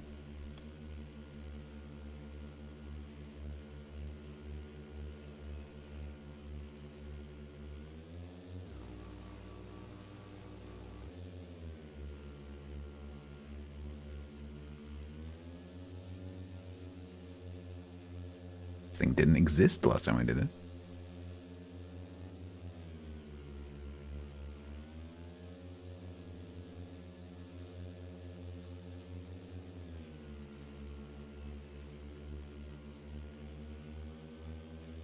Yeah, I'm pretty sure it's that grey splodge just over there.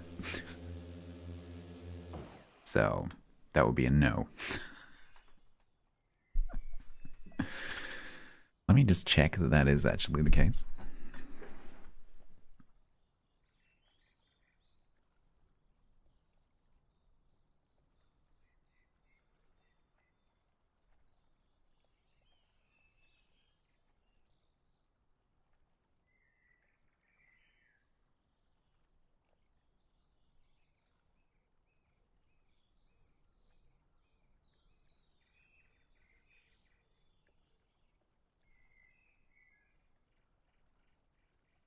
I've lost Stavanger.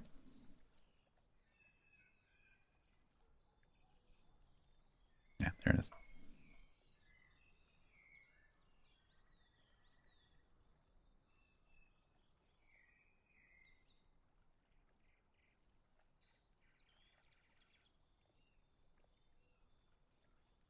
Oh, or is it there, actually? The photograph looks quite different.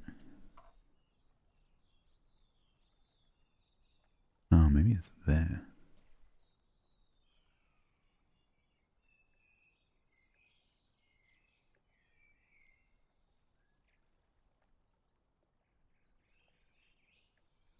Oh no, I'm wrong.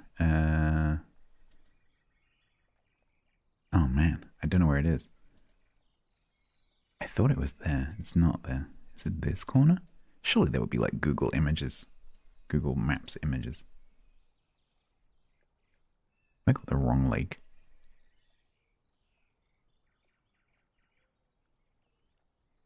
Let's have a look at these coordinates. That's a very specific coordinates.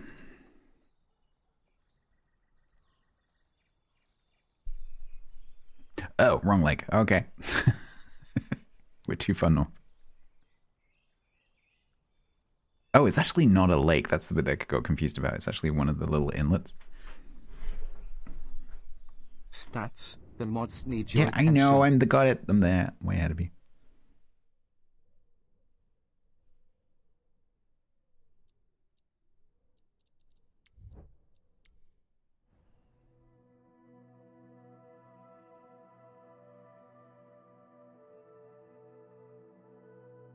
It's there.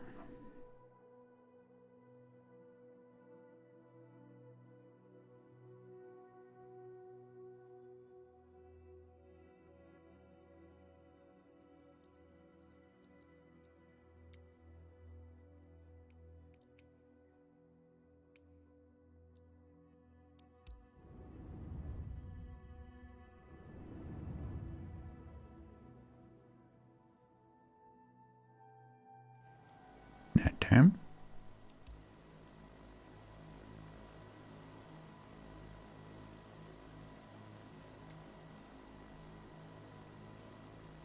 Daytime. Yeah.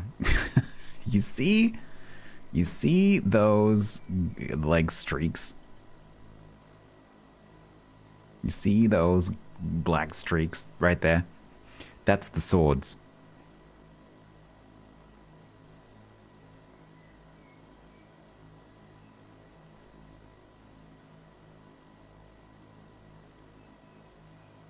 If I take off, they will become clear.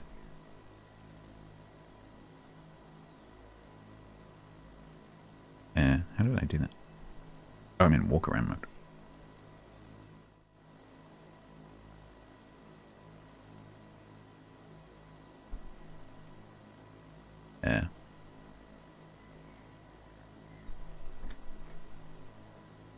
Go.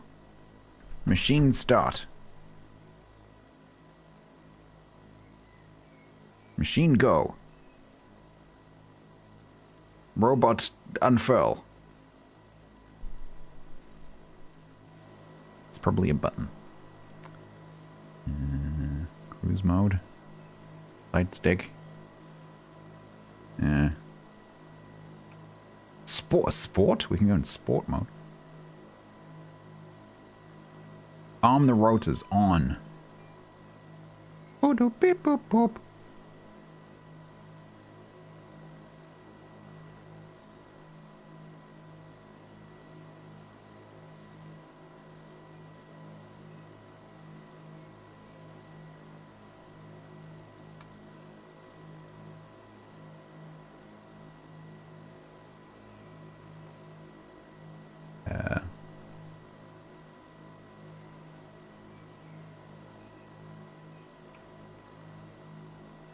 Presumably you have an on button somewhere.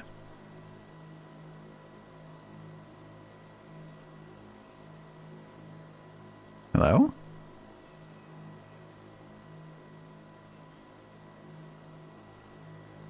What?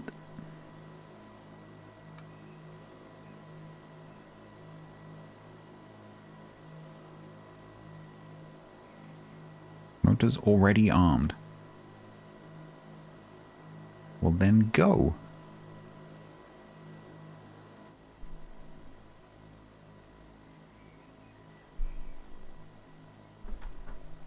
Why do we no go?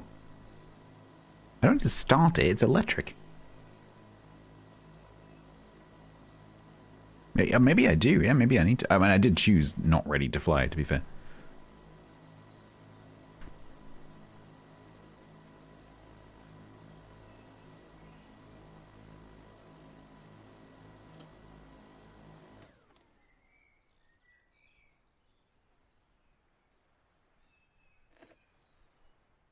Oh, those are like little guards.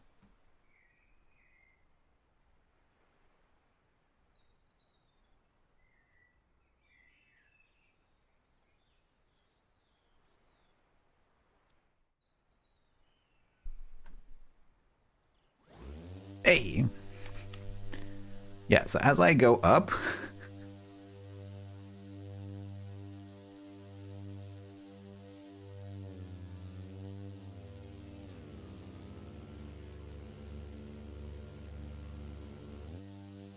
some swords will magically appear.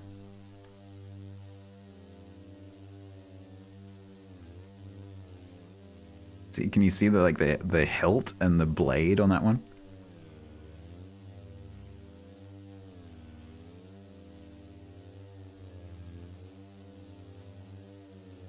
That's what we were looking for.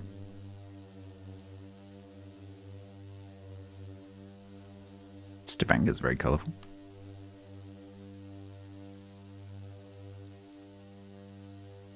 I wonder how high you could go before your battery ran out.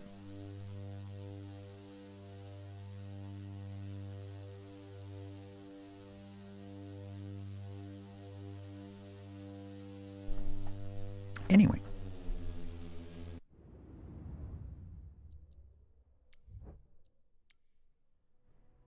Maybe we'll get swords in MSFS 2028.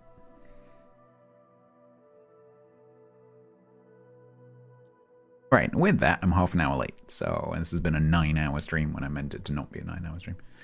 But that's okay.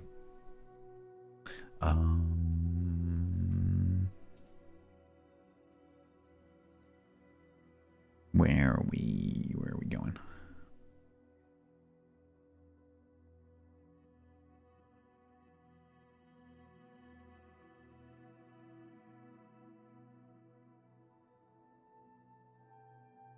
I know where we're going. Raccoons. YouTube, I didn't mean to stream for this long for you, but goodbye. I actually had... Oh, that's interesting. This YouTube stream has actually had quite a few viewers. I might have to stream MSFS more often.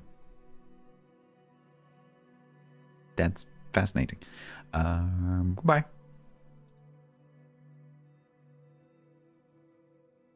B17. No.